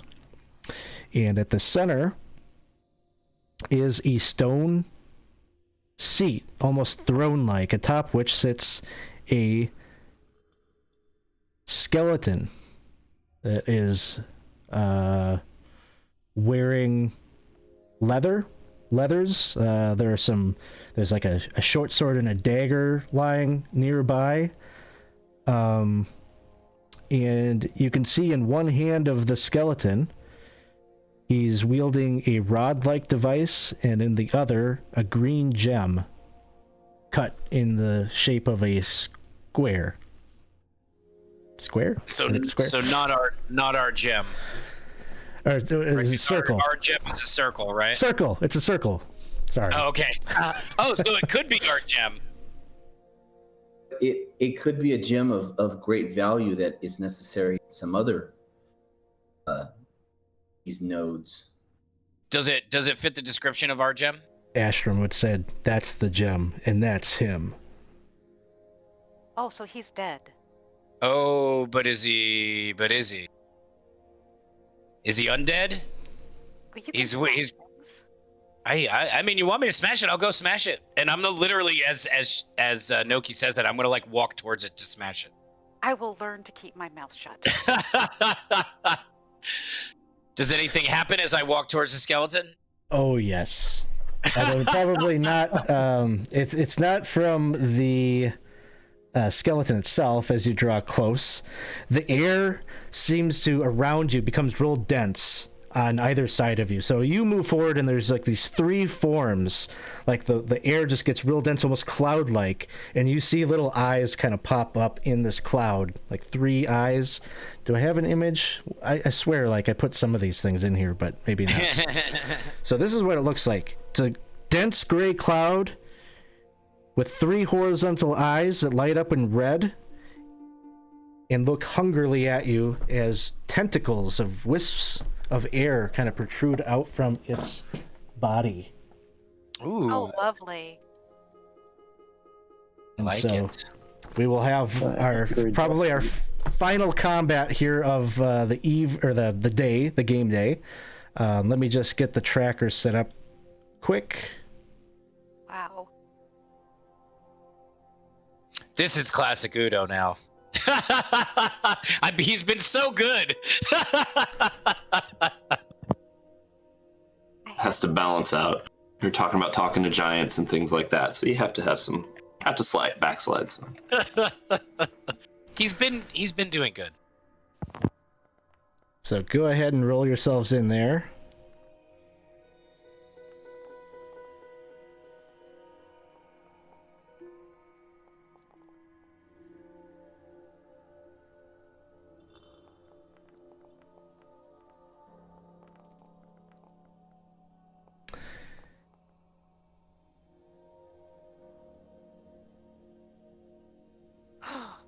So we are going to roll ourselves in, and Udo, you are up first. So I'll give you first chance here. Now let me ask you, with the positioning here, and this will be a question too, because this is 5th level, so this is the first time I'm having a second attack, right? In the fact that I would have 2 attacks, and then I have my bonus action with an offhand, would I be able to attack all 3 of these creatures? Sure, yeah. If you wanted to divide it up that way, you could. So basically the scene is this. You move forward to get to this like kind of rocky... Yeah, it sort of looks like a naturally forming rocky throne that the guy is sitting on, the skeleton. And so you move up as if you're going to go and maybe check it out, grab the gem, and these things kind of pop up, maybe 2 on either side of the throne, and then 1 behind you, like they're surrounding you, almost like they're protecting these objects. Yeah, that's what I think I'm going to do. I think I'm going to do some sort of like spinning with the Warhammer attack with the Warhammer, that probably the 2 closest, and then get with the offhand with the longsword, the one in the back. Sounds good. That's what we're going to try. 25? 25 hits. Okay. 9 damage. And then we're going to go for the next one. 15. 15 hits. Ooh, okay. That'll be 13. And then for the guy in the back with the offhand longsword, 16. That'll hit. And 7 points of damage. Yeah, and it's just kind of like a spinning thing, and just be like, whoops, sorry guys! Sounds good. Next up, we've got Sorik. So there's one between Udo and us, and then two on the other side of Udo, right? Yeah. Okay, well, I'm going to shoot at the one that's between Udo and us. If I can get my thing to work here, just a second.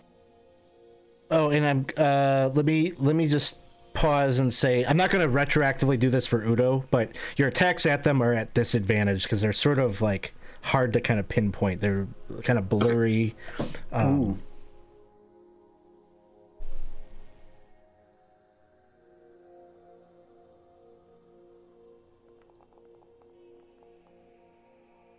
But a 14 will hit anyway. Okay.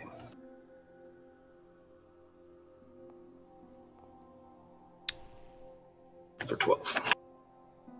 All right. And it's non-magic if that matters. You'll notice that they have resistance, but you still do a decent amount of damage to them. And then it becomes their turn. And so first one is going to attempt to attack Udo.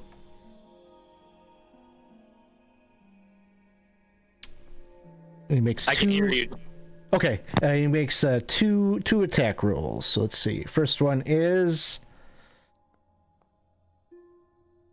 I do have a DM reroll, so I'll use it. Given the time, gotta use it, otherwise I'll lose it.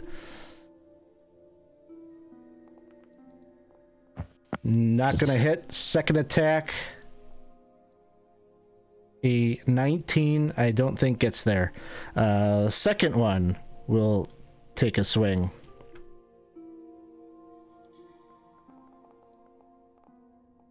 And miss. Second attack. Not so good. Third one makes 2 attacks. 22 to hit. That one hits. And 10 points of damage. Slashing cold. It is, yes, slashing and cold damage. Okay. So the breakdown on that was 4 and 4. 4 and 4, because I do not take, I believe, cold damage because of my let me see what the exact. Sorry, 6 and 4. 6 slashing, 4 cold. Yeah, features and traits. Mountain born. Don't suffer penalties for being high altitudes and resistance to cold damage, it says. I don't know what that means. Okay. So take 8 points then. 8 points. And then for my heavy armor master, I get reduced 3 to slashing, bludgeoning, and piercing. Okay, so 5 total. 5 total. Thank you. Thanks for the help with that. Yeah, no problem. Yeah. Whenever you got mixed damage types in an attack, it's always a little... Yeah, and I always get confused on how I need to work it, so thank you. I think that was all my attacks. I think the third one gets one more attack on me, because I get 2 attacks each, right? Yep. Throw one more in. That hits. 20. And we'll have to do the same arithmetic here, so... Yeah. Do you get the -3 pretty Minus much 3. every time? Yeah, to the slashing. Yep. Okay. And then the cold, it says resistance. So total will be 8 points again. Okay. Or 5 the first time, 8 the second time. Right. Okay, cool. And that'll bring us to Eustace. Eustace will strafe around to the side, kind of not getting any closer to the throne, but getting a little distance from the group. Are they are they invisible or just kind of blurry? They're blurry. You can see them. So effects that require sight are still in play. Would there be a spot where I could catch two of them in a 30-foot cube, but not Udo? Is Udo Yes. like right in with all of them? All right. Yeah, you could get like these two back ones, we'll say. Perfect. Yeah, as Eustace runs around to the side, he'll pull his wand out and carve a little symbol in the air, and for those back two elementals, they will see that symbol burst with sparks and appear in a whole bunch of them and try to catch them in a hypnotic pattern. All right.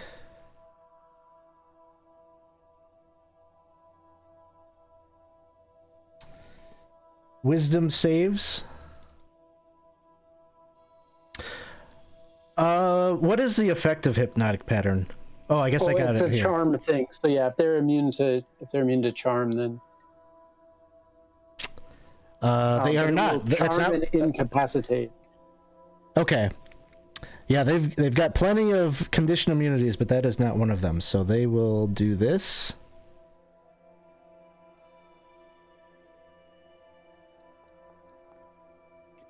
All right, a 14 doesn't make it. Second one.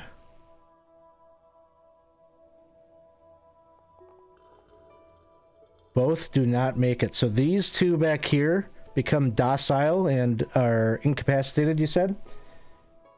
Yeah, on a failed save, the creature is charmed, and while charmed by the spell, the creature is incapacitated and has a speed of 0. And this and then Eustace will have to... Does it last for a minute? Up to a minute, okay. Yeah, it's concentration for a minute. Eustace will call out to the group that the two in the back won't bother us until we bother them. So it will end if we damage them. Awesome. Yeah, so these two, the tentacles just... The one in front now. They're just floating cotton ball like things in here. All right. Awesome. So that'll bring us to Sister Catheriel. You're muted. How far is Udo from me? We'll say 30 feet. 30 feet, okay. I would like to move closer to him, and I would like to use my crossbow to attack the one that is not hypnotized. Sounds good.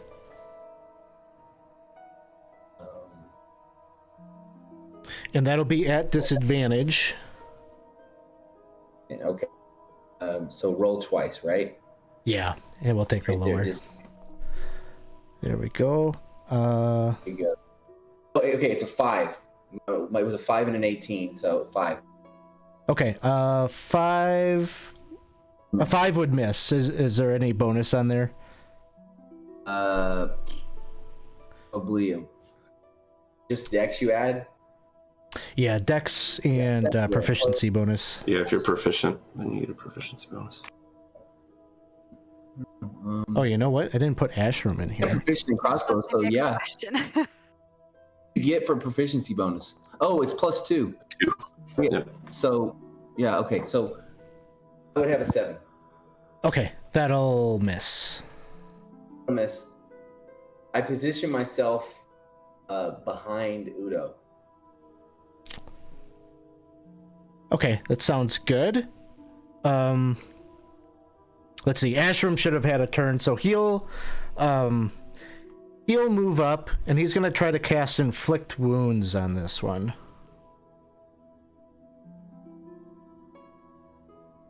At disadvantage. And that will miss. That brings us to Noki. Okay. I'm staying right where I'm at, and the first thing I'm going to try is Vicious Mockery, aimed at the non-passive target.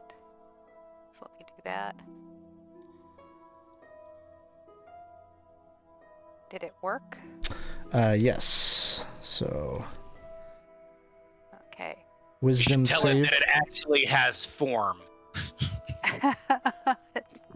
Bad form. Bad form. He makes the save. Oh, well, darn it, then it doesn't matter what I say. However, I'm gonna save it up for next time then. What I was going to say. All right. Udo. Right. Udo's going to attack it with his 2 attacks with the Warhammer, and then for his bonus action, I believe that he is going to do, where is it? Second wind so he can get some hits back. So let me do the attacks.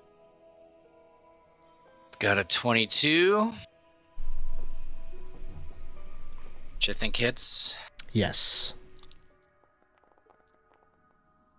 For 14. And this his second attack. This one goes down or Oh, okay. dissipates as you hit it. Gotcha. I'm just gonna turn around and hit the next one then. Okay. Yep. Sounds good. We'll say what does incapacitated technically do? Is it? I gotta look this condition up real quick. Yeah, you're good. Can't take actions or reactions. That's all. Oh, no advantage or anything. Yeah, not according to Appendix A. Says can't take actions or reactions. I'll say not that it doesn't really matter. Yeah. So 15 will hit. Okay. And that'll be for 14. Okay. And then I'm gonna roll. Which one was that? I want to say the furthest one away from the party. Okay. I'm gonna attack now. And then I will do my second win to gain 1d10 plus 5. So 11. 11 points. Okay, that one goes down. Oh, nice. Wait, was that oh, sorry, that was second wind. That was second one. That's not damage. That was just my hit points. Gotcha. So it's still up. Sorry. That's a hit to how many hit points it has. Hey. Yeah. Okay. Try to hit it for 11 hit points. No. Just checking.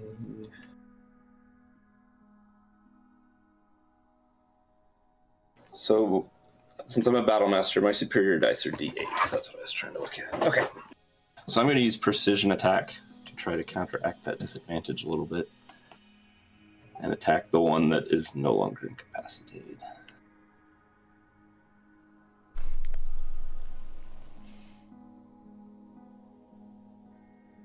If I can hit the right buttons again.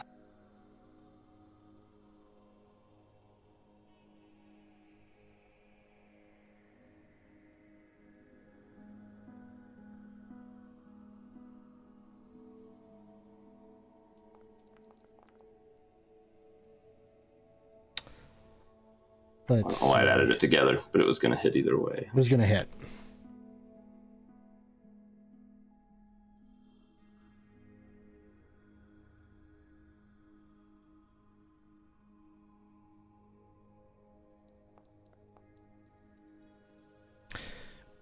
And that was this one? Whichever one's, yeah, that one. And resistance. So. All right. The grooves are up, and I think just this one would be no longer incapacitated. Is that right? Okay. Exactly. Yeah, the other one wasn't touched.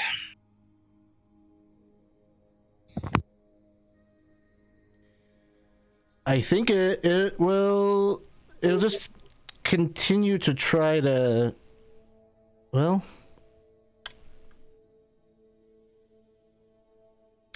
I think it will try to make its way over to Eustace. Welcome to do that. It could use its action to wake up its buddy. That's part of the spell that I didn't mention. I don't know if it would think to do that, but Eustace is welcoming of slime attacks as well. Yeah, I don't think it's going to do that. I think it'll beeline it over to you. And obviously, Udo, you could make an attack of opportunity against it if you'd like. Yeah, I think I do to do that. And let me just look up something here also. When you hit a creature with an attack. Okay, because I think I'm also, if I hit, I'm going to release my fire rune on this sucker too.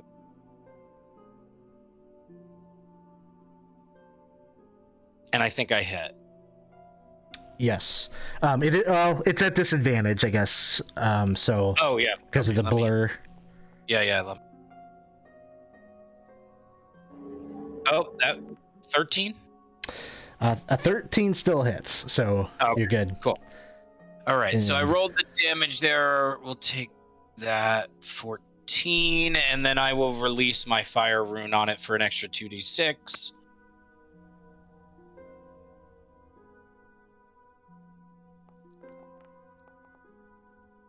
That actually is enough to dissipate this one. Okay.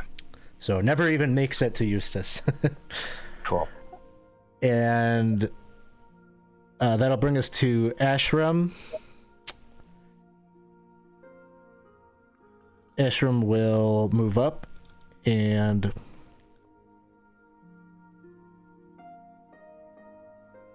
I think just do the same thing again, try to cast Inflict Wounds.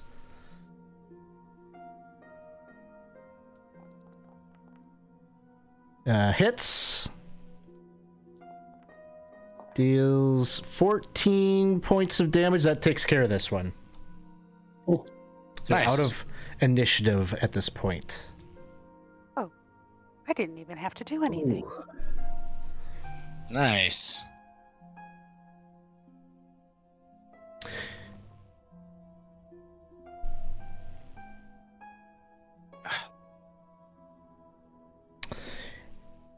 Cool. And So they're gone, and we don't notice that. Is it still cold in the room? Yeah, did we get close to the throne? I don't think in here it's going to be a gradient of coolness. Like, just the entire place is pretty like a chilly, cold cave. Okay. But yeah, you're the closest to the throne, and you can sort of feel maybe if you reach out and your hand is like relatively close to the gem, you can feel a chill, an aura. Okay. Yeah, I mean, I think what I'm gonna do is I'm going to go up to the body, and you said it was a wand in one hand and the gem in the other. Yes. And I think I'm going to collect those things from the body, and as long as nothing bad happens to me, I'll just kind of hold my hands out with those things to the group and be like, what do we do with these? Okay. So you grab the rod and the gem? Yeah. Okay. As you do so, I die. No, I have to make a decision whether I want to do this or not. Like do it the way that the book says to do it. So This is why we have the mage hand, Udo. Oh, that's a good point. Well, I already said it. It's too late now. Yeah. So Just do it the way the book says it. Just do it. Okay. Hold on 1 second. Little timeout Short here. sword. This Yeah, is where we're in Udo. my This is where Udo dies, guys. Anybody that is watching, It's dangerous to hold an infinity stone by yourself. We'll have to clasp hands and then hope that this small little group of 5 Oh. people has enough faith in each other. Yes. 6 people. Foundry just went blank. yep. The audience can see what's happening. Okay. As long as There's Foundry's a pop. supposed to go blank, it's fine. There was a That's big never pop. a good sign. There's a big pop in your ears. You all bloop, bloop, bloop, bloop, bloop, disappear and are feeling yourselves falling, and splash. You are dropped into this massive amounts of water. And I'm going to have to figure out like what the heck is going to happen here, because you're now in the water node. Oh my Oh, god. we have screwed up our mission so bad. but you have done so without taking a long rest, and so Oh man. I'm gonna have to get kind of like a little bit of a general idea of what you might do as you pop in, because you're not right on top of the others, as there's another group wandering around in here. I say we're messing with the timeline.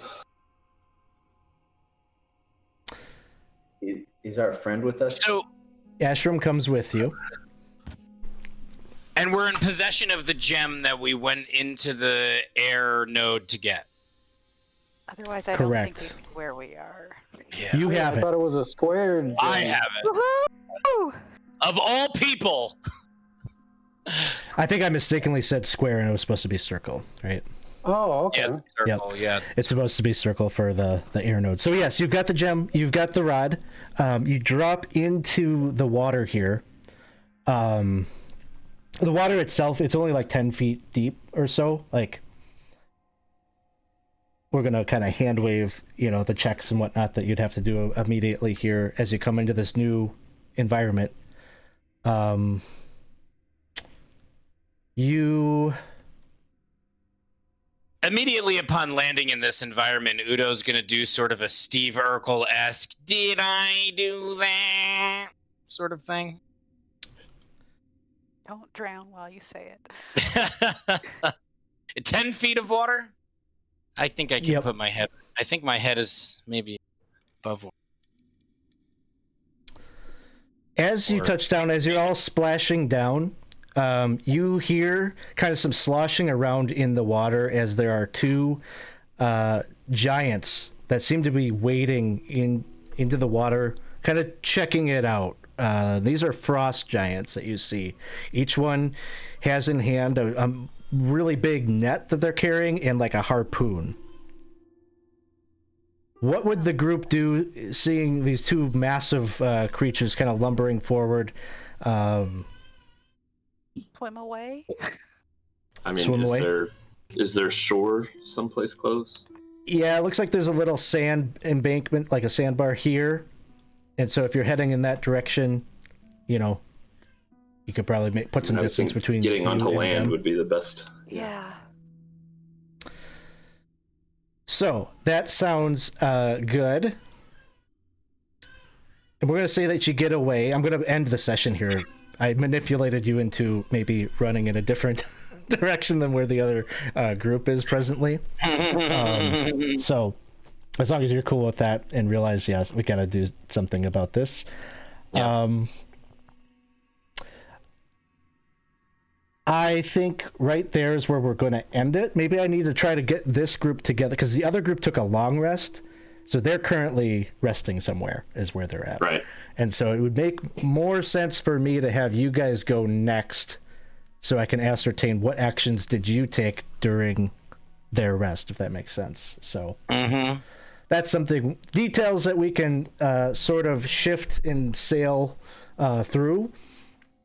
But this, kind of proposes an interesting challenge for the way that we're doing this campaign. And if we have to hand wave some things and narratively explain some things, hopefully you'll forgive me for that. But yes. So in the meantime, thanks everybody for playing. Hope you had some fun. We do have some things to sort out here for treasure and whatnot, including the gem. I need to know who's hanging onto the gem, and I need to know who's got the rod. And so we'll take this offline and sort of sort through those details.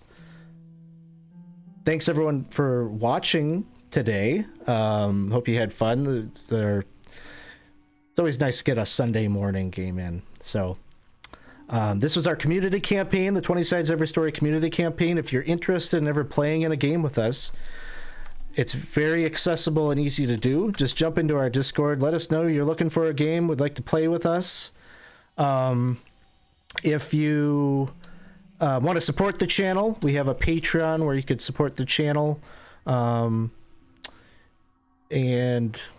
I don't know if I've got much else to say. 20 Sides Week of Giving is coming up in May 9th through the 14th. We'll be doing some one-shot adventures, not strictly D&D. We've got a few different things going on. We've got Mouse Ritter that Winston is going to run. which almost seems like it's like a red wall, like you play mice creatures in a fantasy setting, so that could be interesting. We're going to do some tabletop simulator with one of the representatives of the Center for Suicide Awareness, the outreach coordinator there. We've got Casey's going to be running what is the game called? I'm blanking because we just played over 5 hours of D&D, but he's got an interesting game where you kind of world build and draw different things to kind of collaboratively tell a story. So we got a bunch of stuff. So come and check that out. May 9th through the 14th. If you join the Discord server, the schedule is up in there, so you can check that out. If you'd like to make a donation prematurely, there's the link to the Tiltify page where we'll be raising some money for the Center for Suicide Awareness. So check that out. And with that, maybe we got a fair number of people here. Maybe we should go say hello to somebody and drop a raid. Looks like let's go and throw a raid over to Blue Box RPG. We'll go say hi to them. So thanks, everybody. We will catch you all soon.